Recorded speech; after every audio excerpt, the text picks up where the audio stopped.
Racing isn't easy, but experiencing it is. iRacing puts you in the driver's seat with the industry's leading sim racing game. Drive on laser scan replicas of the greatest racing circuits from around the world. Go head-to-head against other drivers chosen by skill-based matchmaking to ensure competitive racing at every level. Compete across all your favorite series. In officially licensed cars, engineered to deliver the most accurate driving experience possible.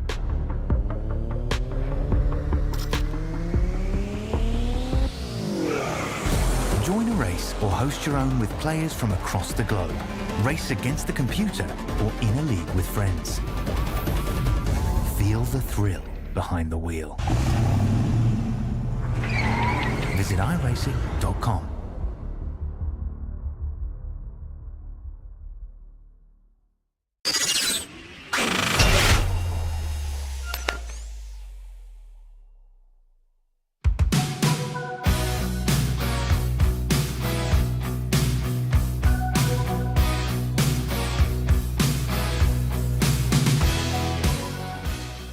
The iRacing special event calendar takes us through a journey of motorsport, through cars, through tracks, and even winding back the clock 36 years to the time where the GTP and GTO class ruled the roost in America. Welcome along to the iRacing Road America 500 as we break out some classic cars and hopefully some good vibes as well. Our junior Kanky party alongside of Paul Smith in the commentary booth. And Paul, these are some legendary cars, and for the second consecutive year, we go racing in a historic special event. It's analog cars in a very digital world. Hello everybody. Yeah, I'm looking forward to this one. This should be an absolute cracker of a special event, and we wind out the old music and also the old commentator as well. I had to go and dial up some special tunes for us to get the race underway. But qualifying has just started for our drivers. Let's dial you up through what has been an interesting special event calendar so far as we head into the only special event in the month of April. Because, well, all roads lead to the month of May. Paul, you know how excited I am to have the iRacing Indianapolis 500 back alongside the Coke 600 as well. But look at what we've got through the rest of the summer. The one I'm looking forward to is the 4 hours at Thruxton. Touring cars around Thruxton. You can't go wrong with that. Nürburgring 24 hours. Yeah, okay, that's one of the biggest events of the year for me as well. But you look down the line, the Firecracker 400. You've got Crandon involved in there as well. Chili Bowl at the end of the season as well. It's a packed schedule.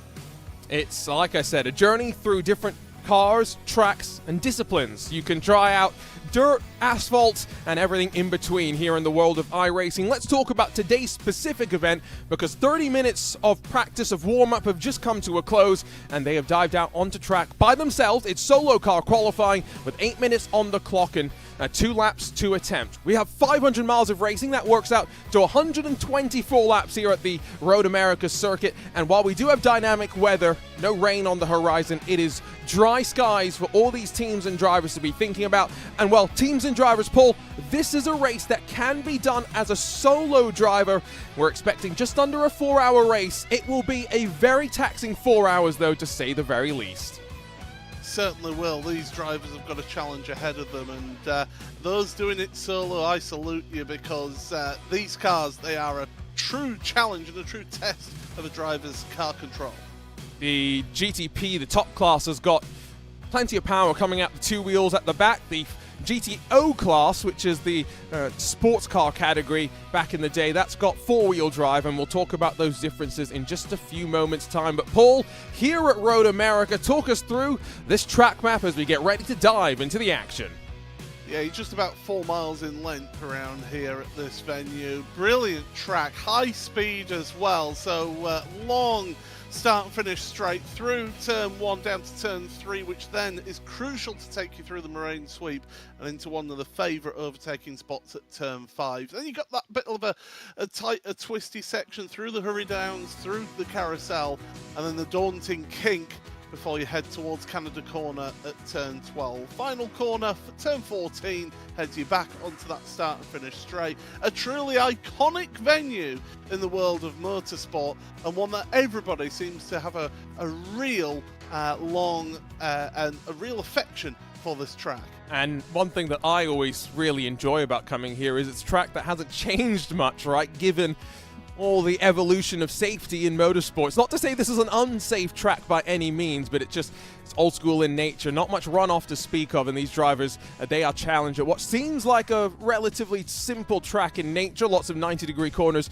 but they're all different, and it's anything but simple. Defending race winners are out on track, by the way, and ready to defend their thrones from 2024. There, in the Nissan GTP, is the Core Sim Racing number 80. Pascal Stix is behind the wheel. Over in the GTO class, GTU class potentially rather, G-Force Racing, Michael Polishek behind the wheel of the defending race-winning entry. He was representing Obsidian Racing last time around. This will be the first timed attempt that we'll see, though, from some of the machines up across the line. It's a big climb as well from the Core Sim Racing entry. What's Pascal got in store for us? It's a 1:45.246. It's sixth on the board right now. Yeah, so times, as you say, coming in. I mean, you're talking 1:44 around here, around this track. It's a quick time in these GTPs. The GTOs, you're going to be talking about 2 minutes for a lap time. So yeah, definitely going to be seeing some great action between the two of them, and some natty paint jobs as well throughout this field. I love the sound of that Audi though. Absolutely fantastic. It's thunderous as they go past. Michael Polishek breaks the timing beam and gets his first lap on the board. Apologies, we're having some graphical issues that will get resolved and be able to work you through the running order as they stand right now. You talk, Paul, about the distance and the lap times. For these GTOs that we're watching right now, it's just it's not very hard for them to be able to complete their 2-time laps, but they can't afford a mistake and have to reset to pit lane. That would cost them their chance to set both of their attempted times.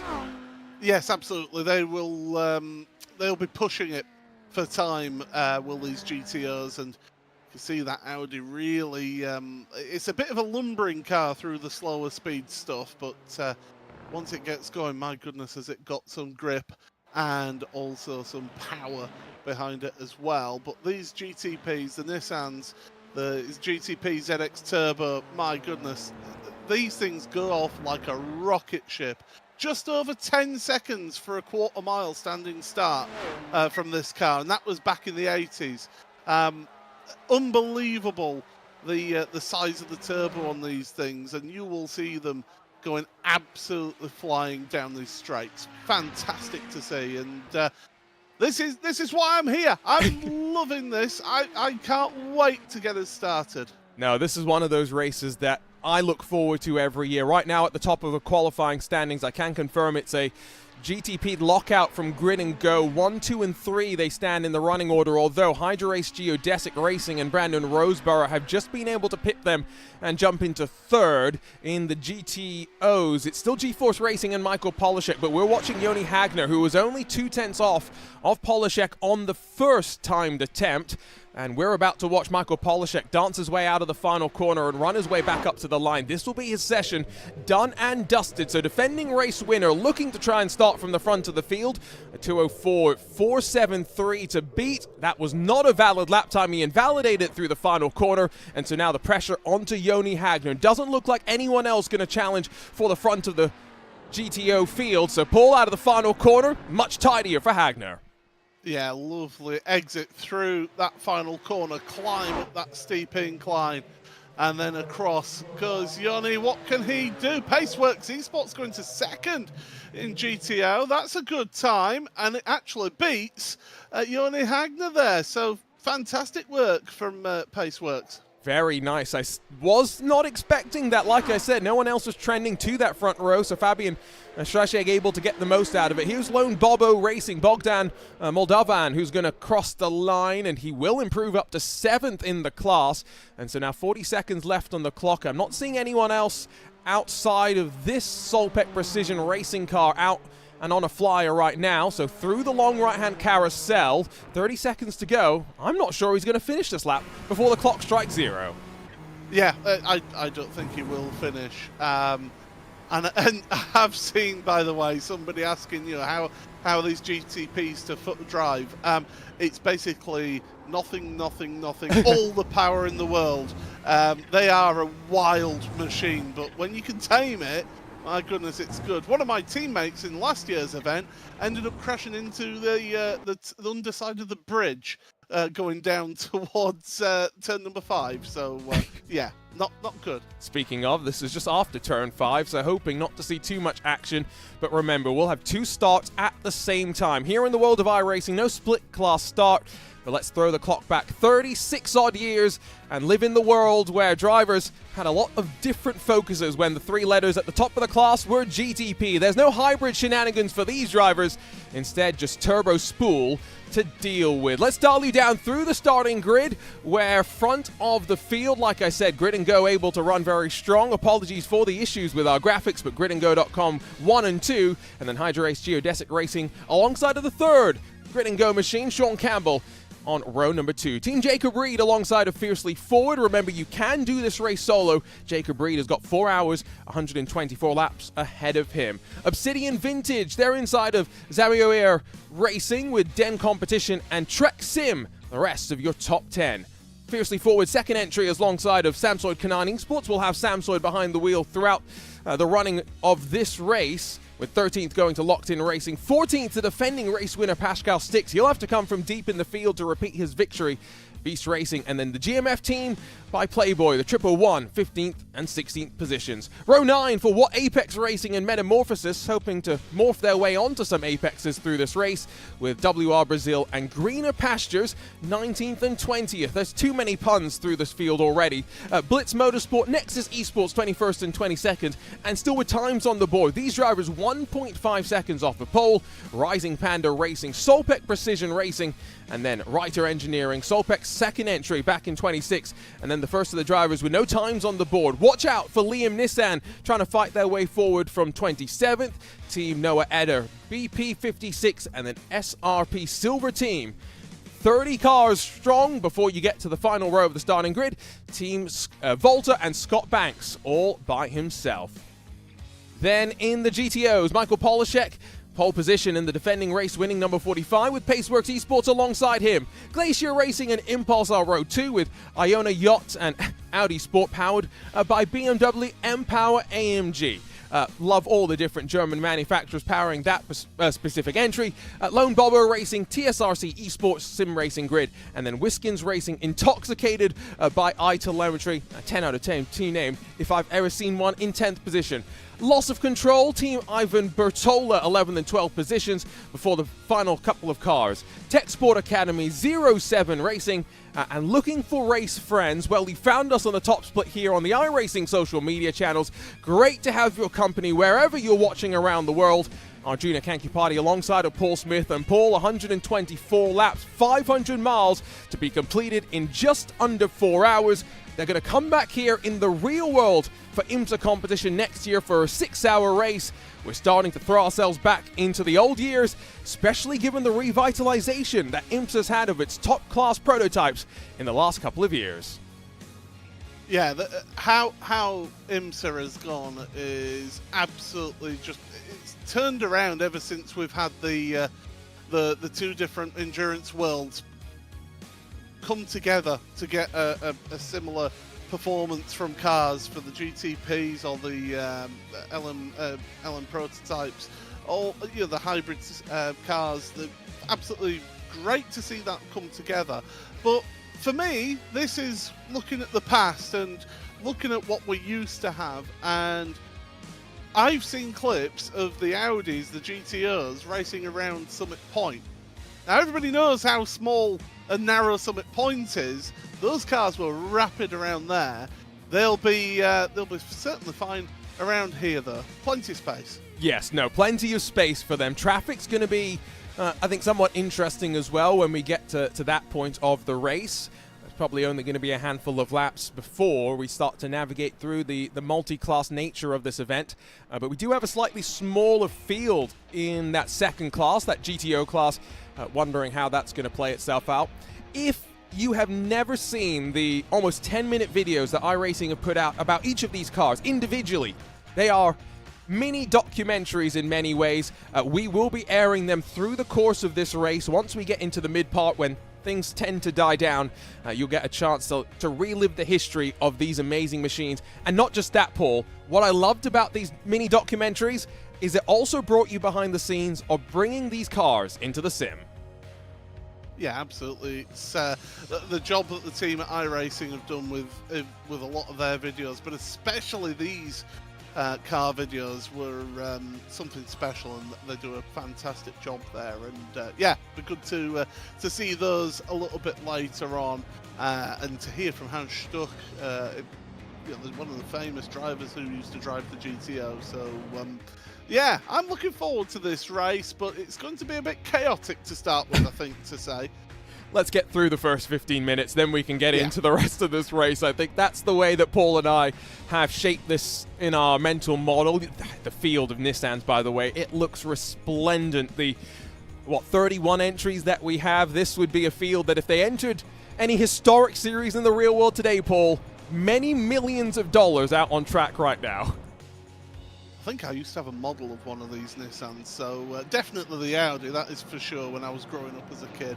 Absolutely destroyed them as a kid, so no point in trying to think about holding on to them. But we're almost ready for the start of this one. Here we go. 36 years ago, Nissan and Audi ruled the roost in IMSA's prototype and sports car categories. They do so once again in iRacing as well. The Audis have gone early in the GTO class, and look at Michael Polishek closing on the Nissans, who finally see the green. Chaos though as they crest the top of the hill. 5, 6 cars already in the wall, and a track blocker that now those sports cars are going to have to navigate their way through.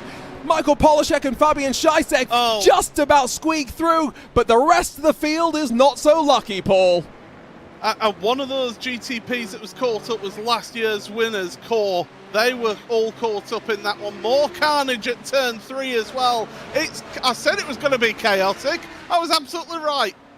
My goodness gracious me. They're 3 wide down to turn 5. Just about get that sorted out. It was Obsidian Racing. Gio Cortese a bit too aggressive onto the brakes, but just about able to hold on to that. The field in the GTO class is absolutely split apart by this, but they are almost wheel to wheel. Paceworks realizing, though, they can afford to slot back into line and leave things as they stand right now. Into the carousel for the first time. It's grid and go 1 and 2. Brandon Rosebauer interrupting the 1, 2, and 3, but we're going to have to take a look at some replays, Paul, because there's already, I'm counting, 9 cars sitting in pit lane.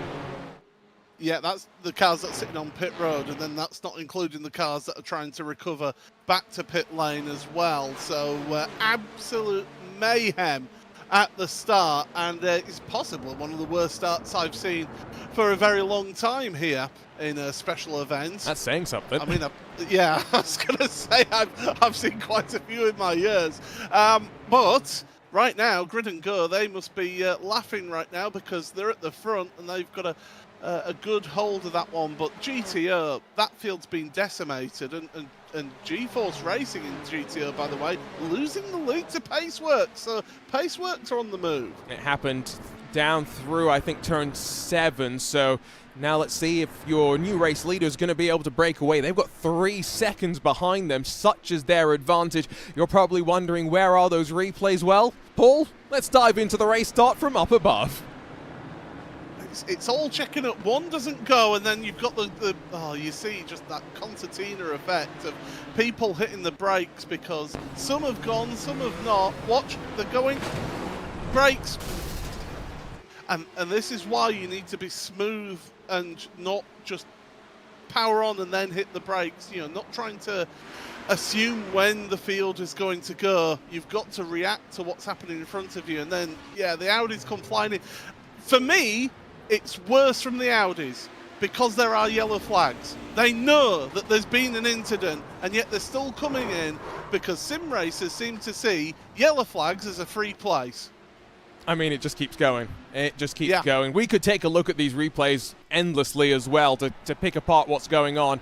It would be somewhat pointless at the end of the day. Bogdan Moldovan in the Lone Bobo Racing number 11 is just past Emil Bernstoff in the Iona Yacht number 3. So that's a swap for a podium position.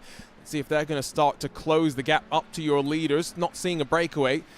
You know, Paul, I'm still a little bit flabbergasted by that race start. But if I'm Michael Polishek, let's focus back in on, you know, actual racing itself. This might not be the worst thing in the world. I can save some fuel. I can run the rest of my race. Remember, this is a long 4-hour endurance event for all of these teams and drivers. Yeah, we're only on lap 2, aren't we? And we're already talking about strategy. It's absolutely right, though. Michael Polishek doing the right thing here. And just sit behind, let the car in front, the Paceworks Esports car, just do that fuel saving for you. And yeah, definitely Polishek thinking further down the line. He's not thinking about thinking further down the line. And right now, these two can work together. And people will be, if you're new to racing, you might be sat there going, hang on a second, no, you want to fight for the position. Right now, all these drivers will be thinking that long game, and these two can work together, pull away from Lone Bobo Racing to get a gap at the front so that they can fight later on in the race. They're probably thinking that traffic, which we can see on the map, the white representing the GTO, the blue representing the GTP, already half a lap splitting the front of each respective class. And so only 3 laps into this race, add 3 more laps, and we're probably not far away from that traffic becoming a somewhat repetitive cycle. Watching pit lane, just trying to see who's leaving. Samsoy Kanan's going to head out. They will stay on the lead lap, but 1 lap down for Nexus Esport and Glacier Racing. And so, like we said, some big names being caught up in chaos on the start. If you're just joining us for this iRacing Road America 500, it is going to be Aaron Lopez, aka Aaron Vasquez, that leads out of the final corner, back to the line, close of lap number 3. Team Jacob Reed doing very well at the start of this one, Paul, though. They're up into 3rd and already past Brandon Roseborough, trying to close on the race leaders. Yeah, and of course, doing it solo as well, which is one of the differences in this type of team event here, is that you can do this special event on your own and not get disqualified at the end of it. You've seen many a time people do 24-hour races or the 12 hours of Sebring on their own and then get disqualified at the end. So this race, you're allowed to do it, which means why not? Yeah, get going. And Jacob Reed doing a sterling job. I'm interested, Samsoid was 21 seconds in the pits. So either he had the very smallest of required repairs, or maybe have qualifying fuel still on the car. That's not a bad point, actually, you know. We've all made that mistake, at least yeah. I have, accidentally leaving the wrong setup on the car. It's an open setup event, if you were wondering as well. Can keep an eye on the fight in the GTO lead, bottom right corner of your screen, because like I was saying, I think Michael Polishek is very happy at this point. However, Paul, the thing that would worry me is Lone Bobo Racing, Iona Yacht, are starting to close. We could have a 4-car train for the lead sooner rather than later, although there is some damage on the front of the 3, probably costing Emil Bernstoff a bit of pace, a bit of time. Certainly will be costing them that time, and that's not come off of the forecourt like that, so obviously got caught up in all of that shenanigans at the start. And well, we're on board. Just listen to this fantastic 5-cylinder engine.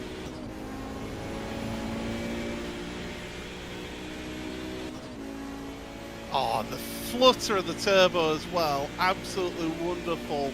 And of course, this is basically the car that was created because Group B rallying was outlawed back in 1986. So Audi went, well, we've got all this technology, we've got a rather successful base, let's go circuit racing.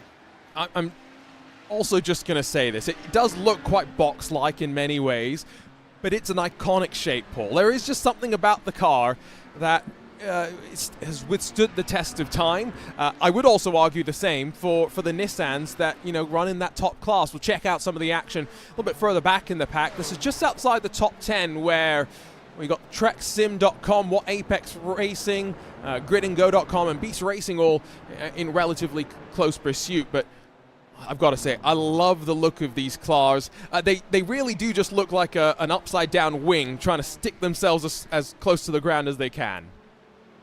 Yeah, and basically that's what they are, aren't they? They have a lot of ground effects, especially on this prototype as well, don't they? They're very much of that 1980s ground effect era as we look through the space frame chassis and through the back here. And yeah, it's very much that era of motorsport where teams were really learning how to make the most of aerodynamics and of the ground effect. And you look at some of the iconic cars that came through in the 80s, just seeing what was in the rules, or in the case of IMSA, not a lot of rules, and creating these absolutely fantastic machines.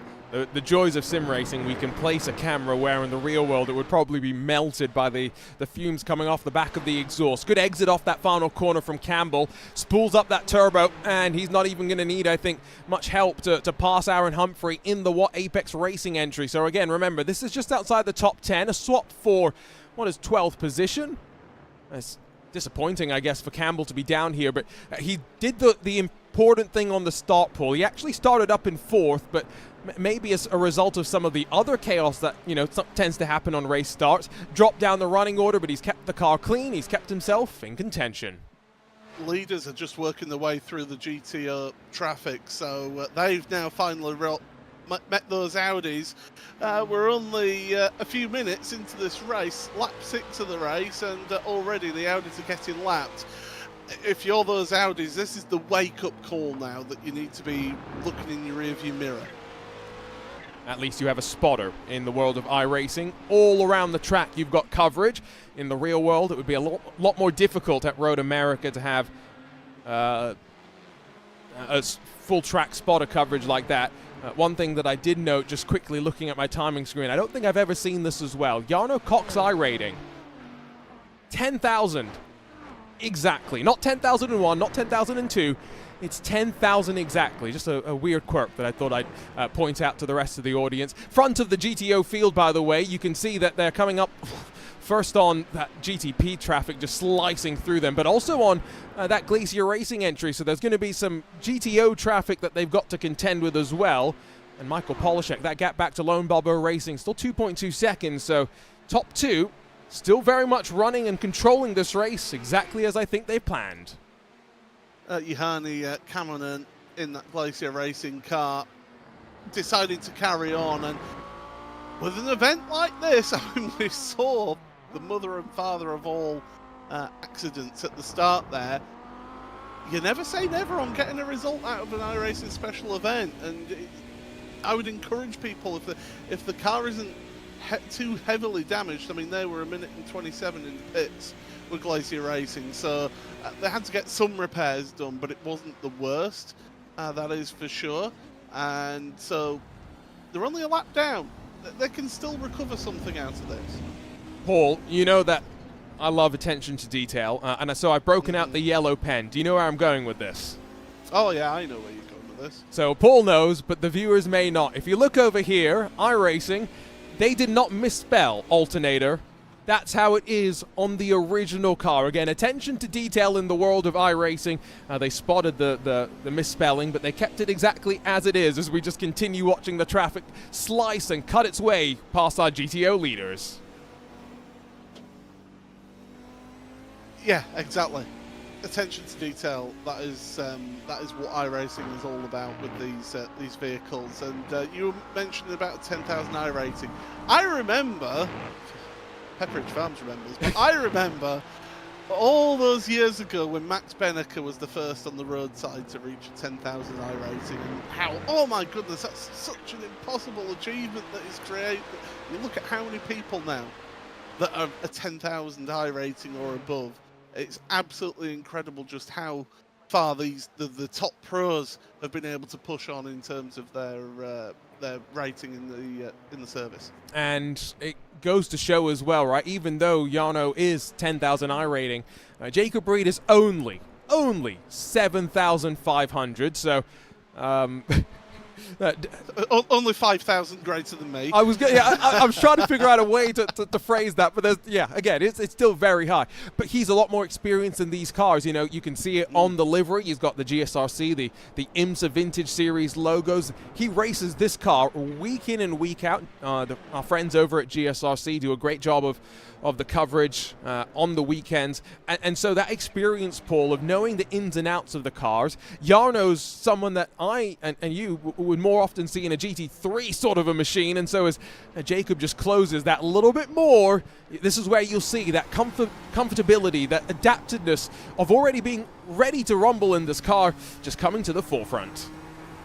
Yeah, and it's just knowing these cars like the back of your hand, or you know, it's like putting your foot into your slippers at the end of a day, a hard working day.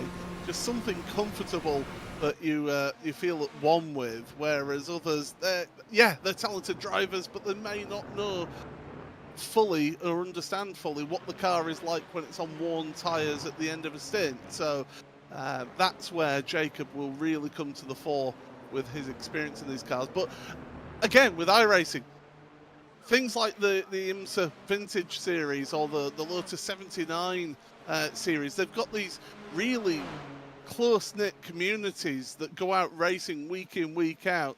I mean, even myself with the TCR community, it's a little bit bigger, but there is a core group there that race these cars week in, week out and have fantastic racing. And if you like these older machinery where you are making more of a difference compared to relying on traction control and ABS, then yeah, these might be the machines for you. I do quite like the vintage livery that the #1 Grid and Go machine has got with the flames on it as well. It is very 80s, I feel, in terms of the look as well. So this fight's going to continue to close up, I have no doubt. Jacob Reed's not going to force the issue. So let's go back slightly, where fiercely forward Luis Nunez, he's putting the pressure on to Andre Castro, who has competed in the NASCAR Xfinity Series as a part-time driver, but does plenty of iRacing as well. Races quite frequently on Fridays in the Radical E-Cup coverage that we have on iRacing channels and on RaceSpot TV. Gio Cortese's behind them in the Obsidian racing car.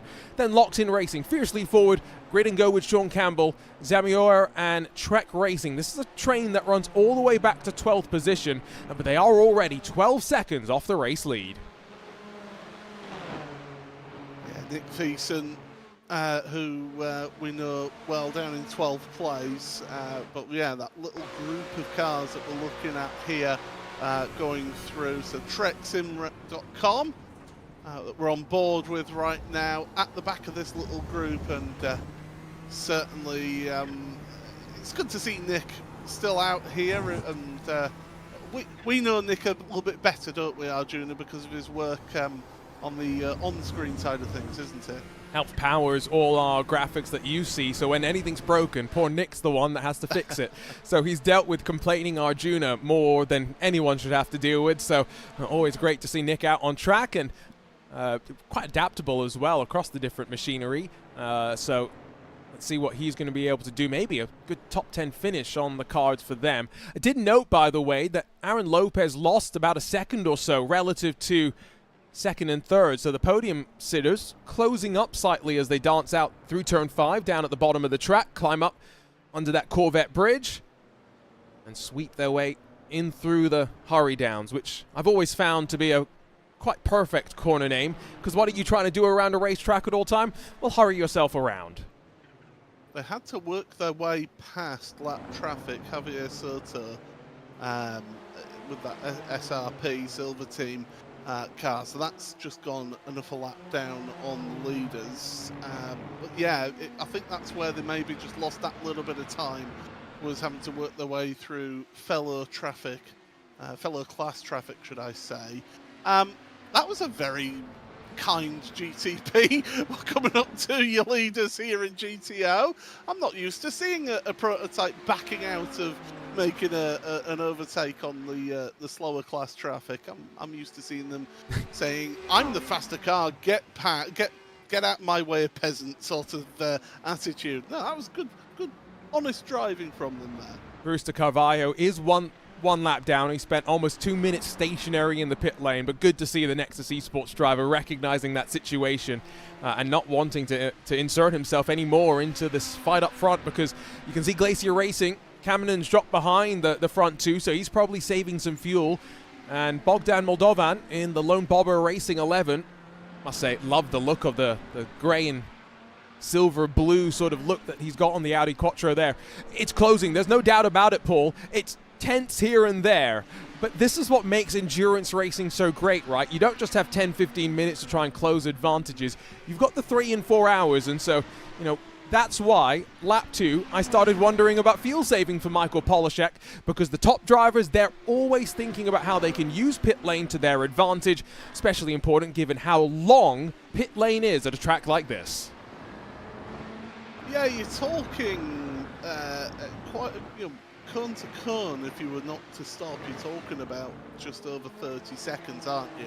Just to traverse pit lane at pit lane speed limit, which I'm afraid I'm going to have to do this in Roman Catholic. It's 72 kilometers an hour, so that's what, 40. You can do it, I believe. No, that's about as good as you'll get out of me. Okay. It's 40 something. It's about 40 miles an hour-ish. Fair enough. It's okay. The worst conversion. I'm trying to think of my Euro Truck experience of having to convert kilometers an hour to miles an hour. The worst thing in the world, in my opinion, is trying to do Fahrenheit and Celsius conversions, because that doesn't make any sense. At least with miles and kilometers, it's a simple 1.6. My multiplication and division skills is what makes that one difficult. Again, with temperature, there's all the formulas that you've got to try and muddy your way through as well. We briefly touched on it during the format, Paul, but let's just remind everybody, there is a stop and go limit. So after 50 incident points, drivers have to head back to pit lane, stop and go. Same after every 20 incident points after the first initial penalty. It's not something we'll be talking about too much at a track like Road America, where the punishment for going wide can often be death. But drivers are going to push the limit, so we might have to be thinking about that given how unruly these cars can be on occasion. Yes, it's going to have an effect. Is that, by the way, 45 miles an hour? I've just unticked the metric on. I think we are going to be seeing more drivers down pit road for unplanned visits. Unfortunately, that's just the nature of things here. With what, 50 incidents for 4-hour race or so. I mean, that's doable. It's just under one every 2 laps, because it's nearly one every 2.5 laps or so incident that you can accumulate. There'll be a lot of cars that will have accumulated 4 incident points before they even reach the start line of this race. But certainly things are getting into a bit of a rhythm now, isn't it? So yeah, these drivers now just at the pace of the race now, and knowing what do we need out of this one. Top 3 have closed up in the GTO class, so now Lone Bobber Racing find themselves well and truly in the draft train. We'll keep an eye out on how those drivers pick and choose their fights in the still relatively early runnings of this race. Jacob Reed has been very, very patient, and you know, they say it so often in the real world, traffic gives and traffic takes. It's given back to Aaron Lopez. The lead margin now back up to 4 seconds after a couple of slip-ups through traffic for those behind, being patient, losing some time. But ultimately, still very much with the 6 retirements that we had from the lap 1 chaos, no one joining them in the last handful of laps. Everyone else still running relatively cleanly out there. Check back in. Fight for 6th position, Obsidian Racing on the charge. It's always good to see a team on the charge. Team trying to push forward at this stage, and yeah, fiercely forward. With Obsidian, with locked-in racing as well. So a close fight for those at that 6th place, but Luis Nunez right now, he'll be looking in his rearview mirror and thinking, okay, I'm still ahead of them though, that's the main thing, but he'll be looking forward and going, more Audis to get by. We saw Luis Nunez compete in the IndyCar Butt Kicker iRacing Pro Series last year, so he's got fair experience of what downforce is meant to be like. That is Wiskins Racing Intoxicated by iTelemetry off the track at the exit of the carousel. I'm not quite sure what's happened to them. I did note that they had been involved in an incident down at turn 1. Paul, let's take a look at what happened. Oh, touching the grass, into the gravel. I know the Audi was from Rally Technology, but this car isn't designed for that. Just drifted onto the grass, into the gravel, then carries on at turn 1. See if anything happened down there. Oh, he's having technical issues, I think. Yeah, that does look like technical issues. So, pulls to the side, keeps himself out of trouble. Best thing you can do in that sort of a situation. He returns to pit lane. That might add to the retirements, unfortunately, as traffic once again flies past the leaders. Got to be careful if you're Michael Polishek. Another one's inserted itself up the inside. He goes out wide, opens the door, and guess what? Leader's got an advantage now. 1 second the gap, and it's going to hopefully continue to grow if you are Fabian Scheisseg, but you lose out through turn 6, pushed out wide, and Polishek closes back up. Oh, big moment for one of the prototypes going through the traffic there, and even bigger one in the hurry downs. Fiercely Forward have had issues. And that was Sean Campbell that made that mistake. So again, remember, these are good drivers that are making what seemingly are small mistakes, but with big consequences often. Marcos Nunez just about holds on to the car. Paul, if you needed any indication just how much power goes through the rear wheels on these Nissans, there you are. I think it was the brakes that caught out Nunez there of the car in front. So this is where you've got to have that heads-up driving. You've got to be looking forward in all of this and anticipating what's happening. Let's have a look then. So this is trying to go around the outside of Polishek, and going onto the grass isn't the best idea in all of that. And then look behind as we go through. Oh yeah, it was the Audi, the number 11 that just got on the brakes, Lone Bobo Racing. And that's why Nunez had to get on the brakes, took to the grass, hit the wall as well. So they'll be hoping that they haven't done too much damage to that vehicle. He might have got a hit from behind from Trek Sim as well, unfortunately. So that might have just compounded the pain. What's happened to WR Brazil, the 75? Oh, there you go. There's an indication of the 750-odd horsepower through the rear tires.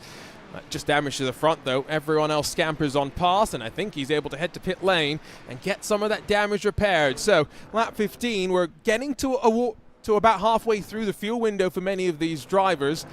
Starting to see some mistakes as the mental fatigue, maybe, Paul, starts to set in. If they're having mental fatigue now, having to deal with these beasts, what they're going to be like at the end of 124 laps. They're going to be spent, some of these drivers, if that's the case. They're a car that forces you to concentrate.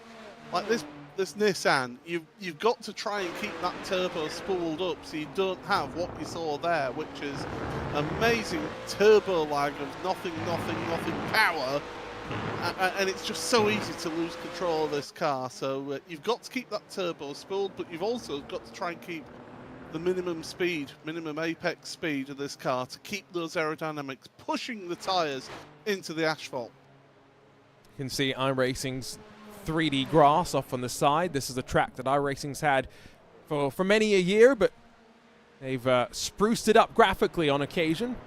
It's looking great now compared to when I first started commentating a handful of years ago, as is much of the sim, to be fair. And the one thing that, Paul, you commented on before we went on air that we don't have today, the rain that has inflicted some of the previous iRacing special events that we've had, and none of that here today. Dry running for the drivers, which, given some of the struggles that we've seen so far today, might not be the worst thing in the world, as here comes a taker onto pit lane. Now, is this a scheduled stop? No, that's the damage. He's not got the mechanical warning flag.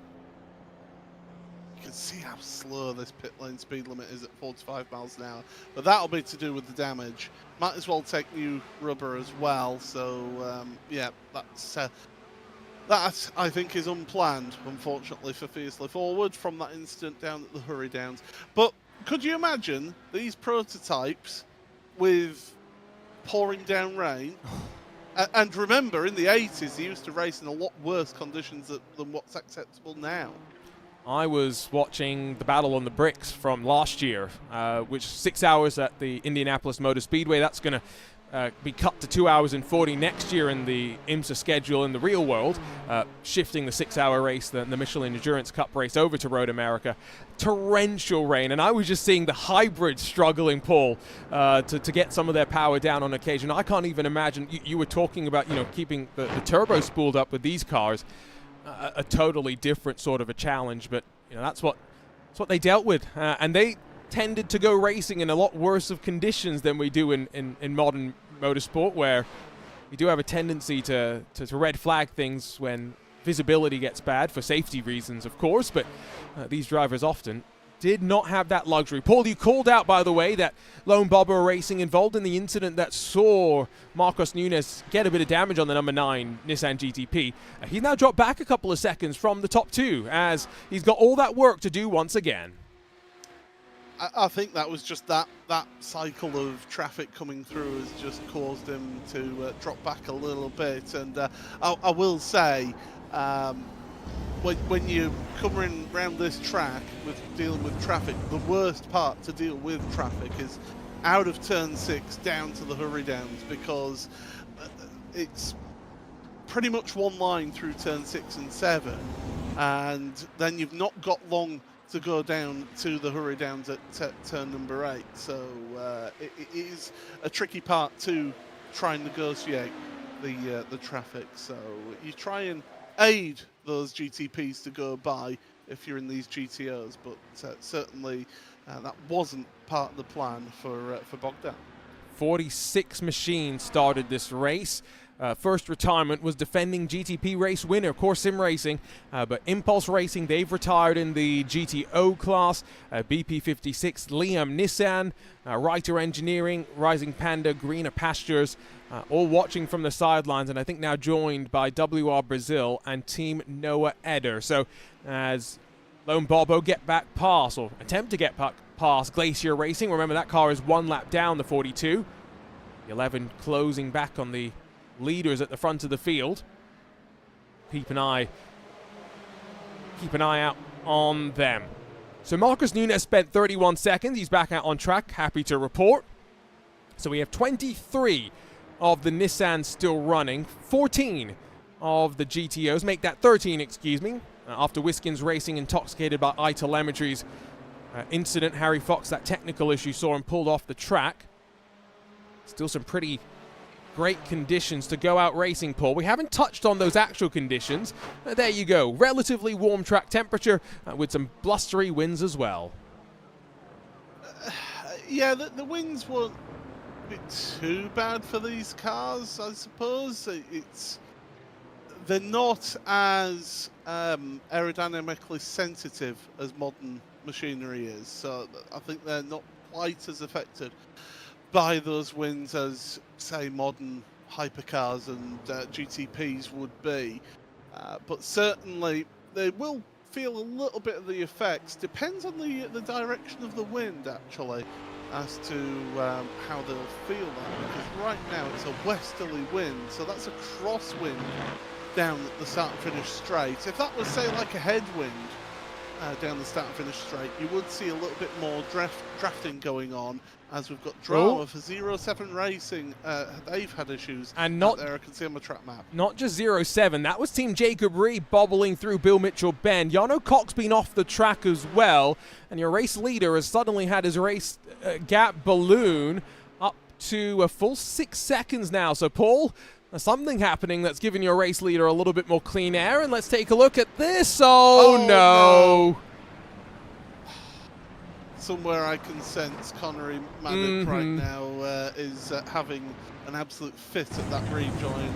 That, I'm sorry, is inexcusable. That is, and I'm going to say pathetic, is that rejoin. You do not rejoin a racetrack at 90 degrees to the racetrack. Now, he may well have got involved in an instant with somebody else. He's got onto, there's contact with the GTP from behind. You have a rush of blood to your head, but there's absolutely no excuse in doing this. And I'm afraid to say that is one of the silliest things that I think I have ever seen. We were talking about the start pole being one of the worst starts you've ever seen. That's unfortunately one of the silliest things that I've ever seen, as much as, like you say, we can all understand the rush of blood to the head and just not checking the F3 box that iRacing gives you, which is very different from the real world where you don't get that ability to check that information. And that's it. You've no excuses for that, absolutely not. Jacob Reed's now on pit road having to get repairs done. That spoiled us a potential fight for a podium spot right there. Fiercely Forward, by the way, I don't know if you've noticed this, have had to head onto pit road again, as there's been more drama down through the kink. I can see on my track map, car 25 at a standstill. Get a look at the replays. That's one of the GTOs. The Fiercely Forward car sitting in pit lane is at least not the one that was just in pit lane. It was Luis Nunez, not Marcus Nunez, that has headed down to the box. Just had to go and take a look at the timing screen to make sure that I was reading that correctly. Back over with your leaders, though. Front three closing up. Oh no, don't tell me it's more multi-class murder. The kink is another one it's one line, and you've got to appreciate, if you're in that GTP, the Audi in front, it understeers. It understeers a lot through those corners, and it hasn't got the grip that you have. You've got to adjust. You're the car overtaking in this situation. I mean, look at the risk that they're taking there. I know they're involved in a fight, and they're trying to stay with the cars in front, but I'm sorry, you can't just drive through another class of car. That was Andre Castro, and I'll agree with you. That was a bit uncalled for. I've seen some comments in the chat about some of our viewers talking about driving standards on iRacing. Unfortunately, that's the kind of thing that they're referring to, right? The willingness, or rather the lack of willingness, to recognize, Paul, that the throttle works in both directions. You can pin it to the floor. You can also lift off and stamp on the brake as well. And don't get me wrong, I can appreciate that you're involved in your own fight, but this is a long race. It's a 124 lap race. It's 500 miles, if you want to say it that way. There's plenty of time in this race. There's plenty of time. Other things are going to happen. You might get stuck in traffic at the wrong place now, but that will come back to you later on in the race. It's the nature of endurance racing, and for me, it shows a little bit of a lack of respect as well for those other cars. In my opinion, some of the best people for sim racing are those that will not just race and practice in their own car, but they'll try out the other cars and see, all right, they're going to struggle through these corners, and have that anticipation in the race. Now, this is potentially, as we have more issues out through the final corner, Zami Oyer, or Oyer Zamaloa, who's driving the car, spins it out back towards the line, and he'll head to pit lane. Paul, you know this. I help run the IMSA Esports Global Championship, which we'll have more news about that coming shortly. So stay tuned to social media. As Den competition, Andre Castro, remember, he was involved in that little bit of contact with the Audi that we were just talking about. He's going to get to the inside, or look to the inside of Brandon Roseborough before backing out. Paul, before every race, I in our driver's briefing, I give a message, and I'll share it now because, I figure it's appropriate for anyone who's in the world of sim racing. When you're competing in a series like that, and I think top split of a special event is in a similar sort of a situation as well, but you put yourself in a position where you are responsible for ensuring not just the safety of your car, but the success of the race as well. So when you do things like that, it doesn't reflect well. And so, it would be nice if some of these drivers had that same mentality as well at the start of the races. We go back to lap one. You called out the GTOs, some of them not, yellow flags. They could have potentially slowed up a little bit earlier, avoided piling into the situation. Similar sort of thing with the spun Audi that we just saw, the unfortunate rejoin. It's on both sides as well, right? We're not picking on one class. We're not picking on any specific driver. It's just, again, racing is an emotional thing, and sometimes in the world of sim racing, when you don't have those physical senses which actually help quell some of that emotion, everything becomes a little bit more heightened, and so it's even harder to just quiet yourself down momentarily. GTO, let's look at positivity. GTO lead, Lone Bobo have come into second place. So Michael Polishek deciding that, or maybe didn't decide, we had it decided for him, he's dropping down to third place right now. I think he's quite happy, sitting here, saving some fuel. Let's just listen. I mean, he's saving for a good 50, 100 meters before they even get down to what is annoyingly called turn 3 on the track maps here. Yeah, he's happy. He's in a comfortable place right now, and yeah, he's planning the long game, and this is exactly it. But the thing is, if you're Lone Bobo Racing, why don't you move forward? You're getting yourself into a position where you can compete and be up there at the front of the field. I will also just point out, someone else has said this in our iRacing chat, this does not reflect the IMSA vintage running that they usually have on the weekends. We don't have too many of those drivers in our field right now. We have a couple of them, yes, but this is maybe a few more unfamiliar names and faces to the car. So if you're wondering, if you're thinking about, you know, entering this series a little bit more regularly, don't be dissuaded by this, I hope. And just maybe think about how cool these cars are, and hopefully jump in and enjoy your own running of the race, because there is a great community around these cars, and it would be a shame for you to be dissuaded by some of the things that you are seeing on your screen right now.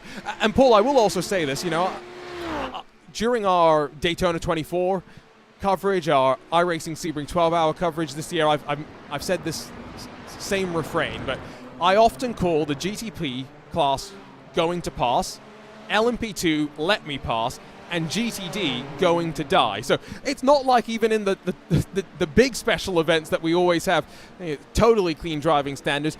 Just the nature of multi-class racing, especially with the speed differential that you have, you're always going to have some incidents here and there. Yeah. I mean, you even see it in the world of real full metal racing, that you do get some silly incidents. I mean, I can remember a couple of years back in the British GT Championship, a car rejoining the track at 90 degrees at Beckett at Silverstone. You know, one of the most tricky parts of the track, and it caused a massive accident with that one. That was a huge incident. And it does happen in the world of full metal racing as well. It's not just a sim racing thing, say like dodgy rejoins and things like that, but they don't have some of the things that we have in the sim world. And you said it, in iRacing, it gives you a F3 box, an on-screen display that shows you where cars are coming up to you as your race leader onto pit road. Now, this is a planned pit stop. So we have about 3 hours left in terms of time remaining in this race, and 23 laps complete. Aaron Vasquez, as many will know him by, followed into the lane by Andre Castro in Den Competitions 88, Locked In Racing, What Apex Racing as well, but there's a handful of cars, including the #1 Grid and Go machine, with Jarno Cox still at the controls, going out there and getting another lap in terms of strategy. Paul, remember, this is not a time-limited race like some of our other endurance special events are. No, instead, it is lap-based. So if you're in that fastest class, you know exactly how many laps you're going to do across the running of the race. Yeah, it's not a race where you're having to think or worry about the race going one lap longer, is it? You're not having to do the count back. It's very much at the start of the race, you're deciding what's the strategy. You know what fuel burn you've been getting through your practice. So it's a case of, right, what do we do in all of this? Do we just absolutely brim the car and go as long as possible? Or do we take a lap or two worth and try and balance the pit stops throughout the race so that we've got a quicker car overall? It's that balancing act that you've got to do. So yeah, it's going to be intriguing how strategy plays out in this one. There was a 7-second or so difference between the two drivers, the two teammates, before they headed into this pit stop cycle. That was very well judged by Jarno not to overcommit at the top of the crest. Remember, that pit entry is very, very deep. In the real world, in IndyCar, they use a multi-stage pit entry where you slow down to one speed, then slow down to another. Here, no, you've got no aids to enjoy, and it's all up to your right foot to keep it under control. Sean Campbell's going to extend one additional lap, so despite what was a struggling start to this race, he's going to at least lead at the end of lap number 25, Paul. Beast Racing seemingly, potentially, could go as well. Everyone else, though, is headed off to pit lane. 3 machines already rolling down the lane. Grid and Go trying to get all of the cars to have at least one lap led. Is that the plan here? It'll look good for the sponsors. Yeah, all the cars, they led at one point.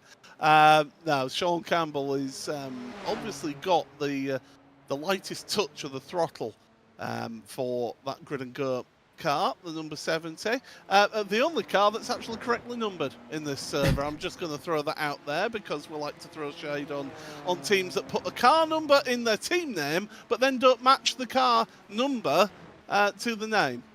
There goes the number 71, who's actually the 2 through to what will be the net race lead.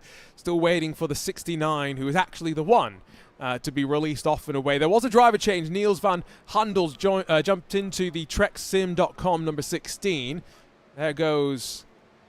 Interesting. Brandon Roseborough before Jarno Cox. So we have had Jarno stay stationary for 64 seconds. He's come out right alongside of Lone Bobbo Racing, and Moldovan's had to give him that space and open up the entry, the exit through the corner. Den Competition have got Jaden Conright now behind the wheel, and so here comes the pressure. Jarno Cox going to be fired up, maybe with 4 fresh tires as well, Paul. What's he going to do? Down to turn number 5.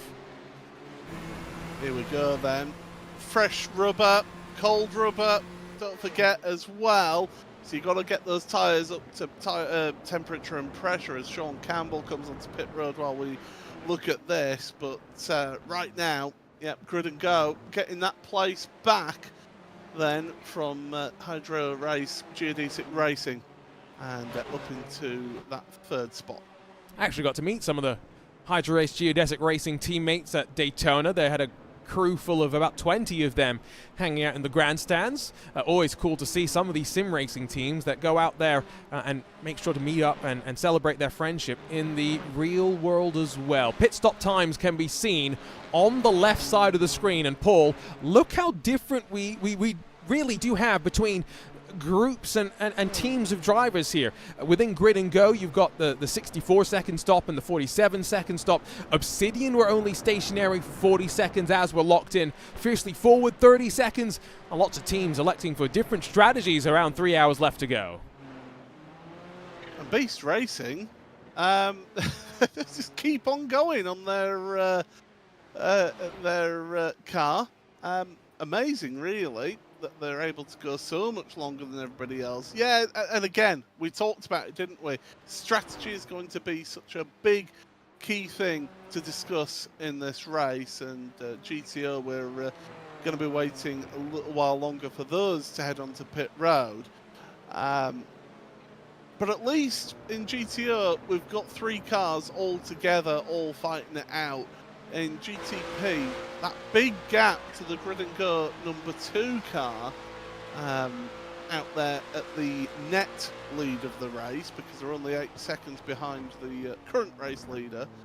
Sean Campbell, though, 8th place, looking at that Jaden Conright car of the Den Competition, number 88 GTP in front, so working forward here. Jaden, who is racing this year in the world of IMSA in the Lamborghini Super Trofeo Championship, so keep an eye out for him whenever IMSA rolls around to an exciting race week. Jack Wells has finally, by the way, brought the Beast Racing number 13 in after a mammoth 26 lap stint, so that's the edge of the fuel tank window for the Nissan GTP. Here comes GTO. Wonder if they're due for their pit stop in probably around another 4 laps, I would assume. So touching on 30 lap stints. Someone in the chat pointed out something I was about to point out as well, which is if Sean Campbell continues on this strategy, Paul, I'm pretty sure he's going to be up towards the front, challenging his teammates in the closing stages of this race.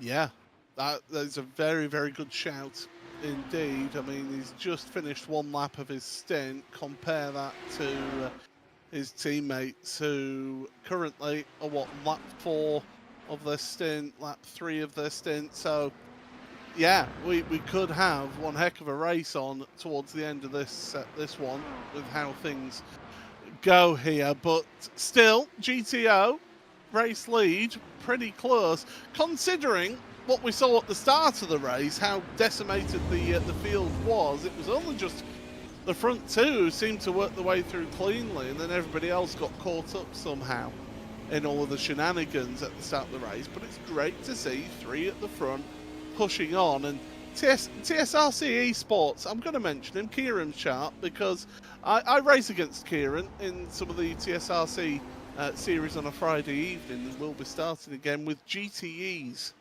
We're going with the GTEs in a couple of weeks' time, so I'm looking forward to being absolutely humbled in that series. But TSRC up in 4th place, and they're in touching distance of the race leaders. It's a different sort of vintage racing at this point, is GTE, isn't it? God, I feel so old. I know. Paul, you want to know the crazy thing is I had an iRacing account before the GTE cars, but it was the GTE release just before Le Mans when they had the Ferrari and the Ford.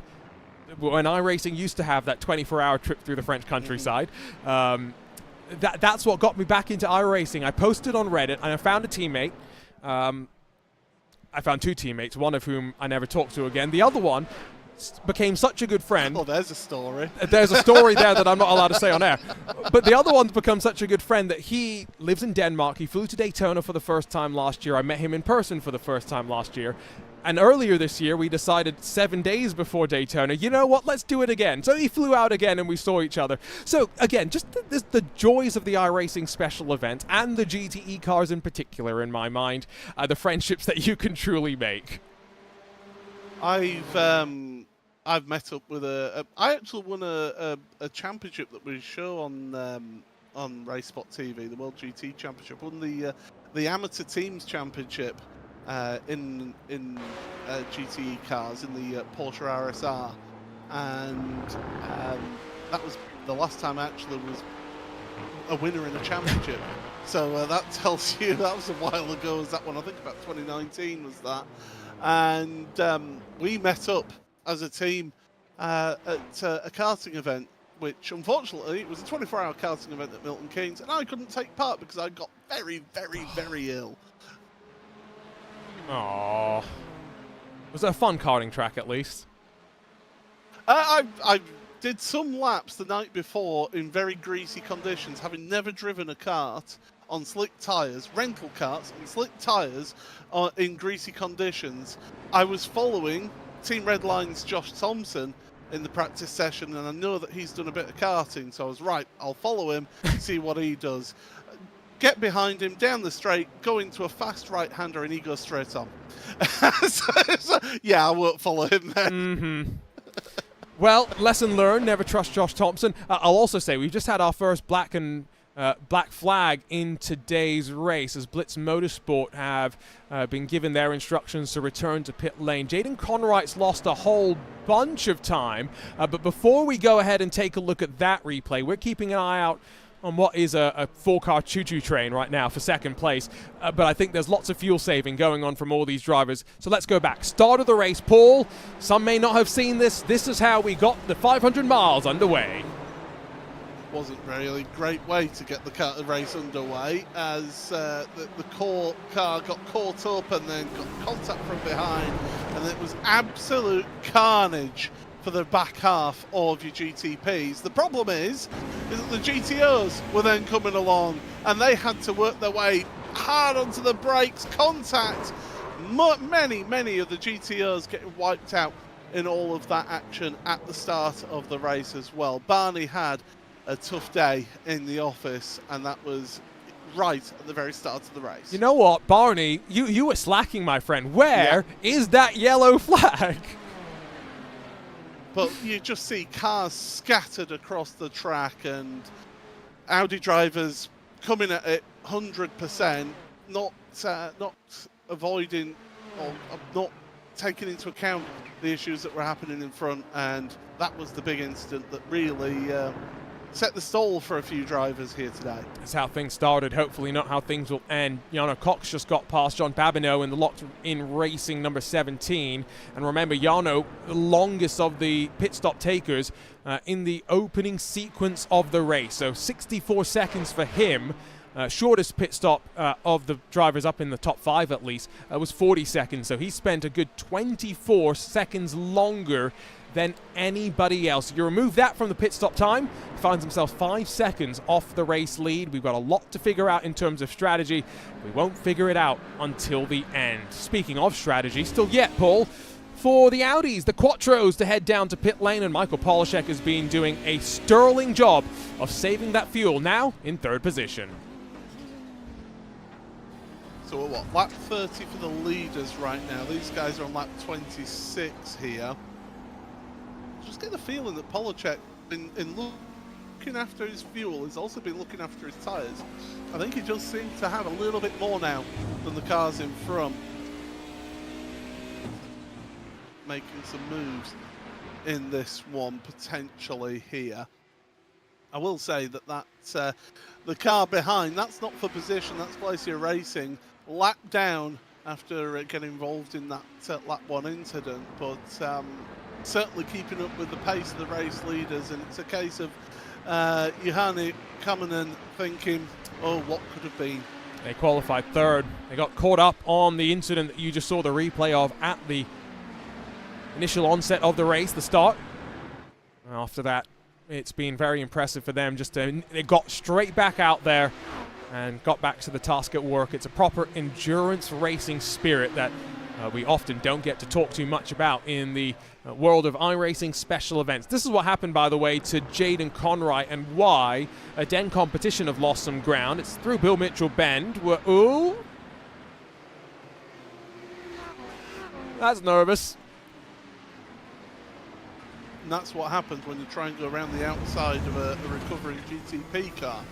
So that car's going a lot slower than normal, but then understeers, and it's very difficult to get 2 cars too wide through Bill Mitchell Bend, and fortunately keeps it out the wall. Now, does something else happen as well? Because he's I think so. Slipped off the track once, but that... Oh, yep, nope.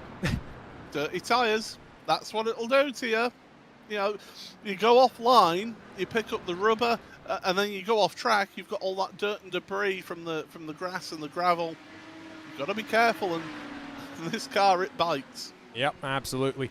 Kevin Tombers brought the Looking for Race Friends GTO entry into pit lane. So I thought lap 30 or so for the Nissans would be where the window opened. It's lap 27 for the Audis right now. So are we going to see Paceworks and Lone Bobo, who have not had the same opportunities to fuel save as GeForce Racing and the defending race winner Michael Polishek, will his competitors be off to the pit box this time by? That will leave 45 just alongside of Glacier Racing for a handful more laps. Remember, it's a 4-mile track, so if you are doing fuel saving, something where you might save 1 lap of fuel. If you save 2 laps of fuel, 3 laps of fuel, like we saw from Beast Racing and Grid and Go in the GTP class, is something that really starts to reshape the complexion of the race. So through the final corner, who pits off on the right-hand side? None of the leaders. They stay out there and back to the line.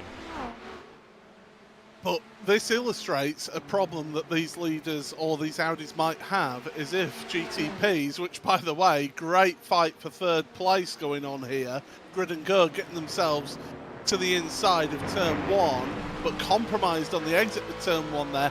But that's a problem that the GTOs are going to face. Ooh, that was a bit ambitious there from Locked In Racing, and that's cost them down this next straight. But when you come out of that last corner for those Audis, remember those Audis, they understeer through the corner, so they're going to be right out to the left-hand side of the last corner. if you're then wanting to move into pit road, you've got to come all the way across the road. There's bang, bang, bit of paint swapping going on down there at turn 4. Oh, dearie me.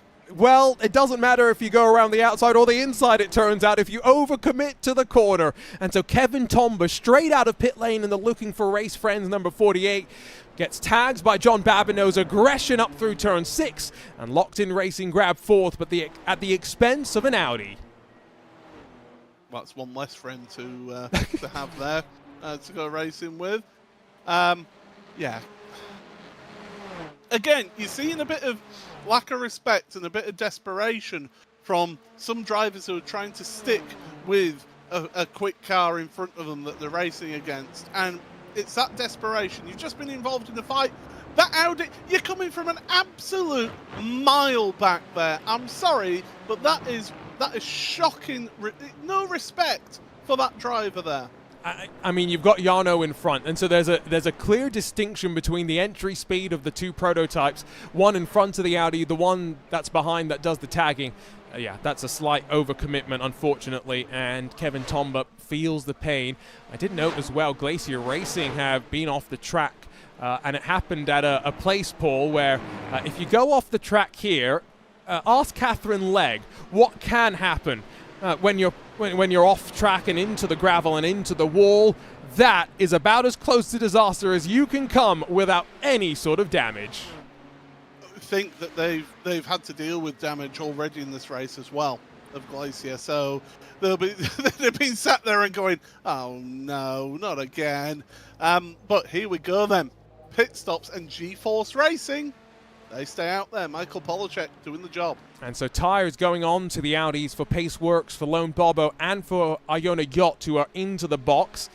There is your race-leading machine. I've got to say, Paul, you commented on the liveries at the onset of the race, and I've avoided talking about them for about an hour.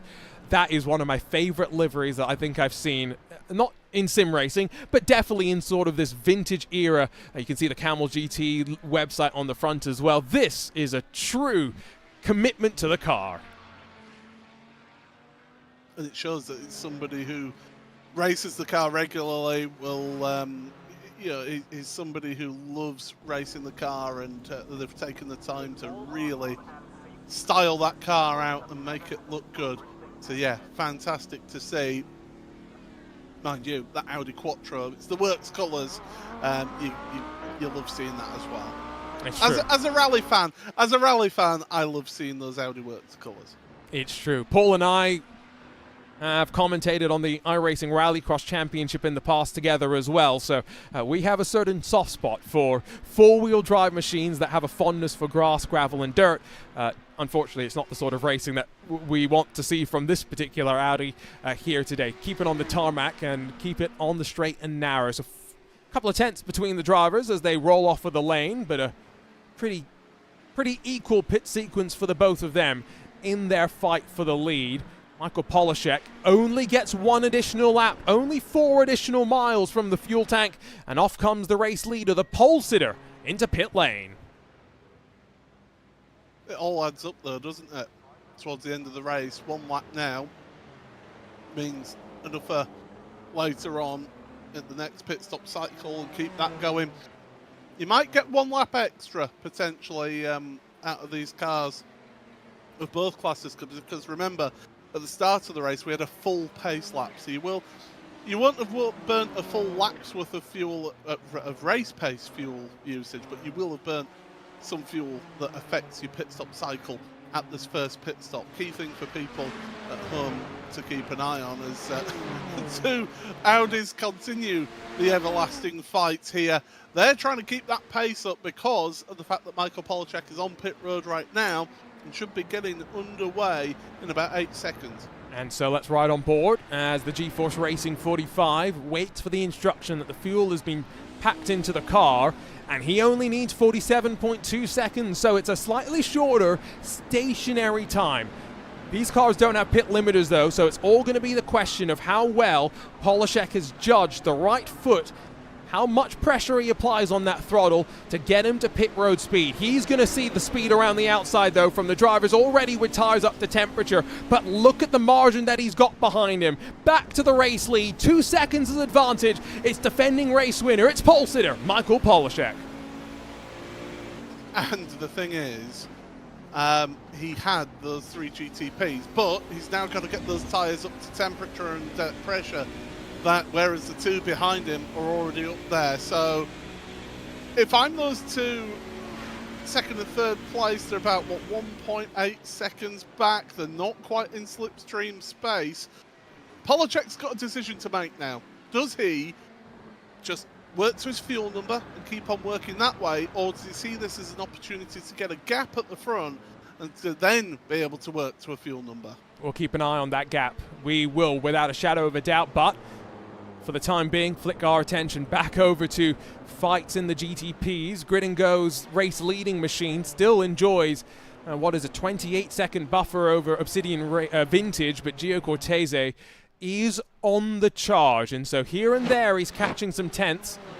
It's going to be the question of really strategy towards the end, and the car, the machine that many are going to be keeping an eye on strategy-wise after going 3 laps longer in the first sequence of pit stops. You can hear him saving some fuel as well. Sean Campbell up to 6th position. At one point was as low down pole in this race as 14th.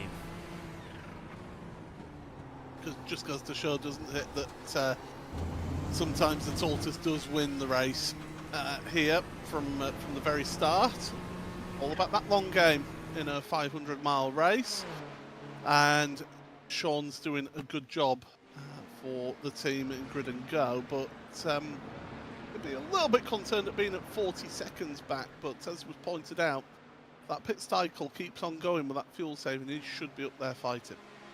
The GTOs, the drafts now starting to feed over to pace work, so that's going to give a chance to close a little bit more. Maybe Michael Polishek's going to start thinking about just preserving the gap that he has. Flick back over to the replay machine.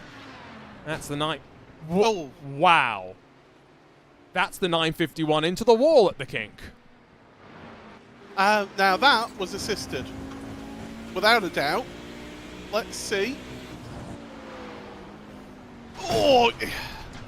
Can we stop going around? Can we not go around an Audi through the kink? I'm not going to say inside or outside. Let's just not do anything around an Audi through the kink.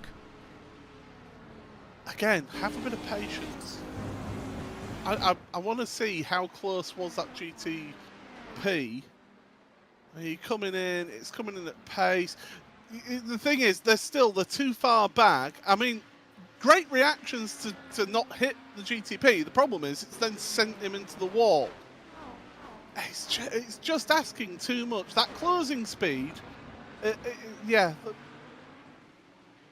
The Audi's got to turn in at some point, right? Yes, so exactly. I don't want to make it seem like we're digging into some of the incidents that we're seeing to the drivers, but it's just misjudgments, and maybe it comes down to, once again, lack of experience in these particular cars, and not just their closing speed, Paul, but you called it out earlier, right? The fact that the Audi, for example, it always, with its four-wheel drive, is going to wash out on corner exit as Locked-In Racing and Hydro Race Geodesic swap around up to turn number 1.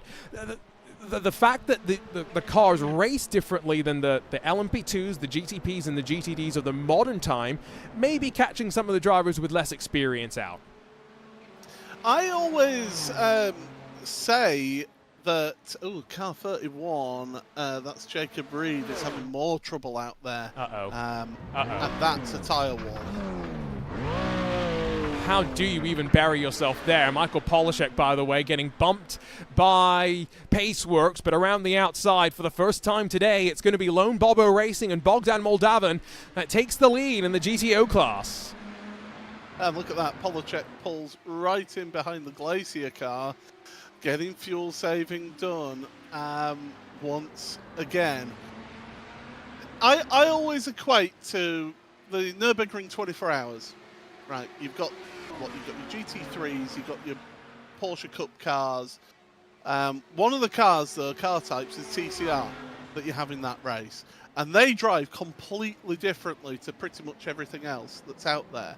And the amount of times that you've got GT3 drivers trying to overtake around the outside of TCR cars, which are front-wheel drive, which understeer.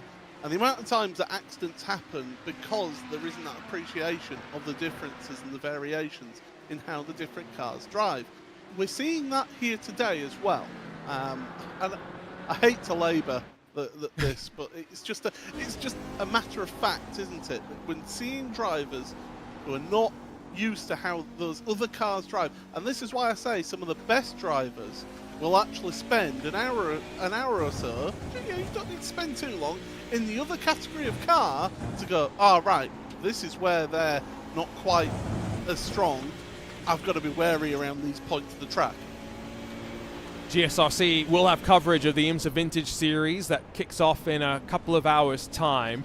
Problem is, I think, that we'll still be on the air, so don't go flick the channels just yet. But again, if you want a more accurate illustration of what these cars race like on a week-to-week basis, go and watch them. Locked in Racing, locked in battle with Hydra Race once again, and Brandon Roseborough tries to commit the long way around, but it does not work. He does not have the mechanical grip underneath him, so John Babineau slides his way forward. Marcus Nunez, Sean Campbell, they've joined the party as well. It's a 5-car queue that now locks up behind 4th position, and all these drivers are really doing is costing themselves time right now. Since Sean Campbell left pit lane, he's lost around 10 seconds, I would estimate, to your race leader, being involved in some of these queues and some of these battles as well. So keep yourself out of these trouble spots and you might be in a decent position. Speaking of trouble spots though, Paul, here's what happened to Jacob. So, he's coming up round Bill Mitchell Bend, everything's fine here. He's going to the outside. Oh, that's the Glacier car. And the Glacier car's come across. He's committed as Jacob. Now, how close was he when he's committing here? That Glacier car, I mean, that Glacier car is going full speed, let's not forget. And so great. I will one more look at this, because Paul, there's one thing that I want to draw attention to, which is the Glacier car goes off. Yes, right here, it's the rejoin, right? It bobbles on the grass. I don't want to say that, again, it's not intended by the Glacier Racing entry, but I think that is probably just part of the issue. Here's the look on board. Run wide over the grass. It looks so innocent. Yeah, I think he does try and leave space, but it's not enough space that's been left. I think that's the problem. I will say, when you've got a mixture of these cars, prototypes, especially into slower corners, so like turn 6 there, they don't have the greatest of mechanical grip. It's just a fact, it's just the nature of how these cars, especially ground effect cars, you want those cars as stiff as possible to get the best ground effect possible. Diving into a corner, into a slow corner on a slower class car is not the way for those prototypes to do it. It's corner exit. Line them up so that you then get them on corner exit. That's what they should be doing here. And we see it not just in this race, but in other special events where you've got that multi-class racing between the GTP, the more modern your hybrid GTPs and GT3, for example.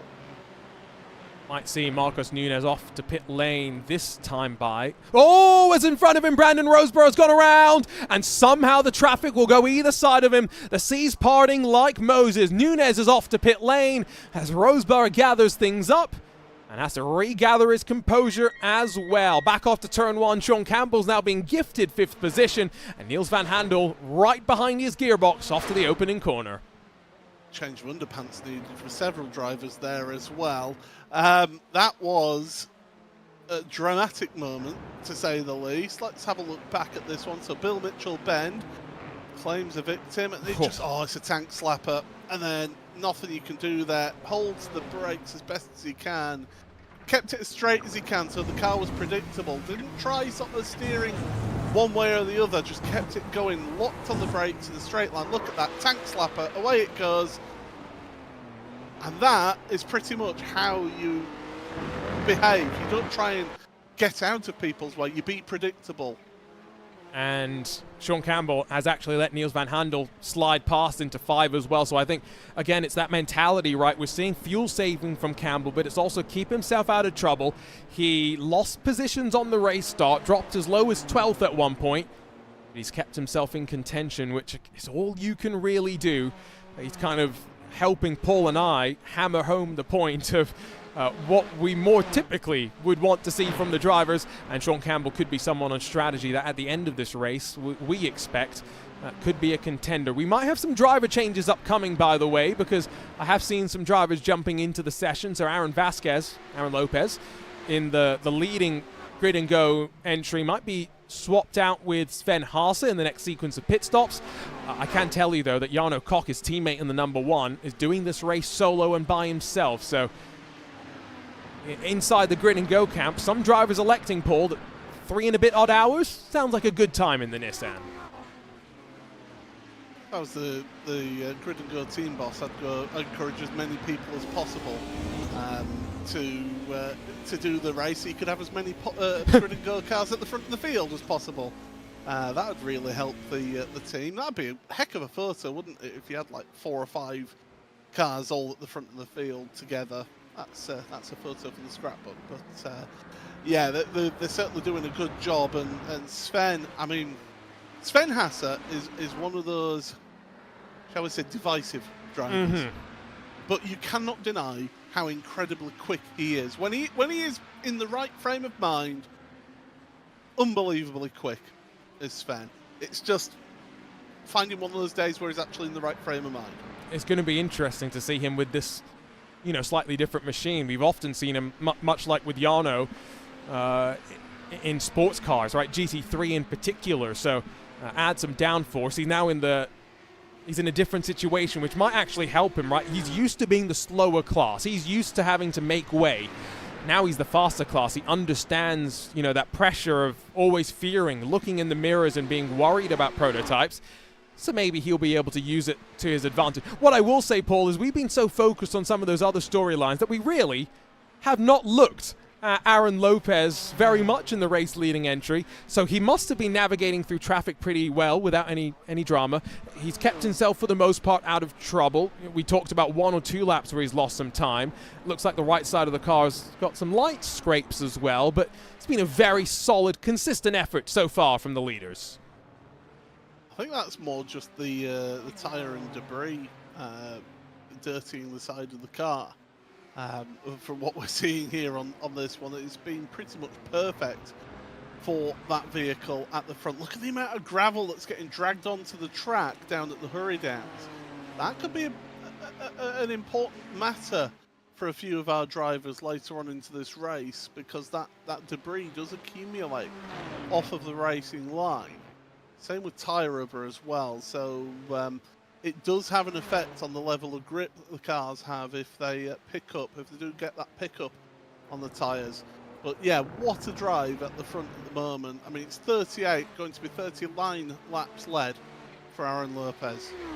It's just on strategy that he gave up the lead. This is the fight with TSRC, Kieran Sharp. Paul was mentioning the TSRC entry earlier. He's got Emil Bernstoff, who has he had the front end on that Audi at least slightly patched up? Doesn't look like it.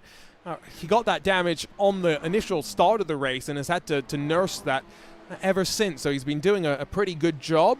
Hasn't lost too much time to the leaders, and now using that draft to his advantage. Team Jacob Reed down on pit lane. So we're getting closer, Paul, to pit stops as well for the prototypes. Your race leader's 19 laps into the run. Second place is 21 laps into the run. And guess what? Gio Cortese, it's decided enough's enough. It's time for a new set of tires on that Nissan.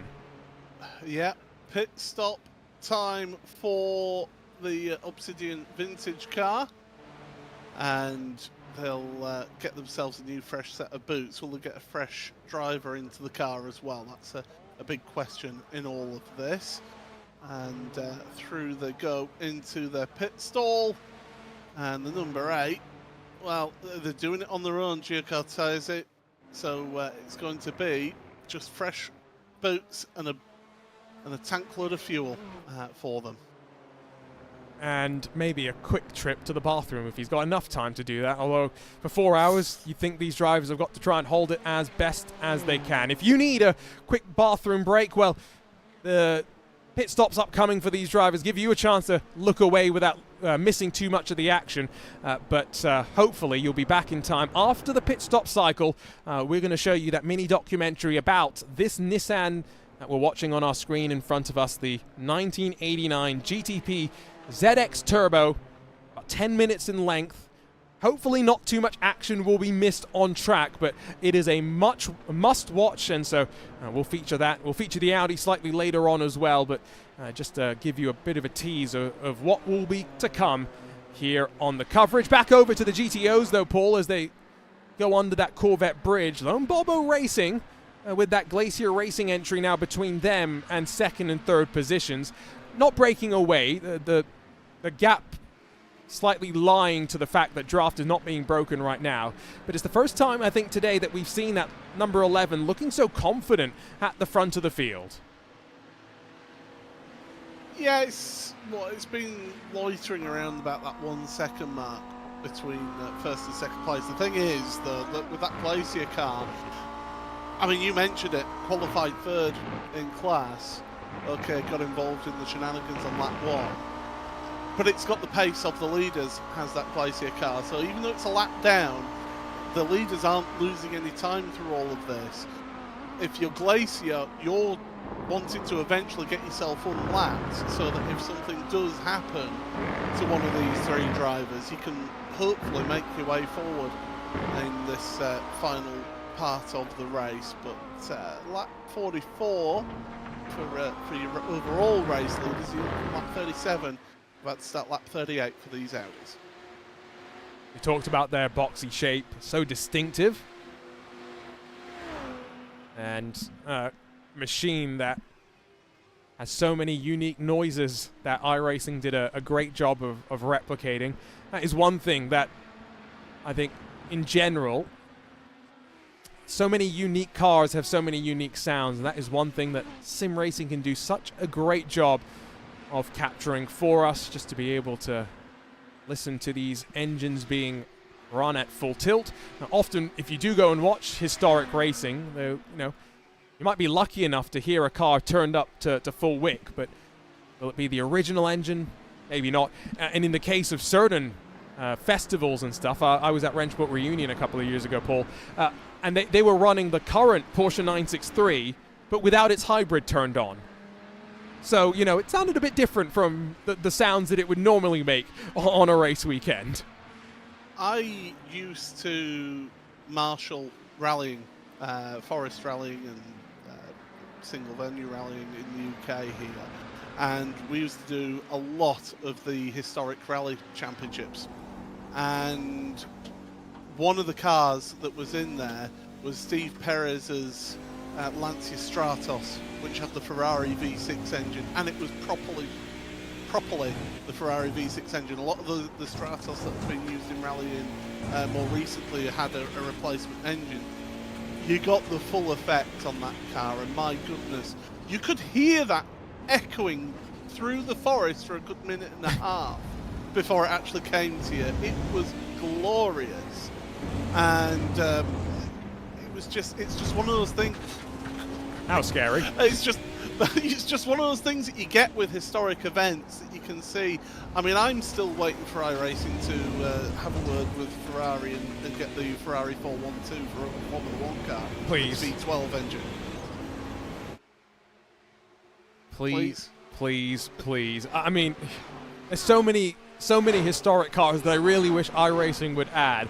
But I know, you know, it's a small niche community that gathers around some of these vintage cars. So my wishes, my dreams for a vintage car may never come true. That's traffic, by the way, that Lone Bobo Racing just dived up the inside through turn 3. Yes, it's turn 3. It's not turn 2. Don't know why we have to insist on calling it that. But anyway, next time we head through a corner, it's turn 5. So we've gone down a straight that's apparently not straight, and that's turn 4. Now we're into I'm going off on a tangent. Anyway, Paul, the race leader, is at most 2 laps away from entering pit lane, and a comment that I just saw in our YouTube chat Sean Campbell needs to be around 55 seconds within the race leader to be able to make this strategy work. We're not even halfway through this race. He's already 52 seconds off Aaron Lopez. I think just with the pace that Aaron has got at the front, I think it's just that little bit too much.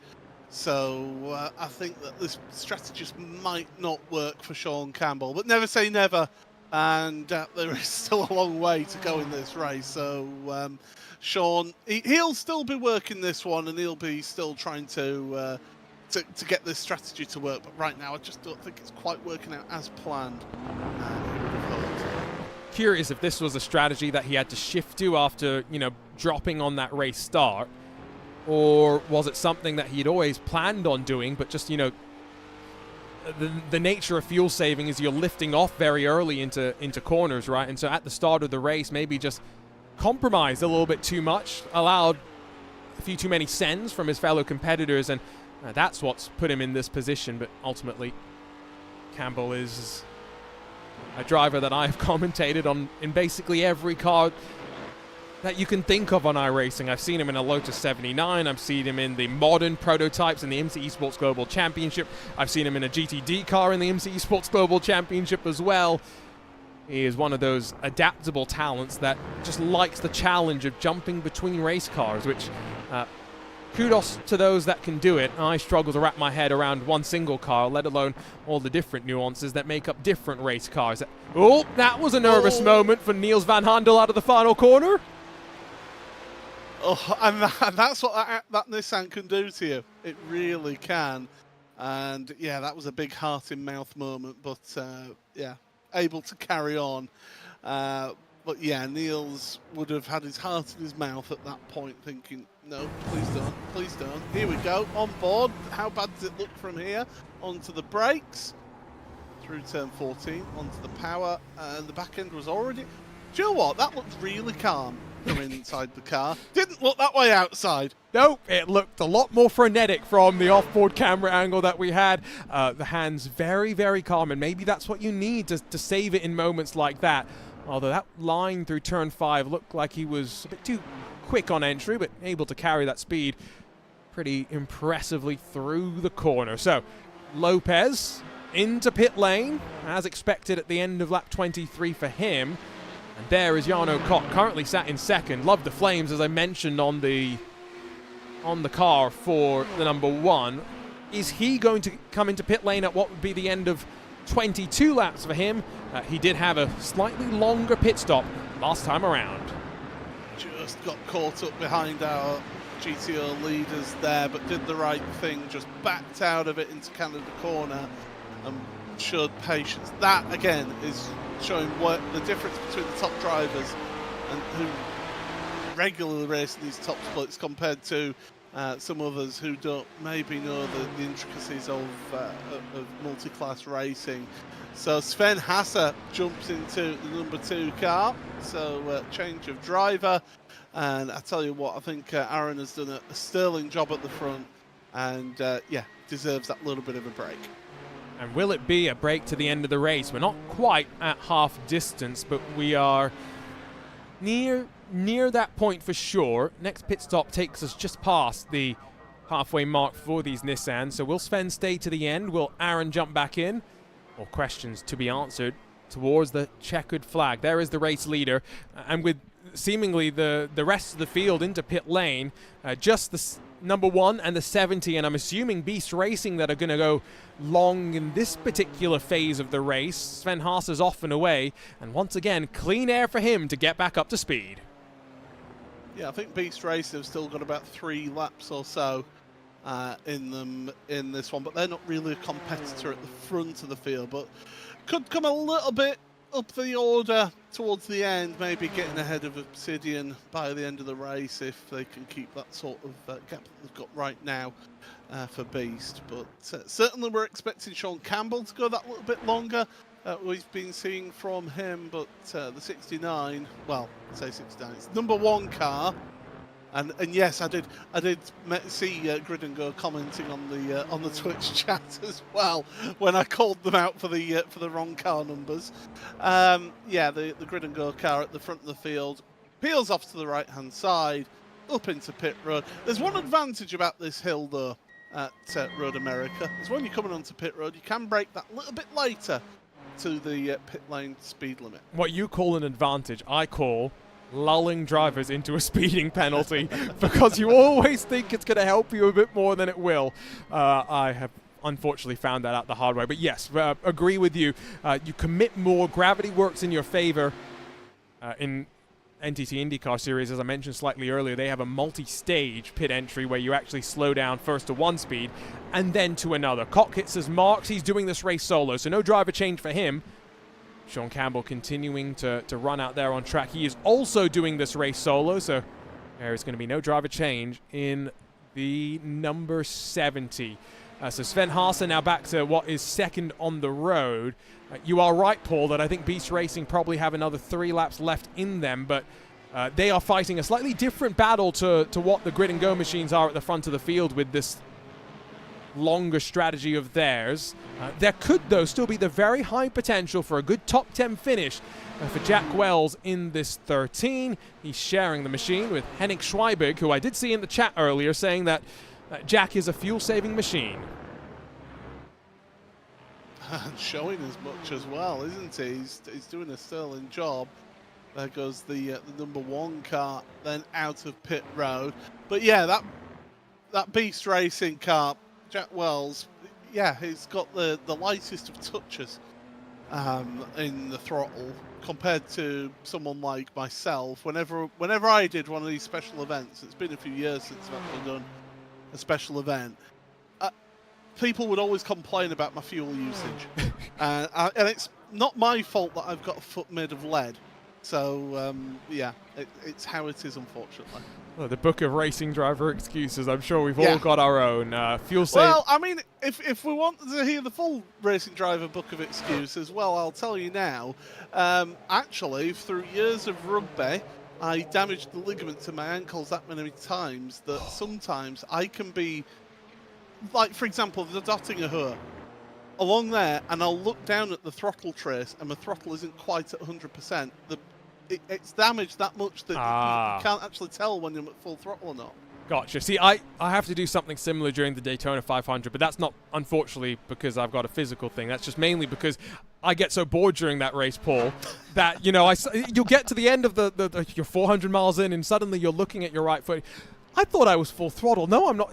I understand what you're saying. And at that point, what I do, because it's NASCAR, left foot over the right foot, 2 foot the throttle. Can't do that when you're driving at the Nordschleifer, unfortunately, can you? You can't do that if you're trying to save fuel either, apparently. Campbell's on to lap 24, Paul. So these are the laps where I think he's trying to be a bit quicker. He's giving up some of his lap time when he's stuck behind other machines, saving his fuel. So this is where we really get to see him release to the max. I'm expecting him to the lane this time by. Yeah, this is his 25th lap that he's on right now of this stint. So he's really getting the most out of that fuel cell, and call it a fuel cell. It's a fuel tank on these cars, very much a tank rather than a cell. Yeah, Sean Campbell doing a sterling job with that fuel save for the Grid and Go team, but I just don't know whether we'll have to wait and see, but I just don't know whether it's going to be enough to make that strategy work. Comes out of the last corner onto pit road, and away he goes. And I just want to say as well, just noticed into the Twitch chat, good morning, Drew Adamson. Oh, hello, boss. Producer at iRacing, who's also watching his teammates at Beast Racing go out there and compete. So, did they upload the livery? No, they did not. No. Oh no. See, this is where, you know, you've got to pay attention for these broadcasts and see the instructions from the broadcasters. There's a potential they didn't realize they were going to be in top split. Oh, Jack, Don't go off the track when we're focused on you as well, because Drew's watching and is judging as well. Sean is now going to drop as a result of his pit stop. Let's figure out where he is going to drop to. Probably another 30 seconds stationary before he is off and away. There comes Gio Cortese, hunted down by Jarno Koch. This is now the fight for second position as they head back to the line, start the 51st lap of their race, and jinking out of traffic there big time for Gio Cortese. Sean Campbell still another 10 seconds or so, so he might just be alongside of the likes of Locked In Racing and Trek Sim back off to turn number 1. He's still waiting there now, pulls away, and away he goes. So Nick Thiessen in the Trek Sim car goes by. Sean Campbell up to speed, but crucially comes out ahead of Jaden Conwright in all of that. So into 6th place, pretty much where it was for him. So yeah, Sean Campbell back to where he was, and back to this GTO field, which the leaders, they're not fighting each other. A lot of people will be looking at this saying, my goodness, what an incredible race at the front. Well, no, it's not. They're not fighting each other. They're all playing to a strategy. And you've just got to have patience. It'll be that last stint where you really see whether people go for it or not. Let's listen in just very quickly to Michael Polishek here. Let's hear what he's doing with his right foot into the braking at Canada corner. I think we're going to hear plenty of fuel saving here. Not just fuel saving, he's putting the clutch in there. And that's one of the things with this car.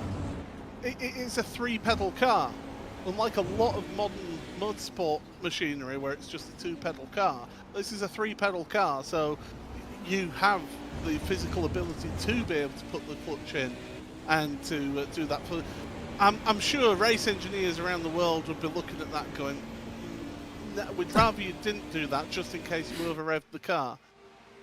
Yes. The advantage, obviously, when you put the clutch in is you stop the engine braking that would normally happen when you lift off the throttle. So you carry a bit more momentum into the corner. But like you say, the risks that you have with that. Not sure how many of these drivers will actually also be using the full 3 pedals. In the world of iRacing, sometimes there's assists that you can use as well. So some drivers might also just be using the paddles on the back of their wheel rather than an actual H pattern and having to pull a hand off the steering wheel to shift up and down. I did mention, though, now with the pit cycle complete for those Nissans, exception of Beast Racing and Jack Wells, who's on to the 26th lap now, I think, of his stint. We were going to step aside for a couple of moments here and show you the amazing mini documentary that the team at iRacing put together when they released these 2 respective machines. I'm going to focus first on the faster one, on the prototype. We'll check in back with this Audi slightly later on. Paul and I will step aside. Let's dive behind the scenes of one of the greatest cars, I think, available on iRacing, the Nissan GTP ZX Turbo. The first time that they contacted me to drive the car, I had actually just watched a race, which they did at Pocono, and Don Devendorf was driving the car, and he crashed the car. I think the seat belts became detached when he hit the wall, and he was pretty winded. Luckily, he wasn't seriously injured. And I had this vision of him on his hands and knees on the track next to the car, obviously having real difficulty breathing. Don couldn't do the next race, and so Trevor Harris, who just joined the project, I think suggested that they should call me. And I received this phone call, and it was Trevor on the other end of the line, and says, would you come out and drive the Nissan? First thing that popped to my mind was Don on his hands and knees, and I said no. So no, not really. I'm not really that interested.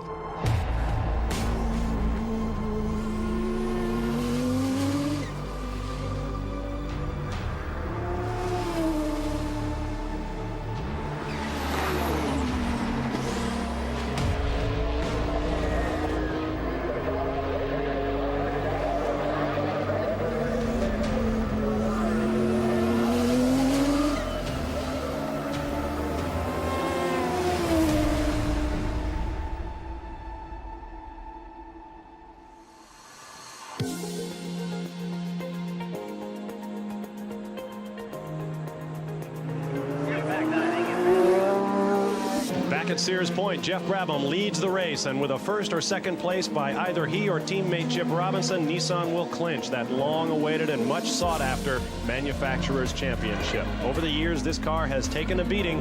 They called it fast but unreliable in the early going. They crashed more often than they finished in their first year or two, but Don Devendorf stayed with it. Kaz Kasner came on as Nissan's motorsports manager in North America, and he stayed the program as well. They have gradually brought the car around, and right now it is the most dominating machine in any form of racing this side of the McLarens in Formula One.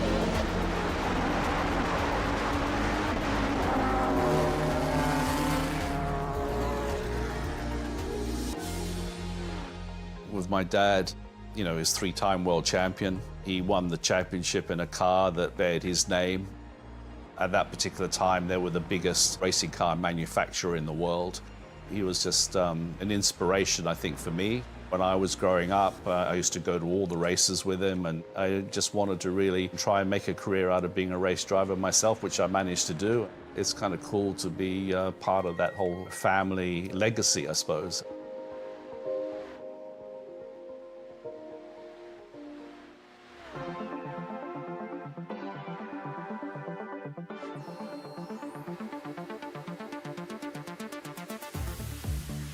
The team, when I joined them, it was just a race team, you know, 20 people working there. And no one from the opposition's point of view took us particularly seriously, because up to that point, the Porsche 962s and the Jaguar were dominant, basically.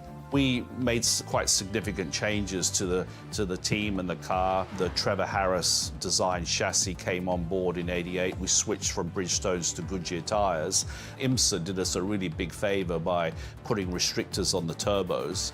Yes, it cut 200 horsepower out of the engines, but it gave us way more torque. So everything just fell into place, and we went on an 8-race win streak, and we won the championship. Give the win to Jeff Brabham, victorious.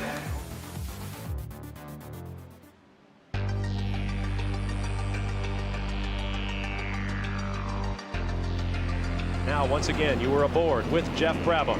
Hard on the brakes right here and then turn it in. Looks like he might be trail braking a little bit. And once again, he gets up on the rumble strips, very close to the tires, very close to that concrete pit wall. He is really letting it all hang out.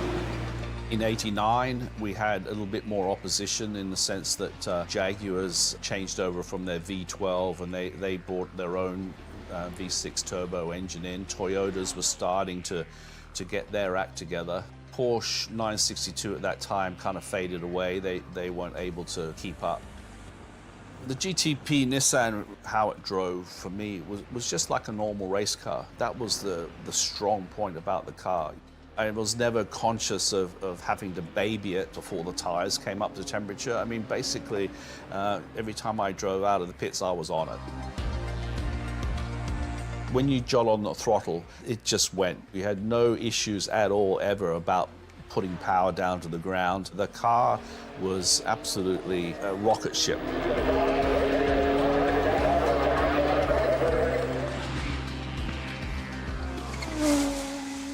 Generally, the overriding problem for me was just always trying to just dial out a little bit of push, a little bit of understeer. Now, because we had to run fairly stiff springs on the front to keep the platform stable, the biggest tool that I used to make the car turn in was actually adjusting the rear toe. We always used to run toe out, anything from 0 to 3/8 of an inch, half an inch toe out at the rear. So, if you looked at our car, the rear wheels, instead of, they were kind of like that, so.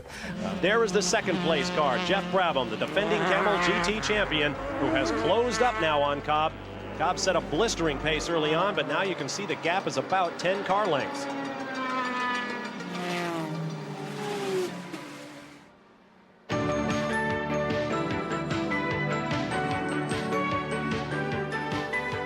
Despite winning 19 of their last 24 races and leading in both the Drivers' and Manufacturers' Championships, you can hardly blame Team Nissan for looking over its collective shoulder. A year ago, with Jeff Brabham's driving title in hand, Nissan arrived at Del Mar, California for the season's final race, needing a victory to clinch the manufacturer's crown. Instead, Nissan lost the title by a single point. This year, Nissan appears to have things under control once again, with 9 wins in 12 races. But last month in Portland, Oregon, a befuddled official threw the checkered flag 3 laps early. Jaguar was declared winner, whereupon Nissan promised to appeal to the bitter end, and Brabham's frustration showed through. To cut a long story short, they actually ended up winning the protest, even though the race finished 3 laps early. The next race, our mechanics who did all the artistry had a big screw on the on the front cover, you know, with the checkered flags. You know, it was symbolizing we got screwed out of the win for that particular race. In an interesting season for the Nissan team, they ran so strongly earlier this year at the 24 Hours of Daytona. They won the 12 Hours of Sebring, eliminating that last knock against the Nissan as perhaps a sprint car more than a long-distance endurance sports racer. They have won everything just about that you can win except a 24-hour race, and they may well take care of that fairly soon. You know, it was one of those situations where everything just came together at the right time. It suited my driving style.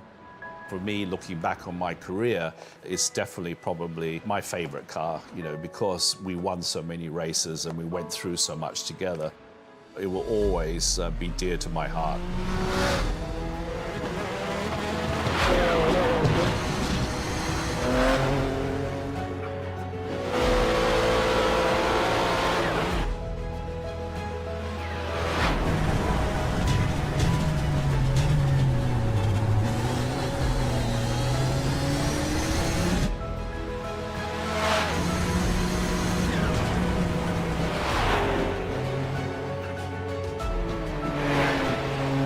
Drive this car on iRacing, I think you've just got to understand that it's got a lot of power, really good grip. Obviously, you've got to make sure you dial the understeer out of it, but my dad always used to say, just get after it, just really get after it. It will reward you if you do.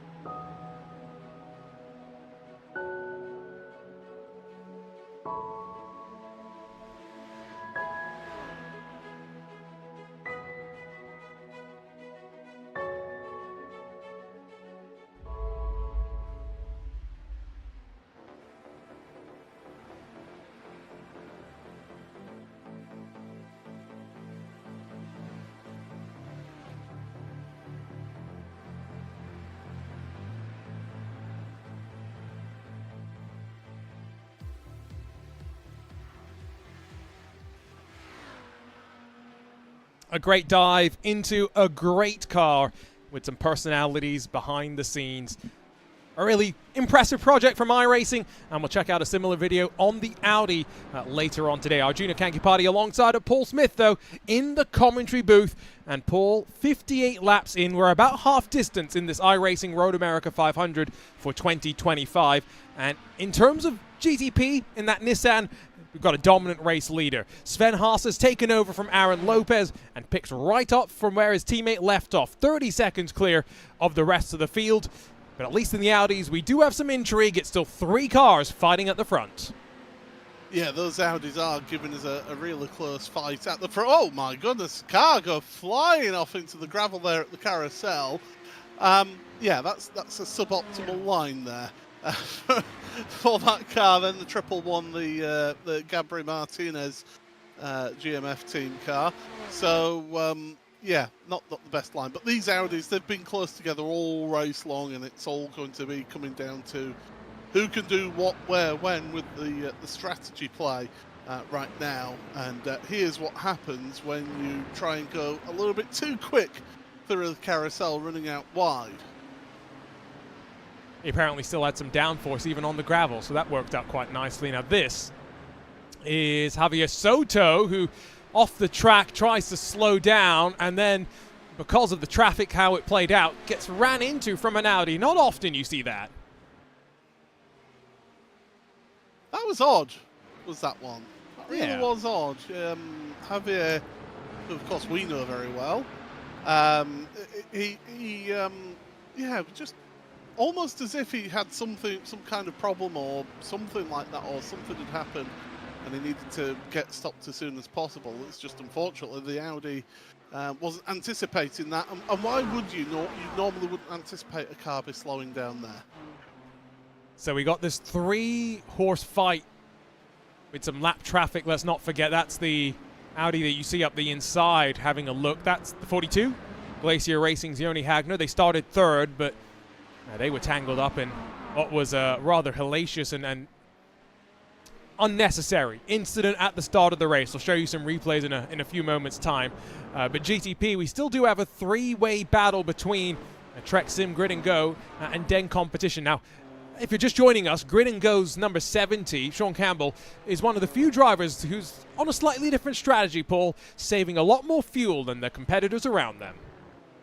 Yeah, you think he's on lap 5 of his stint. His teammate, Sven Hasser, who's at the front of the field, is on lap 13 right now, just started lap 13. So a bit of a difference between the two of them in the strategies, about 3-lap difference once Sean completes his lap. So he is on that bit of a contra strategy, trying to go that bit longer. That means that he'll be a little bit quicker in the final stops. But this is the carnage that happened at the start. Core Sim Racing, last year's winners, were wanting to defend their crown, got caught in a bit of a check-up, and the concertina effect had a massive effect. It was detrimental. There was about 6 GTPs all retired at that one incident. And then as the Audis crested the hill, Barney wasn't waving the yellow flag, and this is what happened to Glacier Racing. They'd done so well to get out of most of it, but they picked up enough damage that they still had to come down to pit lane. You can see them almost a little bit cross controlling the car to bring it through turn 1, but yeah, unfortunate incident, unnecessary incident like I mentioned, and so 46 starters are now down to 34 still running, so attrition has played its part. And in the GTP, in the Nissans, in that prototype class, we used to have lots of different trains and battles through the field. They have splintered themselves out with the skill gap, I think, proving to be quite high. And so most of our focus is still placed on these Audis, Paul, nearing the halfway distance of the race. They're only 4 or 5 laps away from their own cycle down onto pit lane. 9 GTPs officially retired from the race. We had 31 GTPs start the race, 15 Audis and the GTOs start the race, and yeah, we've lost a number of those. And Javier Soto, I think, is going to make the 10th GTP. You would imagine with that incident that he had. But yeah, these Audis, they're getting closer and closer to their pit stop cycle. So they've been 24, 23 laps for Polacek, who was only able to go 1 lap longer. For those of you keeping tabs at home, Polacek, although he basically started his whole race thinking about one thing, and that's fuel saving. But only being able to get 1 lap extra out of it, you've got to ask questions, haven't you, as to whether this is the correct strategy. But right now, these GTOs, they're all just doing fuel saving off of each other. Paul pointed it out in the previous pit stop cycle, though. Let's not forget that in the first stint of the race, these drivers did have to account for what was a full formation lap as well. Would not have used a full lap's worth of racing fuel, but definitely eats into the buffer that you have.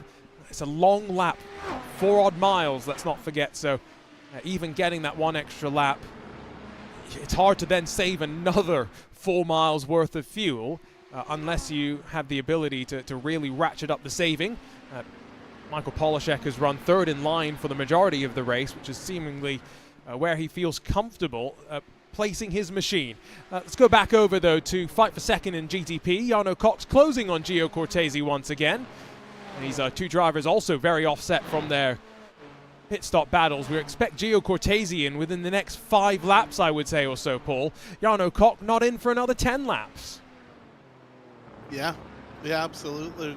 You're spot on there with the fuel, with how things are going. Although that Grid and Go car just getting caught up behind an Audi, had to be patient there. And that's what you have to be when it comes to multi-class racing, and he's not worried about the car behind. That car behind him, the GTP, is lapped down on him, so he could just focus forward and try and catch up to Gio Cortesi in that Obsidian Vintage by Gio car, and through the go. And do you know what I love about these sort of old school cars is that you can do a little bit of sliding through the corners with these cars compared to modern machinery, which demand absolute precision. You can just give it a little bit of tail out. Not too much. You don't want to overheat the tyres, though, do you? No. I mean, it feels quite fitting, given that we're talking about GTPs here today, just to recognize, and we have done earlier in the day as well, just the fact that with seemingly the modern evolution of the GTP rule set, the LMDH rule set, looking like it's going to last well into the 2030s, a revitalization of sports car and prototype racing around the world, that, Paul, I think we are very fortunate to be living through right now, you know, with McLaren announcing their plans to join the World Endurance Championship, with Hyundai's Genesis effectively announcing their plans to join the IMSA WeatherTech Sports Car Championship in the next couple of years as well. I always think back in sports car racing to this sort of a vintage, if you will, to the late 80s, early 90s, where you had this sort of a race car. I'm just so fortunate that we get to live through it now, albeit with some slightly different technologies. We don't get all those turbo whines and spool noises that like they did in the years of old. But I guess hybrid technology is pretty cool nevertheless. It's the leading tech of the day. I mean, the 80s was very much turbos were the thing of the moment, and everything. Shampoo had turbos stuck on the side of it in terms of oh, that's a major moment, and Michael Polacek has got caught up in that. But I think he's taken some damage on the front end. There's no question about that. And defending race winner, pole sitter Michael Polacek, who's been running his strategy unperturbed, gets tangled up with some GTP traffic. And again, it's a little bit of impatience from the GTPs, I feel. You know, they'd gone past one car and they were determined to try and make it past 2 or 3 into the hurry downs, locked up the rear wheels on the brakes, changing down gears, locked up the rears, and, oh, is that Beast Racing? No, it is the Blitz Motorsport entry. Ivan Platon was unfortunately behind the wheel there. We'll grab a couple more looks at it, but I think Paul, he called it straight away. Tried to get past maybe one more car than he should have. He was way overcommitted, and not much Polacek could really do. If you're Michael Polacek, it's a what do I have to do there? What do I have to do in that situation? Here he is on board, he's fuel saving, he's lifted off the throttle early, and then all of a sudden, face full of prototype. Unfortunately for Fabian Scheisseg in the Paceworks machine, he had the ability to cut to the inside and avoid it. Polacek not as lucky, and so pit lane bound for the GeForce Racing 45. And I think any chance of defending the win from 12 months ago, Paul, officially put to bed. Lone Bobo Racing have taken advantage of that now, though. They are 4 seconds to the good over Paceworks. That's it. When the sun shines, you make the most of it, and that's exactly, especially if you're over here in the UK. But that's certainly what he's doing right now.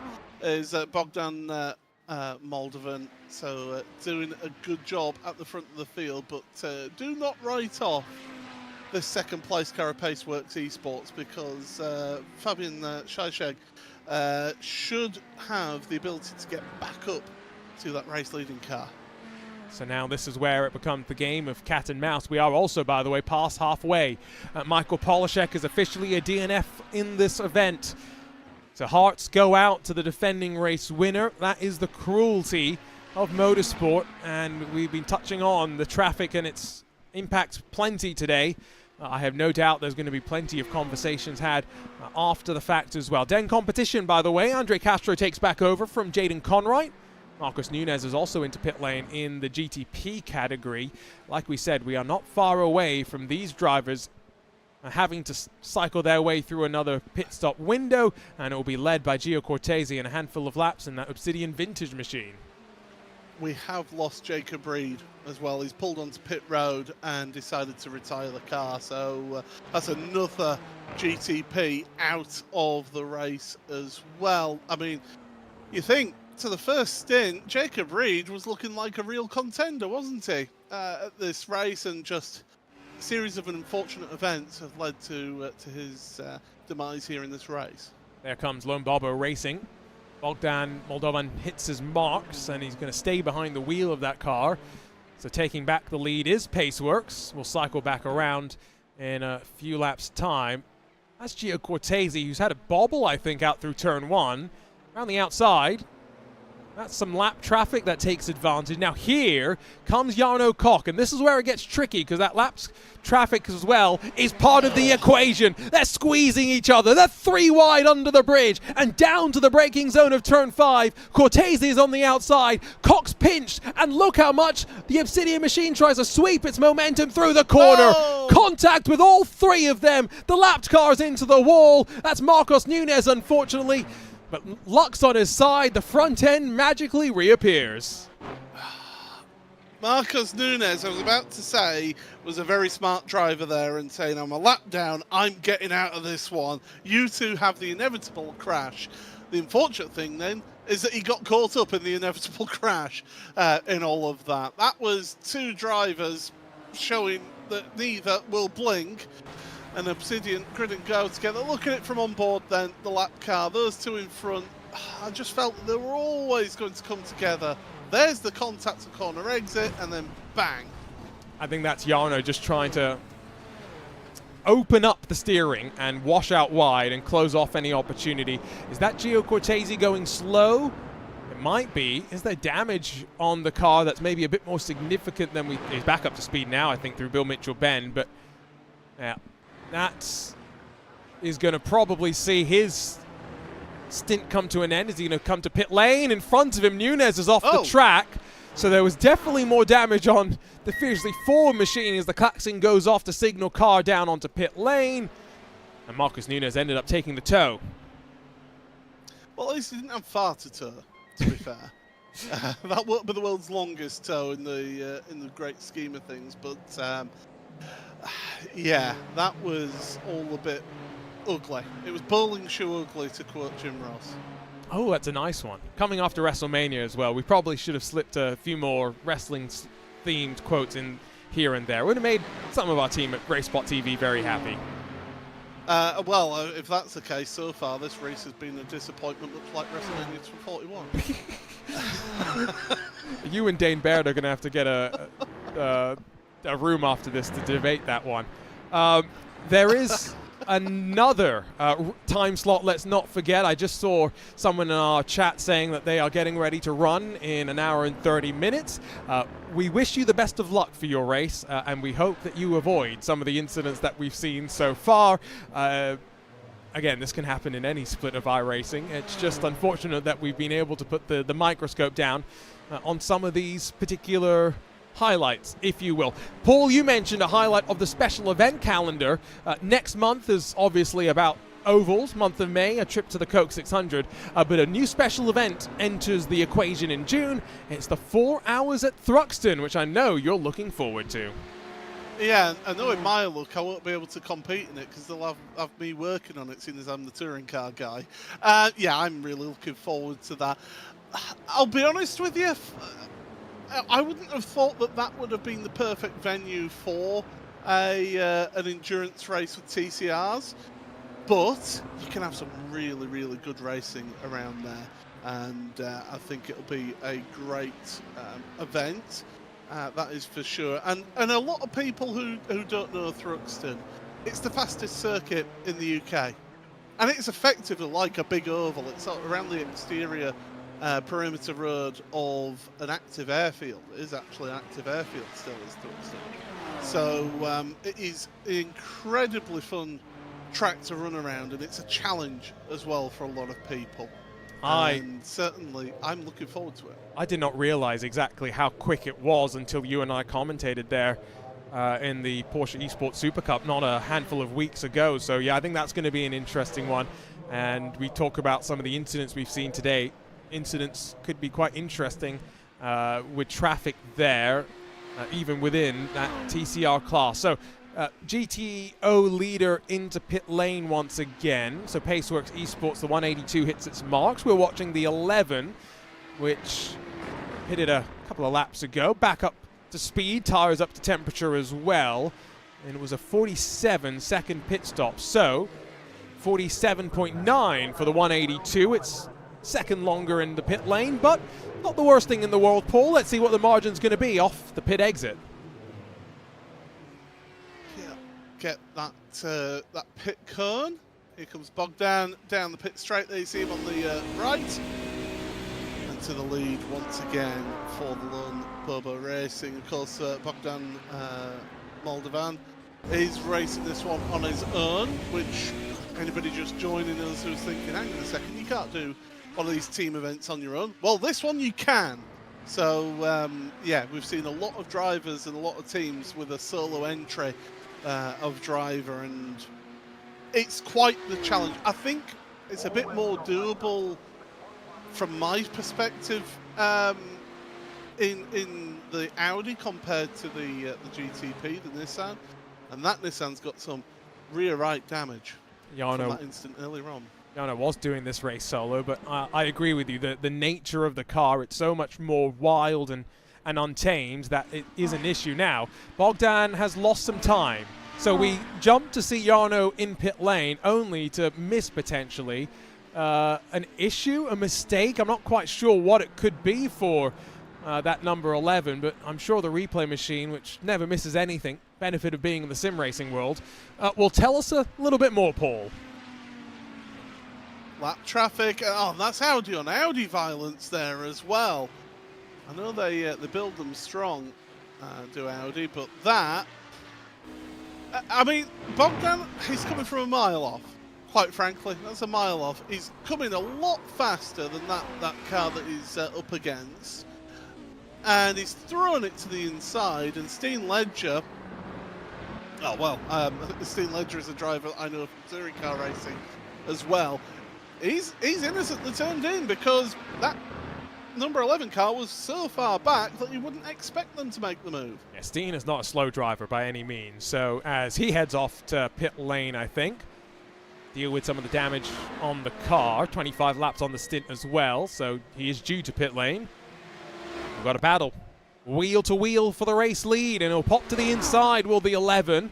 And trying to insert himself back to the front of the field. It's a nice and clean pass as well, because I think fuel savings top of mind for the Paceworks 182.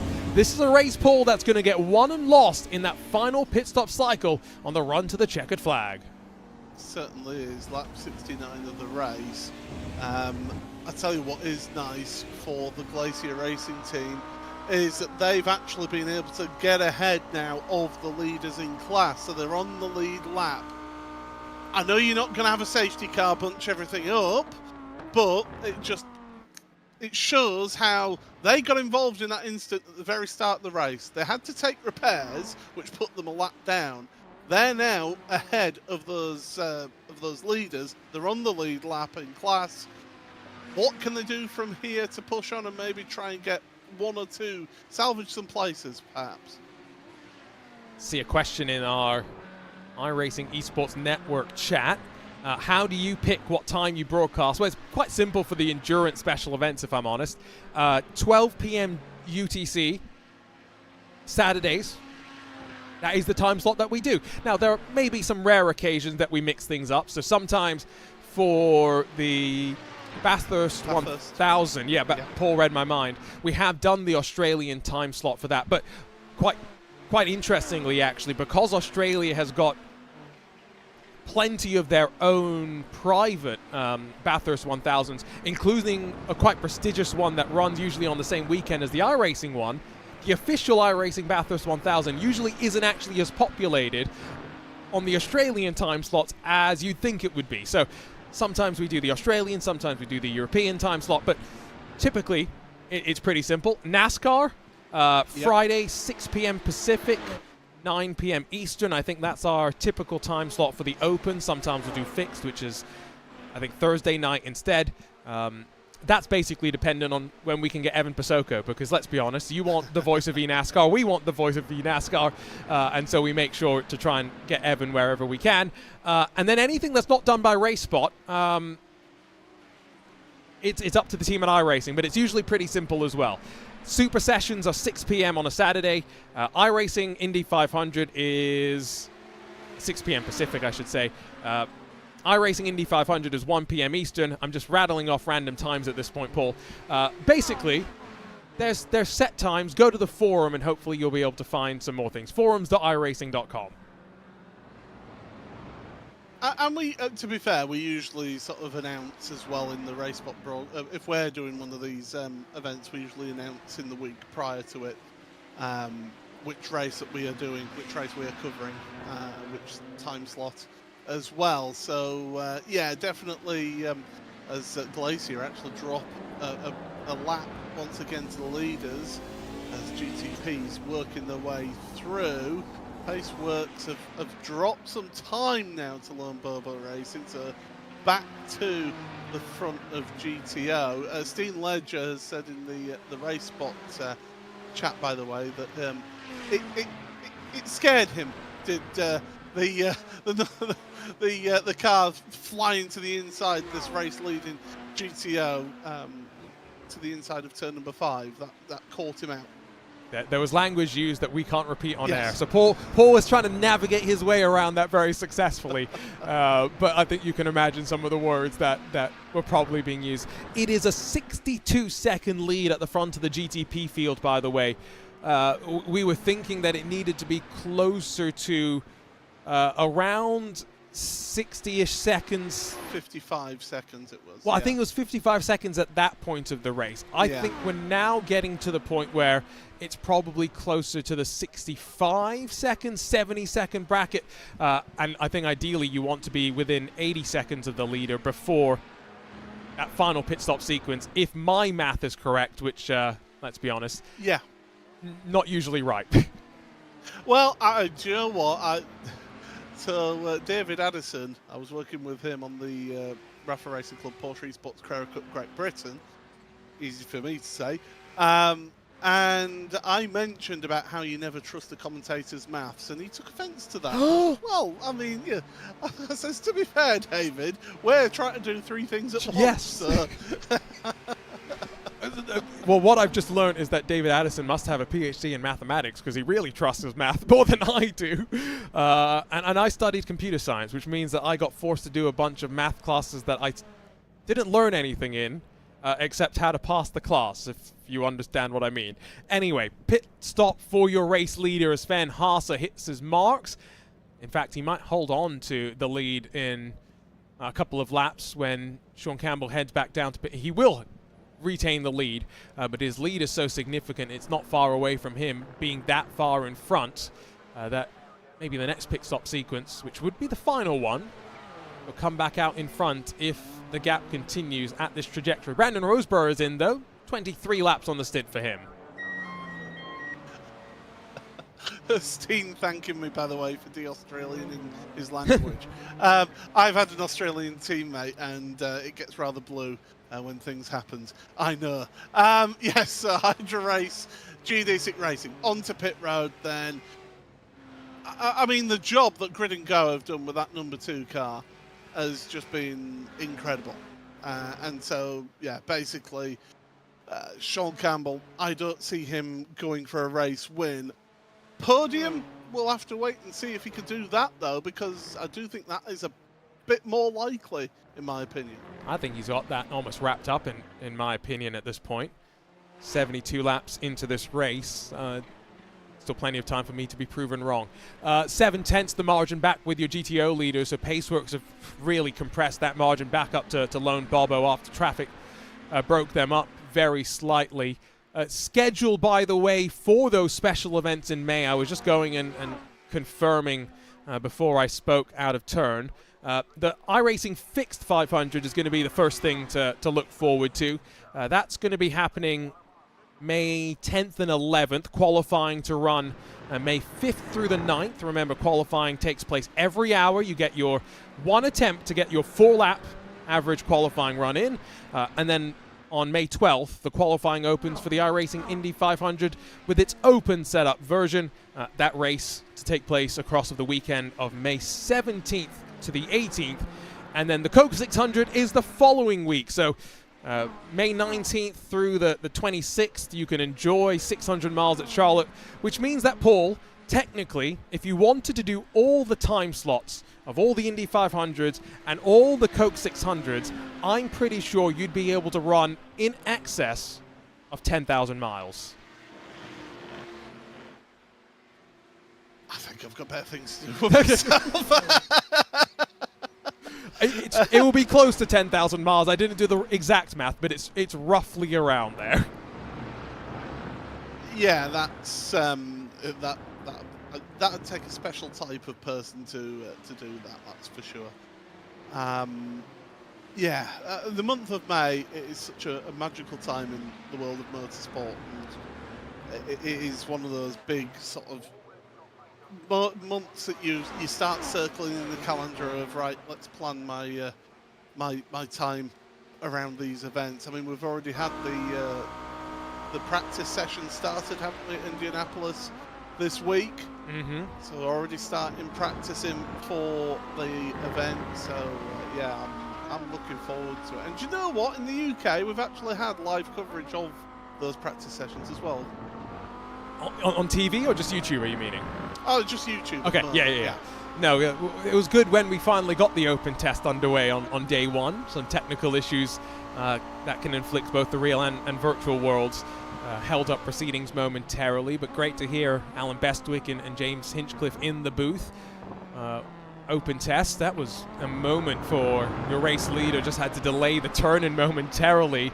And fortunate that Paceworks is not the type of team right now that's looking to take advantage. Again, they're looking to bide their time, save their fuel, and just hold their ground until that final sequence of the race. I'm going to go and do the math now, so I'm going to come back in a few moments with the exact number of miles you can run in the month of May.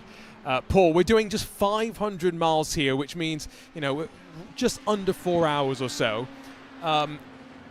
Do you want to try and guess how many miles do you think they'll run next year when they come back here for a 6-hour race in the real world with the modern GTP cars? Now, it's slightly unfair because you've got safety cars that might interrupt things, but just thinking about the progression of technology, it's quite remarkable. It's very realistic. You could cover as many as 1,200, 1,500 miles with these 963s, these Lamborghini prototypes nowadays. They're such impressive machines once they get up to speed. You didn't give me a chance to guess. You just told me. No, that was a bit close there for Paceworks and the lap car coming through. It's incredible, the progression of technology. I mean, you just think of, just in terms of aerodynamics to start with, how in the 80s they were just starting to properly make use of wind tunnels and learn and understand how the airflows work on these cars and how to get the most out of them. Whereas now, you look at it nowadays, you've got CFD, computational fluid dynamics. It's easy for me to say. As well as the wind tunnels, which of course we've got a lot more understanding of. We've got a lot more sensors. We can learn a lot more from wind tunnels as well. The tools that are available to these motorsport outfits now, and at a lesser cost than the technology was back in the day. I remember hearing the story of McLaren with their first carbon fiber Formula One car. They had to go to a company in America to actually make the actual chassis and the cockpit of the car, because there just wasn't the companies in the UK who could do that service. So you think of the costs that are involved in cutting-edge technology. As you go down the years, it gets cheaper and cheaper. It's quite crazy to think that nowadays, before you drive some of these modern prototypes, you have to read a 36-page, manual and probably pass the equivalent of an SAT to then jump into the car. And that's just to learn the steering wheel. Right, exactly, yes. Whereas here it was, right, strap yourself into the car, go and drive it, and hope you come back in one piece. So it was a very, very different time. But it was also a time where you tested a lot more, and so, you got a lot more familiar with the car. Niels van Handel's familiar enough with the machine now that he's been behind the wheel for a couple of stints around the outside. He passes John Babineau in that locked-in racing entry. That's 5th position changing hands there. As Sean Campbell finally comes onto pit road to have his pit stop right on cue.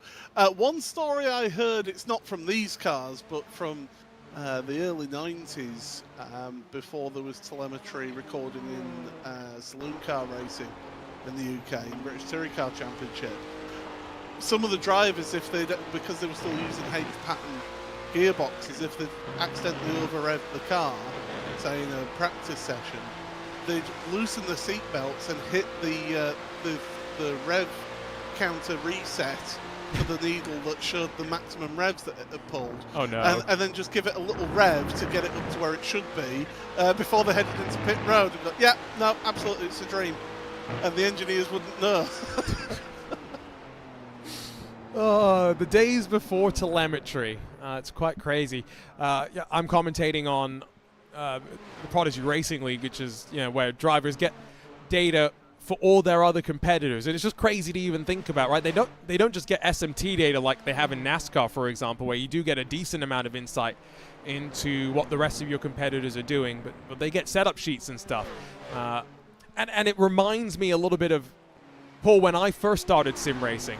Nowadays, there's lots of setup shops, which are great. They allow people to jump into a lot of cars with a better idea of the setups that they're going to have, the type of style they're going to provide. But when I joined iRacing back, 2016 with those GTE cars that you and I were talking about earlier, you would have people just post setups on the forum every week. This is what I'm running. Yep. You should try this out. And I miss those days a little bit now and then, as much as, like I say, setup shops have got their place. There was a bit of community, wasn't there? A bit more community involvement with that. I mean, we used to have it with I'm trying to think now. See, the thing is, with the touring cars that I used to drive, so the Kia Optima that I used to drive, you only had about 5 things that you needed to ever change on that car, so it was fine. But you used to have, in some of the other series, like the Skip Barber. Yep. Skip Barber series, you used to always have every week, right, here's the schedule for this iRacing season, and here's next week, here's this week's setup, here's a video as well to go through as to what gears you should be in, which corners, and where you position in your car, and all that. So you used to have a lot of that. And there still are communities that are like that as well, must be said. But I think they've filtered away from the iRacing forums and gone more into specific Discord servers, for example. Including for the IMSA Vintage series, I have no doubt about that. So if you, again, we've hopped on it on a number of occasions, but do go join that community if you are interested. A very dedicated group of people keeping the Audi and the Nissan active on a weekly basis, and you can make sure on the weekends you jump into the broadcasted coverage that they have on GSRC. Through the kink, still your leaders in this class, running nose to nose. Probably another 20 laps or so, just under that, before they're due for another pit stop. That will probably be, that should be, their final pit stop of the day. So when we were talking about slightly earlier that this is a fight that's going to come down to that pit stop and then the run to the checkered flag, we are not far away from closing in on that window. Give it another 80 minutes or so, hour and 20, and we will probably see the checkered flag. So this race is flying past, just shy of 4 hours, which in that Nissan, for those drivers doing it solo, drenched in sweat, I think, is an understatement for them, Paul. At least if I was behind the wheel, I was someone who got very sweaty as a sim racer. I think if those Nissan drivers were wanting the full authentic experience, then surely it'd be a case of, because these cars didn't have power steering, 100% force feedback and give it a go. I think that's to get the full authentic experience, and turn your central heating up if you got as well, to get it really hot in there. Yeah, I'm somebody who, if I'm racing, which unfortunately is becoming less and less as the years go by, I need to have like a fan on just to get some movement of air. It's not necessarily for any cooling, but certainly just to get movement of air, just to try and help me keep my focus. I'm exactly the same. I got a little fan next to me for when I go racing, which I don't get to do much now anymore since the monitor on my rig has decided to unfortunately expire after a very long-lasting service to me. 8 years I had that 49-inch ultra-wide monitor. Race leaders lost a bit of time with traffic on this particular lap, but it doesn't matter too much because, again, they've got a 44-second advantage, and the word from the chat was that the lead has been sufficiently covered off in terms of any potential for Sean Campbell to be able to interfere for the race lead. So Sven Haas has just got to stay on the tarmac now, stay out of trouble, and gridandgo.com could be entering victory lane in this throwback Nissan GTP. Might actually even get a potential for sweeping the podium. It's going to come down to where Campbell's strategy places him relative to Gio Cortese and Arno Koch, I feel here, Paul.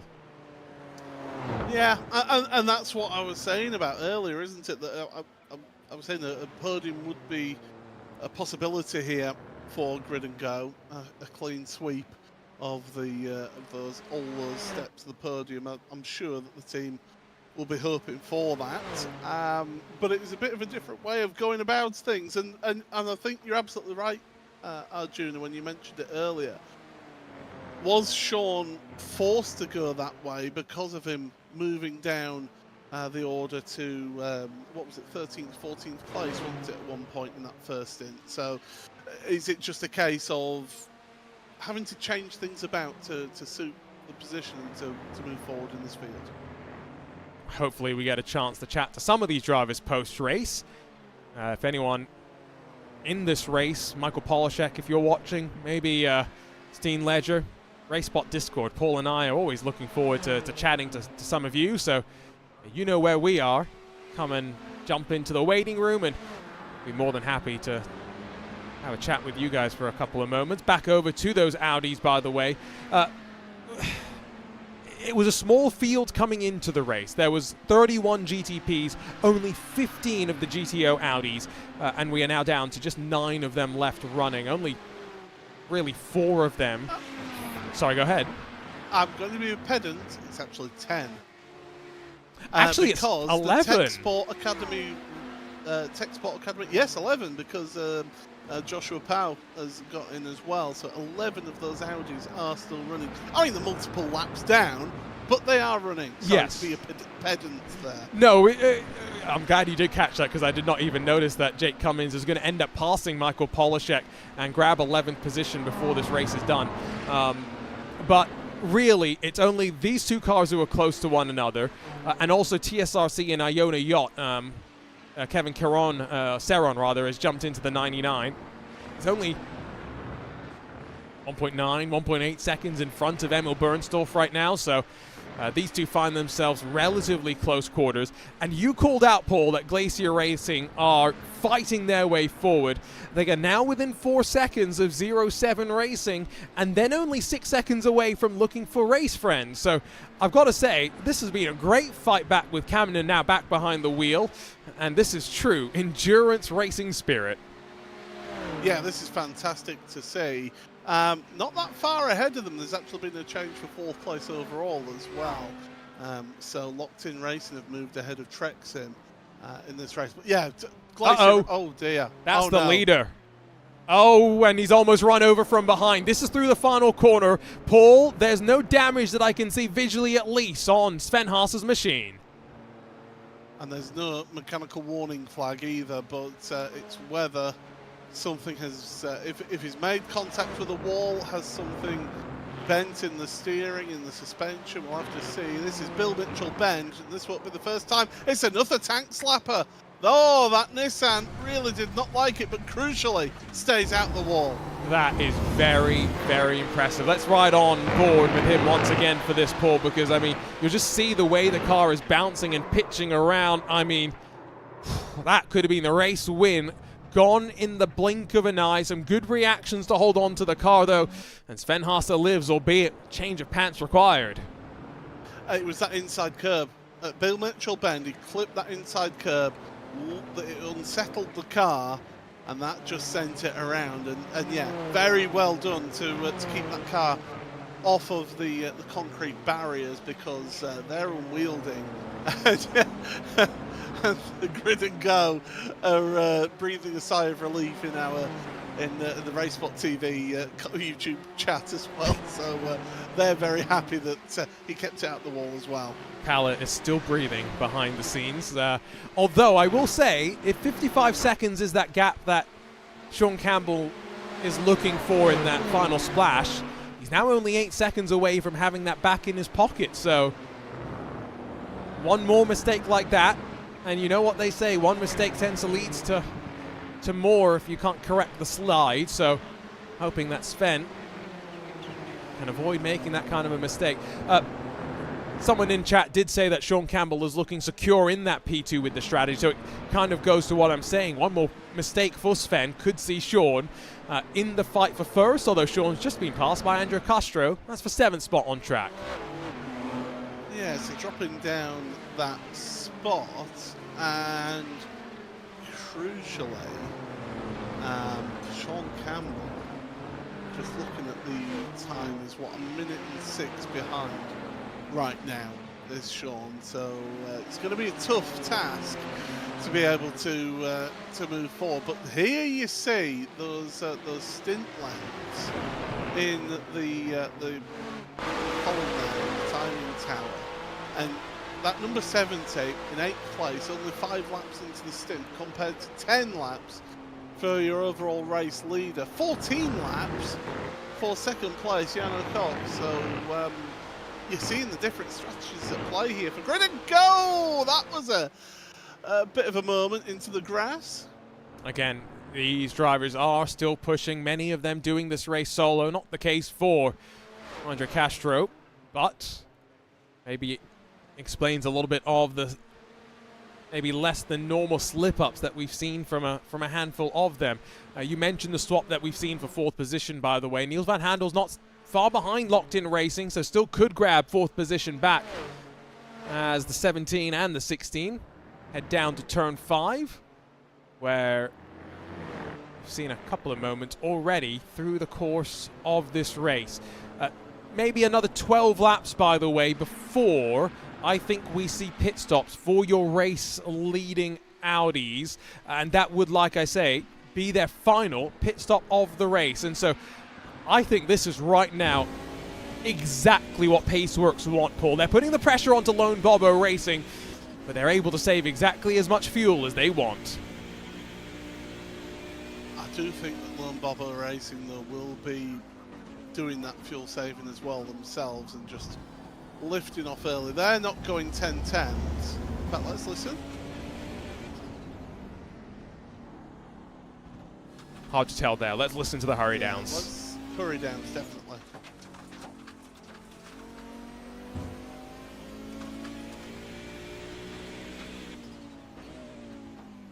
I'm not too sure. It's a little bit, perhaps. Yeah, maybe a bit, but I didn't hear too. It did seem as though through the kink towards the braking zone that he was maybe a bit more lifting on entry so that he could carry that speed. But yeah, I'm not sure, Paul. I don't know. I think if I'd rather be any one of these two drivers right now, I'd rather be the car behind, which is the same thing that I think Michael Polishek was thinking. So I don't know. There's a reason we're in the booth and we're not on the track, though. definitely hear that lift and coast there going into kind of the corner for Paceworks Esports. So yeah, a lot of fuel saving going on here, and if you can get a quicker pit stop in that final pit stop that's coming up, and let's not forget as well, Fabian in the race leading Bogdan in the race leading Lone Bobber racing car. It's lap 16 of his stint now, just completed into lap 17 of the stint, compared to starting lap 15 of the stint for the Paceworks Esports. So there's that little bit of difference of 2 laps there in terms of pit strategy as well that will come into play. So even less fuel will be needed from Paceworks Esports. And so if that's a 3-lap delta and Fabian needs 3 laps less of fuel to get to the end, it could be several seconds out on track. So see the margin, you get the sense Lone Bobber Racing are going to have to push in the final stages. They pushed 6 positions up from where they started, down in 7th initially after qualifying. It was a good charge, avoiding the chaos on the start, and then to pick their way forward through all of it. We're going to get to what will be 40 laps to go next time by, so not even quite to that point where the GTPs can pit and make it to the end. And so again, a reminder, there is going to need to be a splash and dash for the majority of that prototype field whenever we do get to it. Weather conditions, let's check back in with them, Paul. It's warmed up very slightly, although that wind's still been hanging around. But we have gone from being overcast to mostly cloudy, so a little bit more sun in the air. So yeah, you're absolutely right that it's warmed up that bit. We're not going to get to the stage of it being partly cloudy, so we'll keep this mostly cloudy. So the track temperature has increased. We are, 6 minutes to the hour in session in terms of the time of day. So coming up to 2 o'clock PM. So you're talking the hottest part of the day, really, aren't you? So it's a relatively cool time up here in Wisconsin. Yeah, it's not a bad day to go racing by any means. IMSA does return to this great track, America's National Park of Speed, for the IMSA Sports Car Weekend. That is August 1st through August 3rd. You'll be able to catch a full slate of action. And what do I mean by full slate? Well, Mustang Challenge, Porsche Carrera Cup North America, Lamborghini Super Trofeo, IMSA Michelin Pilot Challenge, and the IMSA WeatherTech Sports Car Championship, all on the same weekend. So when they're calling it Sports Car Weekend, you are getting plenty of bang for your buck. You'll be able to see Jaden Conright, who, of course, is racing in that Den competition, number 88 here today.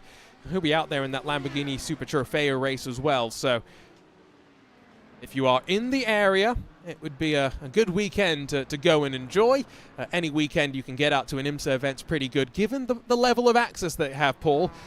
I mentioned it during our coverage at Sebring, but this year, the grid walk at Daytona, my goodness, I don't think I've ever seen so many people looking to try and get onto a grid walk outside of Formula One. And I was very fortunate that I had a pass from IMSA that let me go a little bit early because as soon as the general public was allowed in, it was too busy to get near a car, so I ran away. Geodesic Racing, number 4, is in pit road, had mechanical meatball warning flag and is out of the race. They've retired the car. Oh, as he race leading GTOs off in the grass at the King. Oh, it suddenly picked up with things happening in this one. That was a big, big moment. High speed. And remember, we've talked about how these cars push wide quite frequently. 4-wheel drive, they understeer when you get the power down. And I wonder if there was also some traffic to deal with as well, Paul. Yes. Yes, there was, is the answer there. All under control. Quattro for the grip. And, yeah, look at it a little bit. Actually, do you know what, with that one, I think that GTP was already there. It was alongside before turning, so that wasn't a late lunge at all, in my opinion. That was fine from the prototype. Yeah, I think that was okay. Maybe just slightly caught the leader off guard, but by no means was anything wrong in that GTP's behavior. Speaking of GTP, I'm looking up and down my timing screen. Whatever happened to Brandon Roseborough dropped him from the race, but more significantly, it's really dropped any battles. He was relatively close to some of his competitors. Nearest two prototypes on track right now are 4th and 5th position, 2 seconds splitting the two of them. Let's go back to 3rd final step on the podium where they're fighting in this GTO class. Kevin Saron, Emil Bernstorff, slowly been working away that damage on the front end as well in the Iona Yacht number 3, and it's finally clear. Pops his way to the inside and down to turn 5, retakes a spot on the podium. Yeah, they'll be delighted to get themselves back into the podium spots here. It's been a testing day, I think it's fair to say, in those Audis and in terms of their grid spot. I mean, they started in 5th place in that Iona Yacht car, so they've been moving forward in all of this one. I mean, the TSRC, should I say, they've started down in 8th as well, so it's been a day of those that could avoid the incidents at the start of the race have really paid off for them. I still remember I was doing a race, Phillip Island, 4 hours of Phillip Island in the SCO GT series, and we were going through turn 1. I was on the outside of the starting formation, and I thought I was clear on the inside, so I swept down low, caused chaos. And Paul, the best part about it was this was 2019, so the RaceBot production tools weren't as good as maybe they are now, and so fortunately the broadcast never picked up on the insane amounts of chaos that I caused with my head being broken for a moment and thinking I was clear. But it's so easy on these race starts, right? And so I go back to the race start that we've talked about, we've shown some replays about as well. When you're in that sort of a concertina back and forth, it's so difficult trying to judge, and so sometimes being patient is difficult. And so I'm not saying I understand, but I do. You have empathy and you have sympathy for what happened at the start there, because I think we've all been there and done it, haven't we? I remember I caused the mother and father of all accidents at the start of a touring car race around Long Beach. Here we are again, just looking back to the race start. So this is what happened. It was all the concertina, and it was all checking up. It was the car, the blue car, that really didn't get going. Everybody else went and all concertinaed up, and then the Audis came along at full chat, full throttle, and then all of a sudden, big cloud of smoke. You're slowing down, you're braking, even there, braking, slowing down, got rear-ended with the car that we were on board with. That's just a brief look at all of that. Let's take another look, maybe jump a bit more up through the field. Yeah, it was a moment, that is for sure. Our broadcast tools not missing any of this, that is for sure. We've improved them behind the scenes at RaceBot TV. The benefits of camera angles that can be placed after the fact rather than in the weeks and in the build-up before. Andre Castro has just brought the 88 Den Competition GTP in towards the pit lane. Remember, no pit lane speed limiter, right, for these drivers, Paul, so they're left to the devices of their right foot. Well, you think back in when these cars were racing, there was no pit lane speed limit, was there? So you were going flying in. I watched an onboard clip of the early 90s Formula One. It was Gerhard Berger coming into the pit lane, absolutely flat through the pit lane, slows it down, stops, gets his tyre change done in about 9.5 seconds, and then bang, away he goes, flat out on cold tyres. You look at it with all the pit crews just in shirt sleeves as well. They weren't in flame-proof overalls like they are nowadays with crash helmets. None of that you see now. It was, yeah, just unbelievable what was considered safe back in the day. As Solpec Precision Racing have had an incident, I can see yellow flags for the car 15. They lost so a couple. They've had issues. Yeah, lost a couple of seconds. One rule change that I don't mind is the introduction of a pit lane speed limit. You know, in all the safety innovations, that's the one that, you know, I'm definitely on board for as well.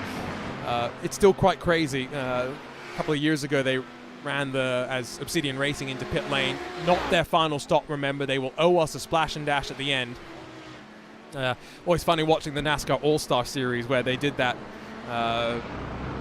event with effectively a pit stop challenge with no pit limiter. And some of the drivers just totally blew past their stalls because they were so unfamiliar with entering at high speed. If iRacing could allow us to turn that off, though, in the sim poll, I would have no problem with that for this event next year. I mean, we've seen how drivers have coped with cold tyres with this GTP at the best of times, let alone coming from a standstill out of the pit box, spinning round into the pit wall. So, yeah, I think maybe having that pit limiter is actually a good thing overall, even in the sim world. You heard it. Paul Smith wants sense. I want nonsense. Okay, just making sure we've got our priorities clear. We'll have 34 laps to go up the line. I'd rather still have cars out on track, is what I'm saying. Car 35, speaking of cars out on track, has had issues, and they're at a standstill at the hurry downs as well. So, yeah, and that's that Solpec Precision Racing. Oh no, that's the other Solpec car. Oh my goodness. Yes, no, unfortunately, Nathan Ray's had a couple of moments in the last handful of laps. And now Fabrizio Rivera, who's in the 10th place Solpec car, has had a moment last time around. We're watching your race leaders, but I was also keeping an eye, and you can keep an eye on that gap bottom right of your screen right now. Glacier Racing, they might be able to get back up to 6th position here, and they're not far off a top 5 as well. It's 4 more seconds up the road, Paul. We've been talking about endurance racing spirit, and this is the reward that Juhani Kamanen is about to get. Do you know what? I worked, I was fortunate enough to work the Hankook 12 hours of Monza a couple of years ago. And one of the teams is actually, forget about that for the moment, I was having a look, but not quite close enough. But one of the teams, 911 Racing, they were, yeah, that was the name of the team. They were running one of the older... Sorry, they almost just got squeezed. Yeah, I saw. They were running one of the older 991 Porsche 911 Cup cars in that race, and they had a part brake as alongside goes that Glacier Racing car into the braking zone for turn 1, and that's nicely done. Can they hold on to it though? Yes they can. Yeah, they had a part brake in the car. I think it was in the gearbox from practice, and they couldn't qualify, and it was a question of whether they'd actually race.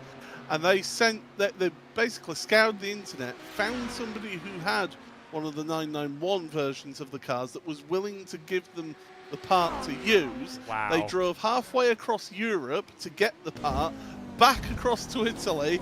They arrived in the morning, fitted the part, and they took part in the whole race, and they got given the Spirit of Endurance award for the particular race. As they should, too, right.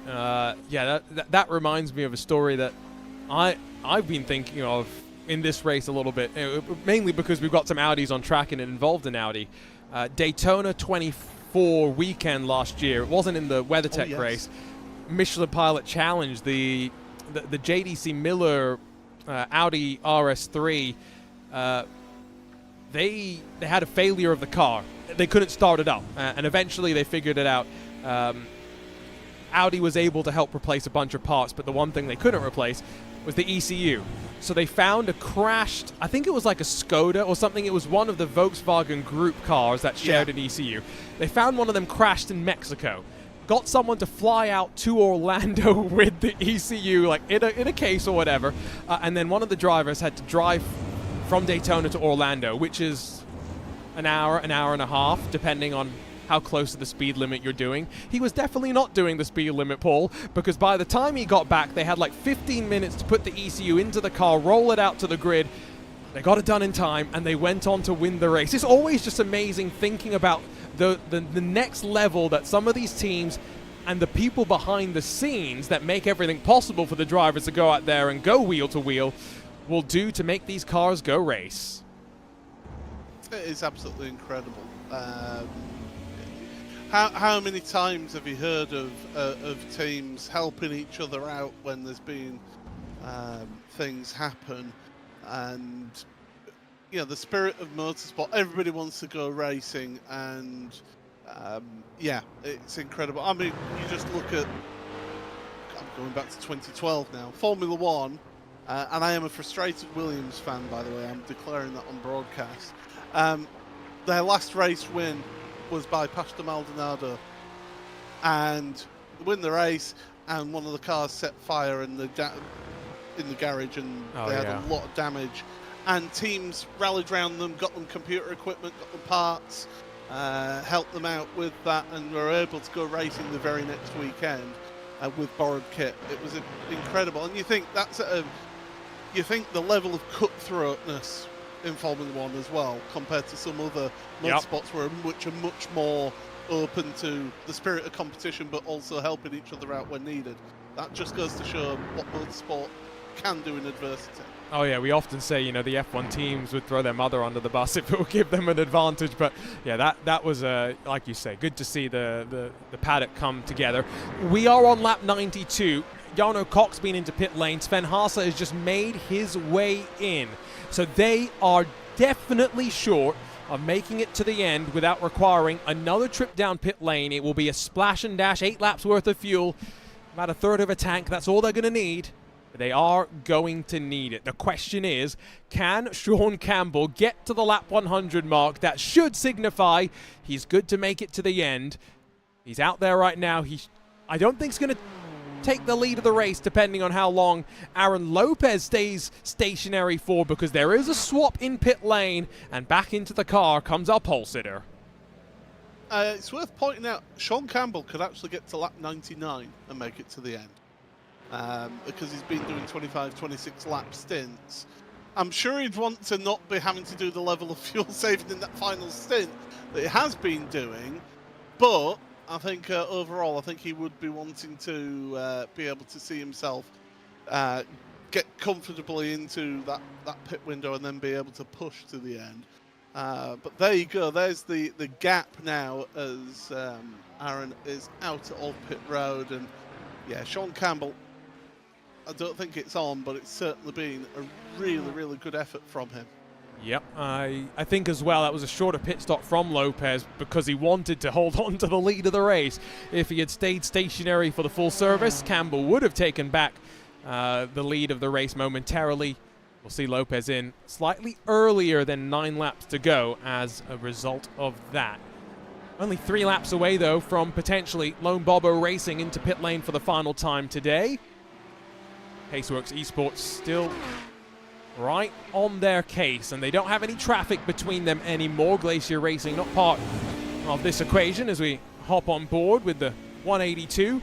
Started second, has run up in the lead in that opening hour of the race, but has settled quite nicely into the situation right now, saving the fuel, and we suspect potentially going to build up its advantage on the other side of the pit window. And on the other side of the pit window, Paul, it is going to be as simple as push, push, push, pedal to the metal, and go, go, go.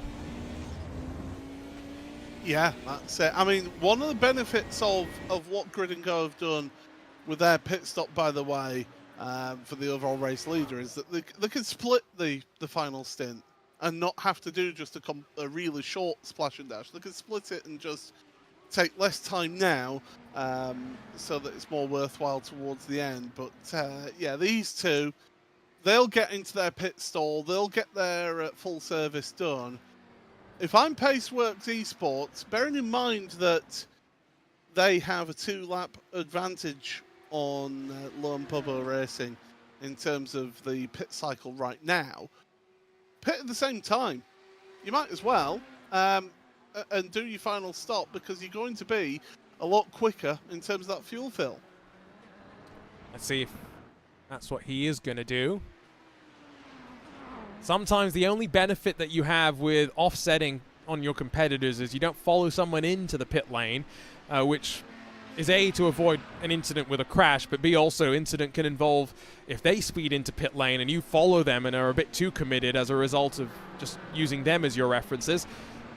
Avoid a speeding penalty to end this race out. That would be a rather disappointing way to close the proceedings. As around the outside, there goes one of the grid and go machines, nicely navigating its way around the race leaders.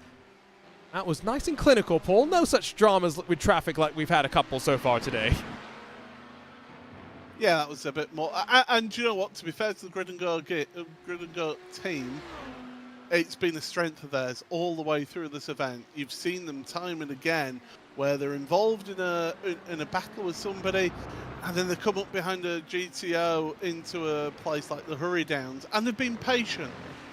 And it just goes to show that having that patience really pays off for you, because they're able to be out there at the front of the field and be able to push on for the rest of the race. We've seen those teams that have been making late lunges and dives on the GTOs have got involved in crashes. You know, so it's not worth it in an endurance race to be on the absolute ragged edge all the way through. And unfortunately, Michael Polishek, defending race winner in this GTO category, involved in an incident with one of those GTP contenders.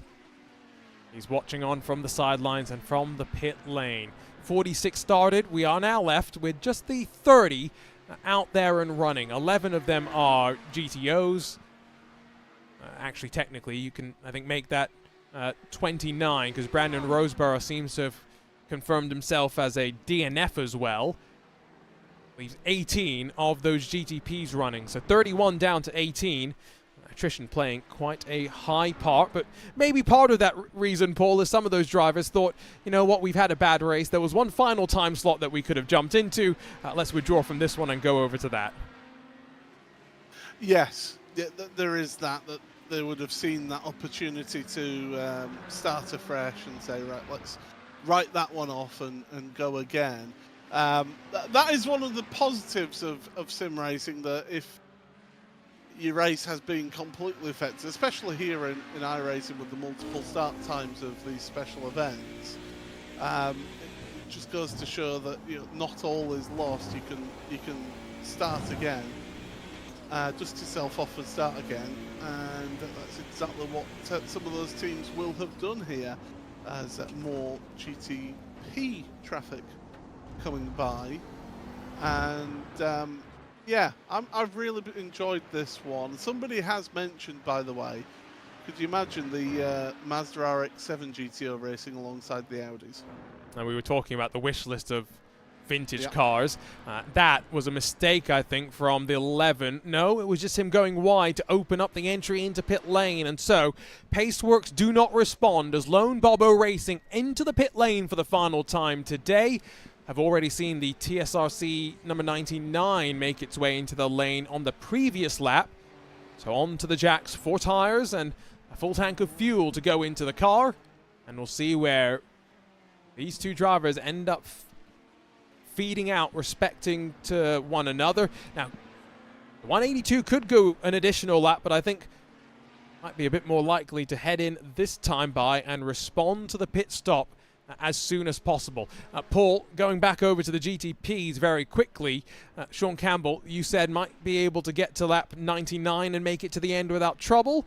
I think he should be able to make it to the 100 based on what I'm seeing, which, like you were also saying, life becomes a bit easier for him in the final stint of the race. Yeah, if you're able to make it to lap 100, then you're not having to do as big a fuel save as you have been doing in this race. It means it can really just push on for that final stint. Yeah, what Sean will be able to do is a show off what an incredible job he's done at the fuel saving. This is lap 21 of his stint, and we've been seeing those that particular car going 25 laps, haven't we? 25, 26 laps. So definitely he is looking at making it to that magic number to just have one more stop, whereas everybody else in GTP has got to go that one stop extra. So bottom of the screen, you can keep an eye out on Bogdan as he navigates his way back out onto track. Fortunately, not too much traffic. Let's see if he's going to hopefully be able to get back up to speed relatively quickly. I've just seen Gio Cortese has slipped off the track as well. So he's now lost a bit of track position relative to Nick Thiessen in the TrekSim.com 16, who's back up to 4th and holding on to his advantage. Paceworks not coming in this time by though, Paul. They've elected to stay out that one additional lap. Yeah, I think they are now just thinking, you know what, let's just keep going right to the end of our stint and then just fuel that less fuel in than what we've been seeing. So, yeah, they are doing just that. Issues for some of our cars out there, and that was a big moment there. That was something number 15. That was Gio Cortese in the 8, and that's how he lost some time. There's some white GTPs. This is the 15 of Fabrizio Rivera, followed off the track by Joshua Powell.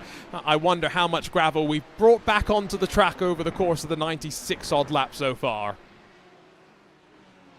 Thankfully, the virtual corner workers don't need to be able to do any sweeping of the track, so be able to look after the track. Fortunately, virtual world means that we can just instantly get the track clean and away we go again in front of the race.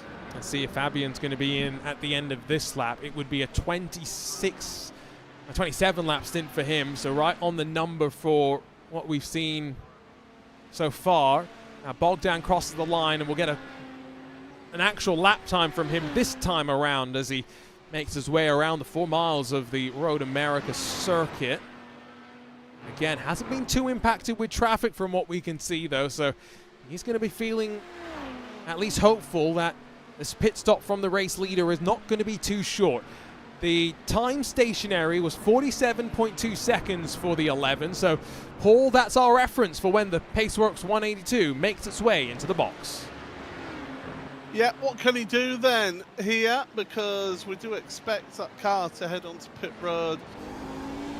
Well, it doesn't necessarily have to come on this time. It's got one more potential, and yep, it's going to go by again. So, again, just getting more and more time in its favour, and that's really working out for Paceworks Esports now to be able to move forward in the great scheme of things. So, definitely doing the job that they exactly need to do here today at Paceworks, and it's working out beautifully. Looks like we'll have a chat with Sven Haase coming up after this pit stop sequence. We'll just get confirmation on how big the gap is between the GTO contenders in this final 46-odd minutes of the race. Our Junior Kanki Party alongside of Paul Smith in the RaceBot TV commentary booth. Very glad to have your company here on this fine Saturday morning, wherever you are around the world. Morning for me. Afternoon for Paul, evening maybe for some of you watching along, and hoping that you've enjoyed the action so far as much as maybe we've seen a fair amount of attrition playing its part as well. This is Gio Cortese back now up to speed after that slip up through the carousel a couple of laps ago, Paul. He's only 1.3 behind that Trek Sim number 16. The fight for 4th is still on. And isn't it amazing how Trek Sim have been able to get themselves just seemingly going back and forth between them and the Obsidian Vintage by Gio. It's been this last hour or so that those two have moved positions between themselves. You can see all the gravel on the track there on the exit of Canada Corner into Bill Mitchell Bend. We've seen the trouble that people have had around Bill Mitchell Bend as well, and that won't be helping matters.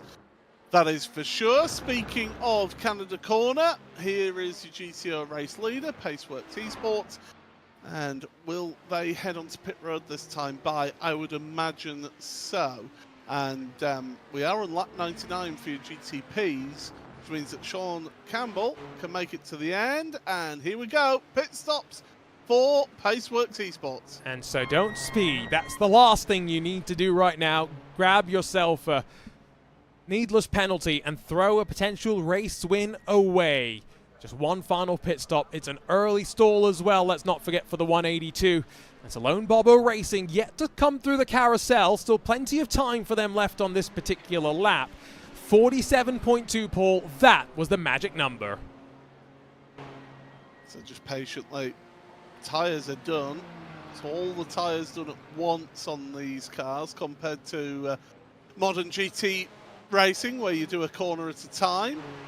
And now just patiently waiting, and it's all about that fuel number. They don't need to take as much fuel as the Lone Bobo Racing car, and so they can afford to short fuel this one.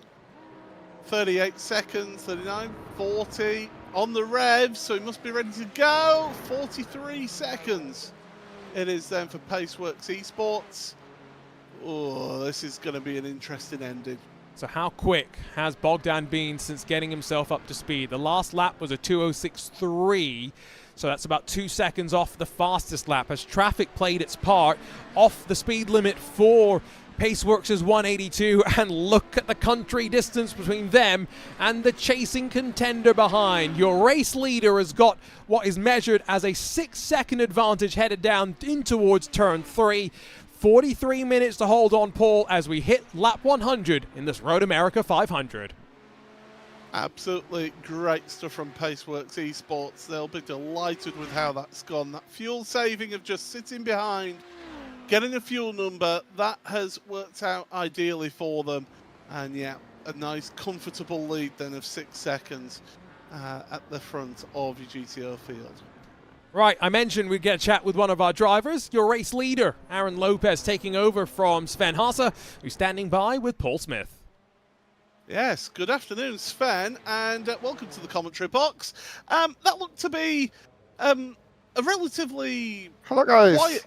I'm going to say it looked to be quite the relatively quiet stint for you, apart from a big moment at Bill Mitchell Bend. Yeah, well, at first we normally don't drive this car, so it's always like super hard for us to adapt. And as soon as we adapt, we are trying to push the limits more and more. And yeah, at one point, I was maybe a bit overconfident, I would say. But you kept it out the wall. That was the crucial thing. How has this race gone for your team? Because, in particular, your car. Because it seemed to be you've just been able to build this comfortable lead at the front. Has it just been you've had that extra edge between the two of you in the car? I have to say, like, Jano did a lot of work on the setup, and the car is like super nice to drive. And obviously, we found out during the week already that we have lower wing than most of the other competitors, which gave us the edge in fuel numbers and also therefore race pace. So we could like keep it a little bit more easy on the one side, and we are quite happy how it evolved in the end. I mean, basically 1, 2, 3, as it seems to be. Jano had like this very, very unfortunate situation in his pit stop that the car doesn't fuel, and that's why he lost like 25 seconds in the first stop. But overall, I think when you enter with 3 cars and as it looks like finishing all on the podium, there's nothing more you could ask for. Now, you mentioned there about how this isn't a car that you guys would normally race, and I said at the start of the broadcast it's an analog car in a digital world. Just explain to those sitting at home who have never tried this car, what is that big difference between something like this compared to modern GTP machinery? I mean, this is like a really, really hard to drive car, as it has like no TC, no ABS. Its suspension is quite stiff, so compared to modern cars, your grip levels overall are quite low in mechanical and high in aerodynamical. But as you have like this turbo punch coming up like half through the revs, this car wants to eat you up like out of every corner, and you have to have the throttle control at all time, even in 3rd or 4th gear. As we are now going through the carousel And as you might think, like with this downforce and aero-wise, middle of the corner, you can pinch it. No, you can't. You have to really control the throttle after 4 or 5 laps. And otherwise, like your race can be over in a snap second. And that makes it a lot fun and makes it very, very interesting to drive. And once in a year, we are really enjoying it. And yeah, hopefully with a new build, we're also looking for maybe the new tire model, and that will make also GT3 racing more interesting again. Absolutely. Well, Sven, it's a pleasure as always, and sit back and enjoy watching your teammate bringing it home for you, hopefully. Thanks a lot. Nice to have me, and have a good weekend. You too. Cheers. There we go. Sven Hasse. Always good to hear from some of our drivers, and I thought it was pertinent to get that impression of just how difficult this car is. We've been waxing lyrical about the differences of this car compared to modern GTPs, but to have somebody who's out there at the front being able to explain it, I think that's worth hearing. And yeah, I would encourage people to try racing this car. I can't. I don't have the talent for it, I'll be honest. Now, it's great to hear from him. Interesting that it was a technical issue for Jarno Koch that prevented him in that first pit stop from gaining some time. We saw some moves. Gio Cortesi lost some time. He went off the track. Nick Thiessen's up to 3rd now in the TrekSim.com entry. This fight's for 6th in GTO. Glacier Racing have sailed past these drivers. They are having a great recovery up to 5th position in the number 42. Loss of control. Trying to control themselves back up into 6th position and past, looking for race friends. But this is the great thing about closing stages of the race, especially with different strategies, Paul. They're all kind of converging right now. Back over to Obsidian Vintage behind Locked In Racing after their mistake. Yeah, it's been Obsidian have been having just one thing happen after another, haven't they? Really, they should be in 3rd place right now, as things stand at the moment, but a couple of mistakes has had them behind TrekSim and also behind Locked In Racing as well now. So it goes back to talking about this GTP and how difficult it is to drive, how easy it is to make mistakes in this car, and it's shown time and again. It's bit people as Beast Racing finally make their final pit stop. Wow, so they've gone how many laps longer than Sean Campbell? That's 3 laps longer than Sean Campbell. So, I mean, the fuel-saving effort has continued from the crew. And Drew Adamson did send me a picture of what the car was meant to look like. So, it does look great. Unfortunately, we didn't get the livery in time. But maybe next year for this iRacing Road America 500, because I have no doubt it will be back for a 3rd consecutive year. And hopefully we'll get, like Paul and Sven were talking about, some more people who've never really had the chance to explore the car. Paul, I love that you asked Sven that question, A, because it was very topical, like you said, but B, the answer he gave, right? Talking about the turbo spool in 3rd and 4th gear, which, just trying to explain that to someone who maybe doesn't race lower powered cars, or even maybe modern race cars which have this kind of power. The torque swell that you get in a 3rd gear, it's like a modern Formula 1 car when we used to talk about, Lewis Hamilton would start races in like 3rd gear to avoid wheel spin. There is so much torque from these cars. It is a totally different challenge. I mean, I'm just old enough to remember the turbo era of the 80s in Formula 1. They finished in 1988. I was just starting watching races with my dad back then. Down there, everybody knows the little rollout play mat that you've got in the little town. Yep. That you drive your cars about, your model cars about on. That was me in front whilst the Grand Prix were going on. So back when I was a very, very young child, and I could just about remember those Formula 1 cars of back then. I mean, a lot of people complained back in 2014 when Formula 1 went to the turbo hybrid cars about the noise of the cars, but you listen to clips of those cars from the 80s, they were beasts, but they weren't high revving cars. It's a different noise. I personally don't get this out of this about the noise of Formula One. I like being able to go to races where my ears don't bleed. Yes. I was at Spa in 2013, which was the death throes of the V8, and I was at the very first turbo hybrid race at Australia, at Melbourne, for in 2014. So I experienced that changeover, and I liked it. But that's just me. No, I have experienced the high revving, V10s that people still wish that we could go back to. But last year I was at the British Grand Prix, Paul, and I didn't wear, what do you call them? Earplugs. I didn't wear anything. Earplugs, yeah. And it was nice being at a Formula One race and being able to sit there without earplugs, right? Like, yes, I probably did a bit of damage to my ears. I don't recommend that you do that, but it was tolerable. Like, it was great. I don't know. So much about a race car is the sounds, which is why it's quite funny, Paul, that I quite enjoy Formula E, which is a racing series where the sounds are quite reduced, but they're different sounds, right? It's a unique sound. And so, again, I love racing. You put 2 wheels, 4 wheels, it does not matter. You could put 3 wheels, find a way to race on 1 wheel.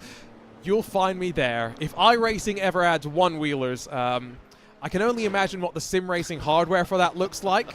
I've got a business idea now that I've got to go pitch to Corsair. Be right back. Unicycle equipment. Exactly. Yeah, Force feedback. Oh my goodness. I mean, I've seen some. I mean, you just have to look at modern endurance racing, and the wide range of different car engine configurations and the different noises that they have. Look to the World Endurance Championship when Audi were in it with the diesel. Yep. That sounded completely. I mean, it sounded like a bus compared to the rest of them.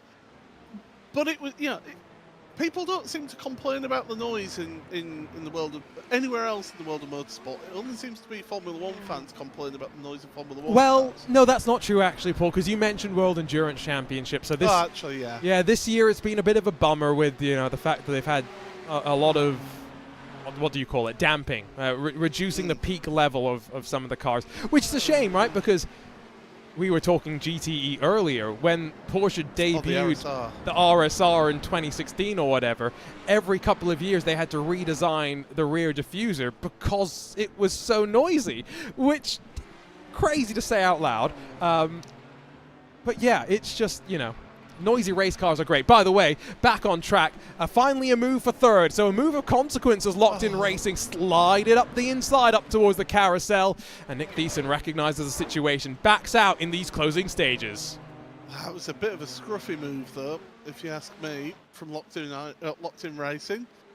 And Trexim, I think, wasn't too happy with that move, but we carry on. Trexim will just be sat there. Nick Thiessen will just be thinking to himself, well, do you know what? They'll make another mistake in a few laps' time and I'll get back ahead. That seems to be how Locked In Racing has gone today in this one. And Obsidian aren't that far back. Yeah, the RSR, by the way, 2018, I went to Spa-Francorchamps, the World Endurance Championship, and I've told the story elsewhere. Oh, that's the full fat version too, right? Yeah. And I'm convinced that car has caused me hearing damage just from the last 45 minutes. Because for the rest of the race, we were walking around the track. Last 45 minutes, we were in the grandstand on the pit straight. And yeah, it actually hurt my hearing. Andre Castro brings in the Den competition number 88. So that's their final stop incoming as we have 18 laps to go. They've been doing 18 lap stints for the majority of these middle and latter stages of the race. Yeah, the one thing that is at least good is, as much as the World Endurance Championship is putting the kibosh on some of the noises, at least IMSA for the most part is not. There are certain tracks, Laguna Seca, I'm looking at you, where there's noise decibel restrictions that you've got to try and meet. But for the most part, most US circuits if they're not street circuits, are far enough out of most city centers that you'd hope that noise restrictions aren't a thing. Is that Lone Bobo Racing, by the way? It is. They've got pressure from Glacier Racing behind. Now, this isn't an actual battle on track, Paul, but you bet, a battle for bragging rights. After Glacier Racing involved in contact on that opening lap, they'd love to pass second place Lone Bobo Racing before the end of this race. Glacier have made it pretty much to the front of the cars that are one lap down. Now, haven't they? At this point in the race, they're too far back for the TSRC drivers to be able to make that move for fourth place. But certainly, Joni Hagner doing a sterling job. In fact, both the drivers have done a sterling job to try and recover from what was happening earlier on in the race. Locked In Racing come onto pit road, by the way. There is noise restrictions in the UK, unfortunately. One track in particular that I know iRacing are working on, because they have announced it, so I am okay to say. Croft in the northeast of England. It has now a restricted amount of what's called noise days. Right. And so basically, it all comes from a family moved in to some house to a house nearby, and the husband was complaining that a few Sundays a year he wasn't able to enjoy his summer out in the garden because of the noise of the racetrack. So they complained to the council, and the council put strict noise restrictions on the track. Mm-hmm. The irony of it is, the only reason that they moved into that house was because his wife had got a job at the track. Yes, I heard that story actually. Now that you got to the point at the end, yeah, it's a shame. Who knows how long Laguna Seca is going to be around? With some of the developments around its governance and things like that, but it will always live on as the first ever track to be part of a video game. Back in 1999 when it was in Gran Turismo 2. Can you imagine? That is now 1999, 97, something like that. A long time ago, Paul. Yeah, thanks for making me even older. Yeah. It's okay. At least it's not like with Brian Till, Paul, where I commentate with Brian on the Prodigy Racing League, and I like to sometimes bring up to him, not on air, usually behind the scenes to poke fun. I was born the same year he qualified for the Indy 500. That makes him feel very old. I mean, I've been doing the same to David Addison, to be fair. So yeah, it's definitely something that you can do. I mean, you're speaking to somebody who literally went to a midnight opening of a games shop to buy Gran Turismo 5 back in the day on the PlayStation 3. Those were the days. Yes, the heady days of when you had to queue up outside a shop at midnight to get the first hands, rather than just hitting download. Yeah, here comes the race leader into pit lane. He can't hit download on some more fuel, unfortunately. It's into the box, some fresh tires going on as well. Good years for the Nissan GTP, and it's going to be off and away with what should be race lead intact. No, it might not be the race lead intact, and Jarno Kok might actually cycle back to the front of the field momentarily as swap around takes place. He should be in, though, in probably the next 4 or 5 laps. Yeah, and that's it. It's just a case of just while the pit cycle goes hot on. Yeah, very good point as well. Thruxton in the UK as well, down in Hampshire, where we've got the 4 hours of Thruxton. Yep, there's a noise control on that track as well. A lot of the UK circuits have got noise controls on the Brands Hatch. After October, they're not allowed to run the Grand Prix loop until April. My silence is disappointment, by the way. It's just the way that the world is going, I'm afraid. And when you think that these venues have been here since, well, in terms of Brands Hatch, sort of right, late 40s. You know, Silverstone's the late 40s. All these venues have been around for going on nearly a century now. But it's just people's tolerances have changed over the years. I'm just. This is why I say that electrification is part of the future of motorsport, because you'll still be able to, because electric race cars are a lot quieter, as we see with Formula E, for example. And I do think that there is a future in that, because it'll keep these venues alive. Oh, I've always thought electrification has had its place. Like I am not. Like I said, I love Formula E for what it is. It doesn't replace Formula 1 for me, but it satisfies something else. And you know, the Porsche Mission R, we've had that on iRacing for quite a while. I think we've had it, Paul, as a Porsche All-Star car once as well, I think. Yeah. Yeah, so we've commentated we did, on it. So, yeah, no, I agree. Now, that's not to say that I want an electric car. Like, I would prefer to have an internal combustion engine, and that's why a couple of years ago I went out and bought a new car, because I was having a conversation with a certain driver in the Porsche Esports Super Cup who was telling me that he'd used some of his winnings to go and buy a really nice road car, partially because the inevitable is, you know, we have this transition on the road, and maybe not in the next 5 or 10 years, but in the next 20 or 30 years, you know, the ability to get a really fun car powered by an internal combustion engine might not be possible. So, yeah, I went out and did that a couple of years ago. I do not regret it. There are some really fun electric cars now that are starting to be made. So, you know, we are getting closer and closer to that.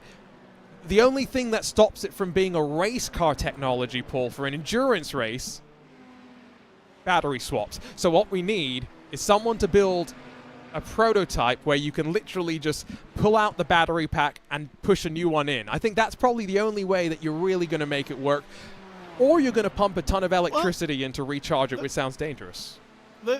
Well, I mean, the thing is, there are cars road cars that have that technology of replacing batteries. Yes. It takes about 3 minutes.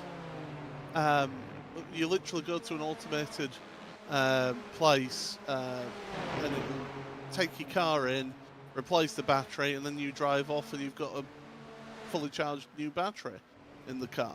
So, yeah, there is the road car technology, and that would have a relevance to road car technology as well. So actually it would be good to develop that, but fast charging as well. But battery technology, solid state batteries are coming.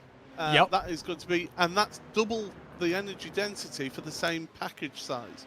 So the technology is advancing to the point where I think there will be a massive change in ownership of cars in the world. And again, just go back 36 years and tell the Brabhams, you know, developing this car and driving it, that 40, 50 years from now, what the modern GTP would look like. Similar evolution we're going through, of course, with our road cars. Pit stops underway. Jarno Koch, of course, already in the box, but Nick Thiessen and Gio Cortese joining him now. Question will be for John Babineau, how far behind is he going to be in that locked-in racing machine? He had a 37-second pit stop.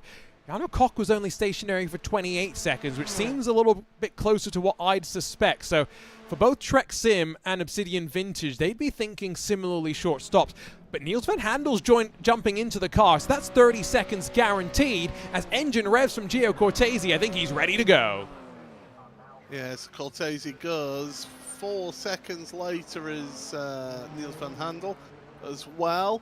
I want to point out, by the way, Sean Campbell is only a couple of seconds back from Jarno Koch in second place. And it is now grid and go 1, 2, and 3, Paul. Well, we said that he had the chance of a podium. Second place could well be within his reach, although I think the rules of engagement for grid and go will be slightly different, given that they've got a guaranteed whitewash of the podium. And maybe as well, you know, Jarno, we didn't even realize until Sven had told us he had that issue in his first pit stop, couldn't get fuel into the car, so had to uncheck it and recheck it. That cost him 24 seconds is I think what I said. It might have been 27 though, actually. So, you know, if I'm Sean, knowing he's probably still got some fuel to save as well. Like you say, rules of engagement. This is one of those rare situations where there doesn't even need to be any team orders because the drivers are going to recognize the situation. At this level, Paul, for the most part, drivers have got their heads screwed on to what they need to do in their various situations. It's why you and I, when we talk about some of the things that we see in the likes of the Porsche Esports Super Cup, it's just instinctual to many of these drivers. They know exactly what they need to do. Yeah, they certainly do know what they need to do in all of this. By the way, I'm still waiting for my Tag Heuer watch. Still waiting. I've been waiting about 4 years now for PESC, but there you go. Yeah, so yeah, they're all clued up. They know what's happening. There's a bit of friendly rivalry happening into team as well. So yeah, it's certainly going to be a case of, I think they'll hold position now, and the only way that you'd not hold position is if Sean Campbell was significantly faster, which doesn't appear to be the case here. Yes. Paul, I'm just saying, by the way, we need to set our expectations higher. So Sadakis once got a custom car from another manufacturer for an event with his logo and everything on the side of it. There was the rumor yesterday that Porsche is going to be making a road-going 963. I think Porsche just needs to give us one of those for the day with our names on the side of it. With you driving, because since I can't legally drive, so they'll let us take it to the track as well. Can they rent out the Nordschleife for us? You know that's my dream track. Yeah, I know it's your dream track. I think I'd want to go somewhere where I feel confident in remembering all the corners. That's what you just have to do enough laps there, Paul, and it all starts to just be imprinted on your memory. You know, Road America is one of those tracks, like I was saying at the start, it looks deceptively simple. It looks like just a lot of 90-degree corners. But all the 90-degree corners are slightly different, so I tell you what, let's take this opportunity, step aside for a few moments, and ride on board with your race leader. Aaron Lopez put it on pole.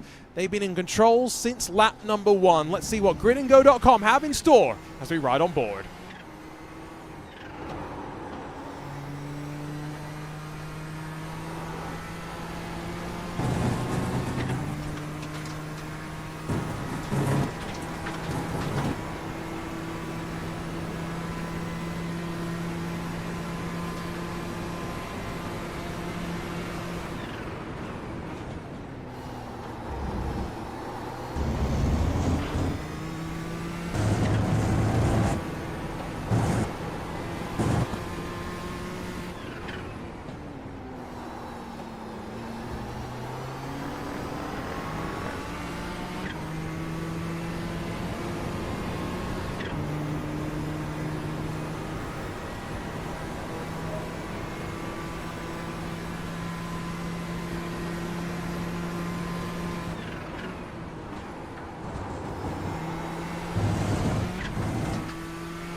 The sights and sounds of the Nissan GTP rumbling around Road America, in control of our race leader, Aaron Lopez, in the grid and go number 2. 9 laps left to go here in the iRacing Road America 500. It's Arjuna Kankipati joined alongside by Paul Smith, our one and only special event in this month of April, before next month 3 technically weeks of special events, all focused on the ovals. The iRacing Indy 500, it's fixed and open races, 2 back-to-back weeks of action there, and then the following week the Coke 600. Plenty of action to whet your appetite. Paul, as we close in on the final laps of this race, leads at the front, very, very comfortable. Both for grid and go, leading 1, 2, and 3 in the GTP category, but also in the GTO, where Paceworks Esports, after grabbing the advantage in the final sequence of pit stops, have built it up to now 8.5 seconds. I know Carl Moore, who I've commentated on in the past, who's involved with Paceworks Esports, will be delighted to see their car at the front of that GTO field. And yeah, it's been that long game, hasn't it, for the GTOs? We were hoping to see Michael Polacek up there with them as well, but unfortunately for GeForce Racing, they got involved in an incident with one of our GTPs. Which rather spoiled that race at the front of GTO, to be honest. But yeah, it's been that long, patient game of just sitting behind, saving fuel, doing whatever they can just to be able to get to this final stint and then final pit stop. Much shorter pit stop. That was beautifully formed.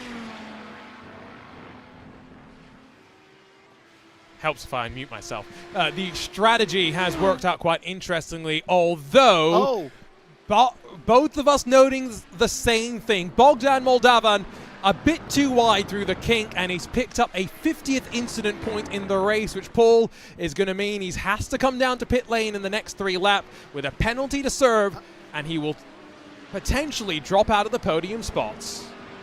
I don't know about podium, but he'll definitely drop 1 place, because you're talking about 34 seconds to traverse cone to cone. That's not including the time it takes to slow down the car, and then the time for it to get back up to speed on pit exit. It's a drive-through penalty for these types of instant limit penalties.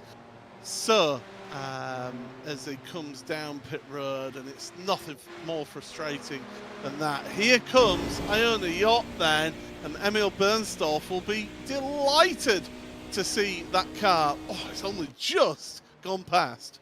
I got confused. I thought it was a stop and go penalty, so thanks for correcting me there, Paul. And so yeah, Lone Bobo Racing will hold on to 3rd.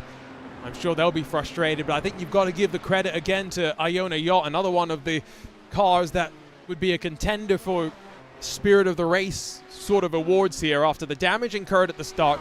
Didn't come in and fix it, Paul. Instead, they just worked on that car slowly through the course of the pit stop cycles and eventually got themselves back into this position, 2nd on the road after qualifying and starting in 5th. Yeah, that's very much been a case of just going about their business, keeping the pace up, and doing a sterling job, keeping out of trouble as well after the start of the race, and survival. A big part of this race has been survival for a number of these cars, and it's gone to show how key that has been for them. A driver that we haven't really talked about all race is Samsoid. David Sampson, he's been onto pit road for his splash and dash, and that Samsoid Canaan Esports entry. Yeah, down the order. I can't remember if they were actually caught up in that opening lap incident. They did start in 12th place, so yeah, they've kept in 12th place. I think the fact that the car looks factory fresh tells the story. It should have a bit more dirt and grime on it if it had been damage-free through the race, so maybe getting some repairs in the last hour or so. 2 laps down from the lead, but even with all of that, like you say, finishing where they started could have been a lot more tricky of a day to be sure. You talked about the level of attrition. 46 starters. Only 15 of them in the GTO class. We are going to see 11 of the GTOs finish, so only 4 dropping away through the proceedings, which is great to see. On the GTP side, 31 took the green. 18 will see the checkered flag if things were to be frozen in time right now. So just 29 will see that checkered flag in 6 laps time. 6 more laps for Aaron Lopez to stay out of trouble. 6 more laps to see if we might get a fight between the only 2 cars within a couple of seconds of one another. It's Nexus Esports versus Blitz Motorsport, 2 teams that have had their own share of difficulty through the course of the day. They certainly have. It's towards the rear of our GTP field, but Ivan Platon and Bruce de Carvalho duking it out for position, just under a second between the 2 of them right now. And yeah, Nexus, the ones on the back foot right now, having to try and catch up to this. I could tell you that the average lap pace, so I get to see an average 5 laps pace on my timing screen. Average lap time for Blitz is a 47.9 compared to a 48.8 for Nexus. So that's the average lap time that they will be setting in the last 5 laps. See if the trend holds steady. There's another gap I've just seen us come down. What Apex Racing? Zamioa Racing, the number 19, trying to hold on to 8th position here. These are the first drivers 1 lap down off the leader. Aaron Humphreys showing as having come down pit lane this most recent time. So is that for a penalty or is that a scheduled service? Splash and dash. That's splash and dash. So yeah, that final stop has been taken by What Apex, and Aaron Humphrey, you would imagine, would be able to make a move on the car in front. And they're getting the slipstream benefit down into Canada Corner, but not close enough to make a move. The problem for him, though, is that the car in front has got a slipstream from Samsung's car, so a little bit of benefit off of some lap traffic for the driver in 8th place. I think the other thing is maybe Zamaloa had been on pit lane 5 laps ago, so he probably did a full service and changed tires as well. Not sure if Aaron Humphrey did or if it was just a top off on fuel and maybe feeling a bit more of the pain from the good years underneath him. Those laps are ticking away, there's no doubt about that, so you don't really need to keep them underneath you for much longer. Bogdan Moldavan, by the way, he's lost a bit more ground to Emil Bernstorff. So I think late stages here, Paul, we're just seeing the mental fatigue maybe start to build. Remember, these are all 3 drivers on the podium in this GTO class, have done this race solo. So they're going on just under 4 hours right now of focus, trying to stay out of the way of the GTPs and trying to go as quick as they can. The benefit that they have in the Audi is that they haven't got to worry about that torque oversteer that the Nissan has, so they've got that advantage.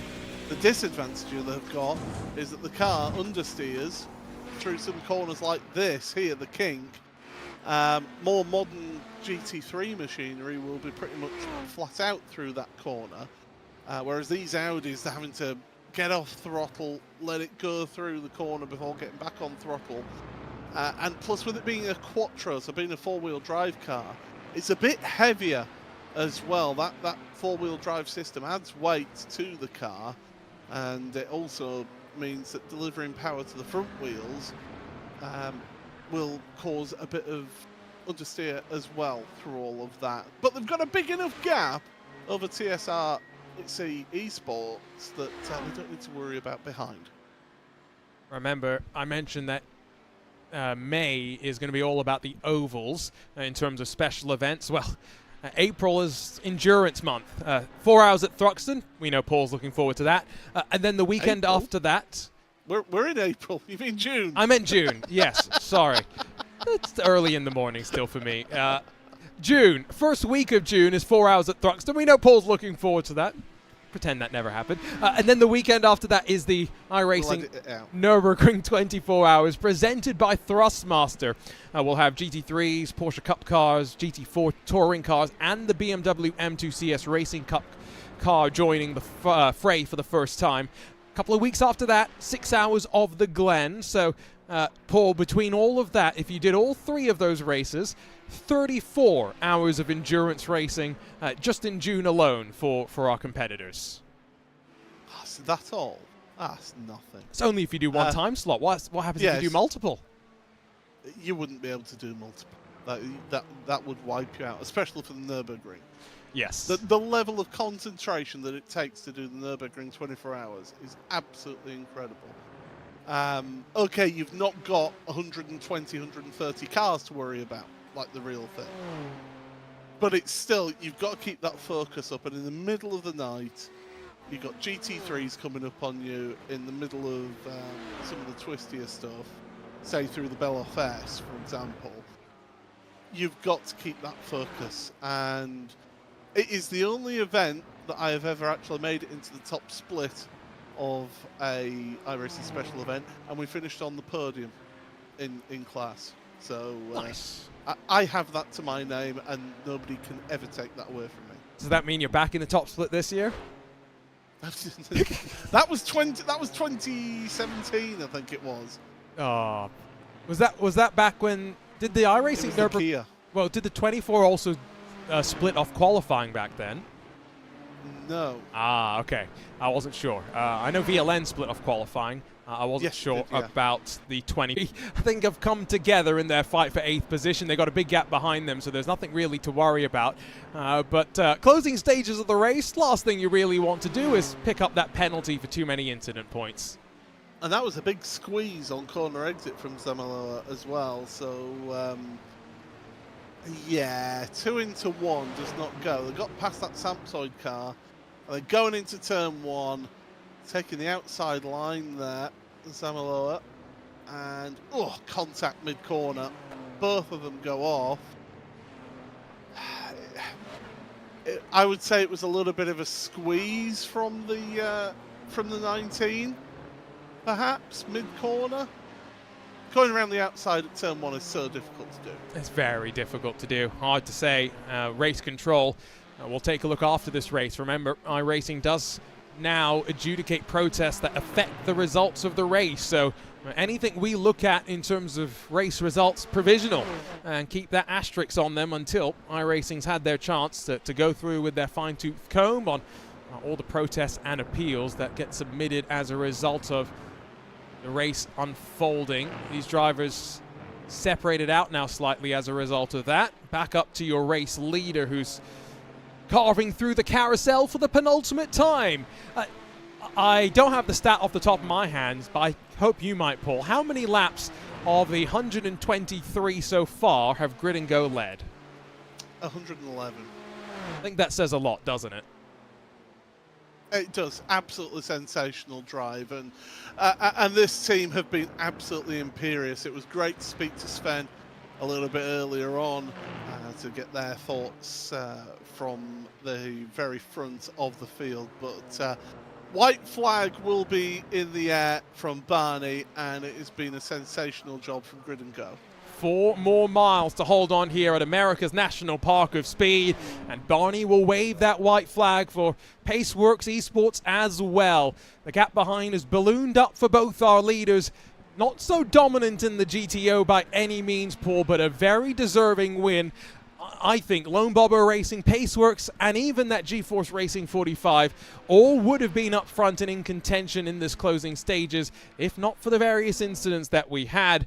Paceworks able to hold on, able to survive, and will take a well-deserved win.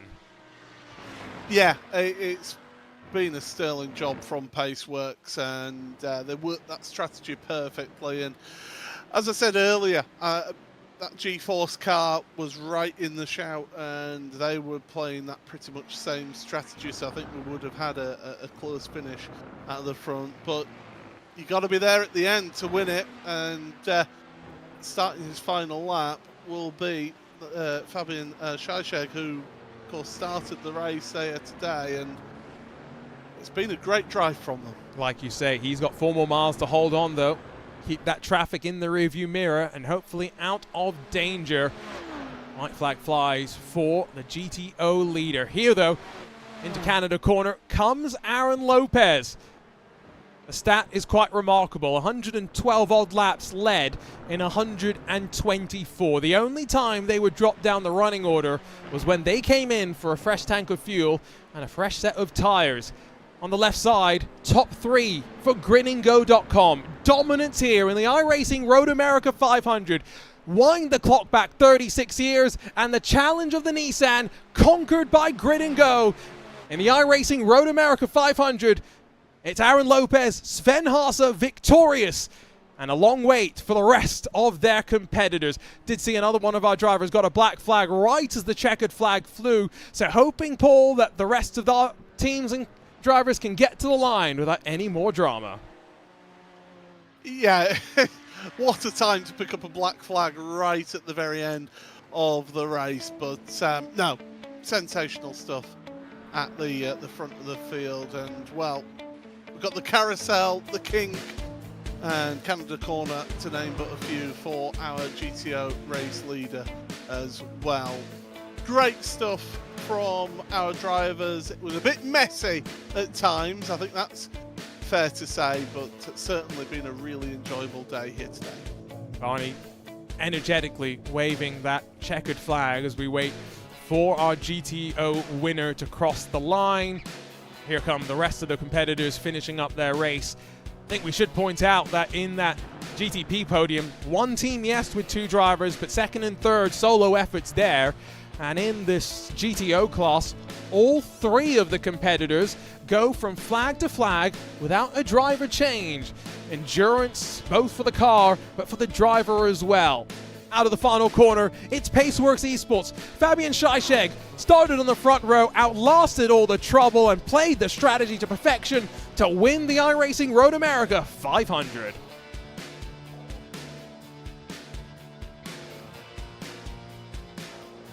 Final cars will cross the line. Again, we'll grab a look at what are very much provisional results, because I have no doubt the number of incidents that race control will have to look through will be lengthy in nature. Iona Yacht take a bow as well. Endurance Racing Spirit to fight back, Paul, and they'll grab second at the checkered flag.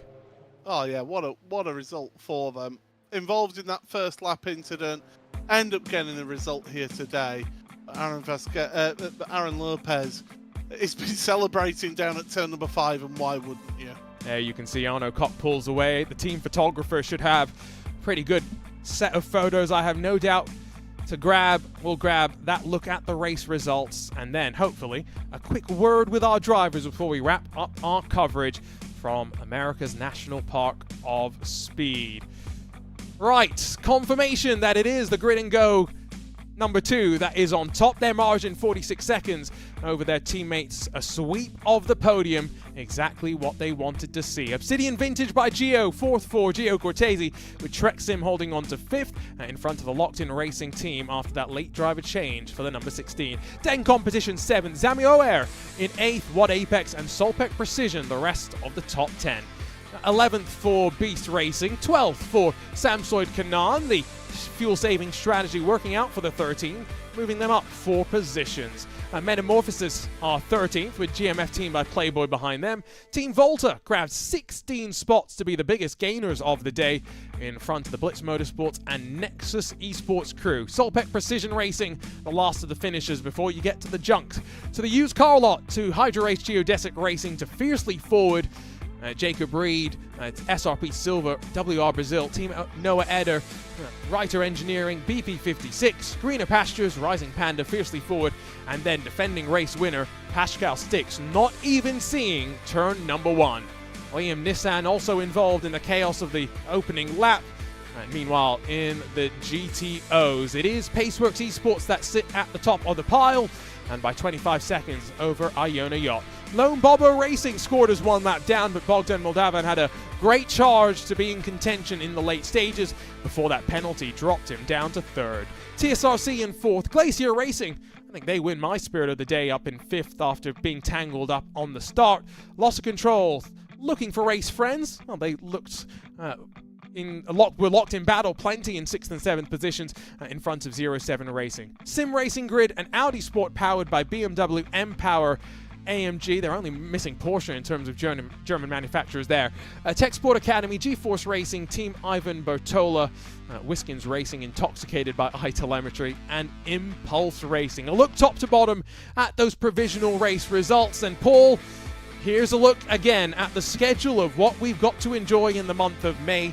Of course, a look towards Indianapolis, a look towards the Charlotte Motor Speedway as well, before June sees Endurance Month, and then July brings the third and final of our 24-hour races this year. It is certainly a smorgasbord of oval racing next month, and I'll be looking forward to watching all of that. June, I mean, what a month that'll be in terms of endurance racing for the Nürburgring 24 Hours in particular. For me, is a big highlight along with Ruxton. But Spa 24, it was the very first endurance race that I ever did. It holds a close place in my heart, and I can't wait to see that in July. The site of the very first 24-hour race in iRacing history as well, so there is lots of history for us to be looking forward to as we get ready to turn the page over into July. And then, of course, August, September, the momentum continues, but we start to change things up. I said at the start of the show, the special events let us journey through disciplines of motorsport's time here today. But next time, maybe you'll be thinking about Knoxville Nationals, Crandon in August, slinging the dirt in a couple of different ways before we close things out. The Chili Bowl and the Production Car Challenge, a late addition to last year's agenda. That was a lot of fun. Paul, it was a blast to be back here in the broadcast booth with you. I've got to say, this is the second year in a row we've done this. The third year I'm hoping will be even better, because remember, well, these aren't the cars that we see week in and week out for many of the top iRacers. It's great seeing them out of their elements and challenging machines that you and I have a special place in our heart for. Yeah, absolutely. And to see the challenge that the drivers, to get them out of their comfort zone, out of machinery that they're used to more often. So yeah, definitely a great event, and I hope to see a lot more of this next year. It's been a pleasure, as always, to work alongside you, Arjuna, and to have everybody along watching for the race as well. Well, that's going to bring us to an end here on RaceBot TV with this coverage of the iRacing Road America 500. Don't forget, there is plenty more to come in the world of iRacing esports, so stay connected on the iRacing Esports Network and across the iRacing social media. But for Paul Smith, Arjuna Kankipati saying goodbye from the broadcast booth. It was great to turn back the clock. I can't wait to see what the rest of the year 2025 has got in store for us. Signing off from America's National Park of Speed.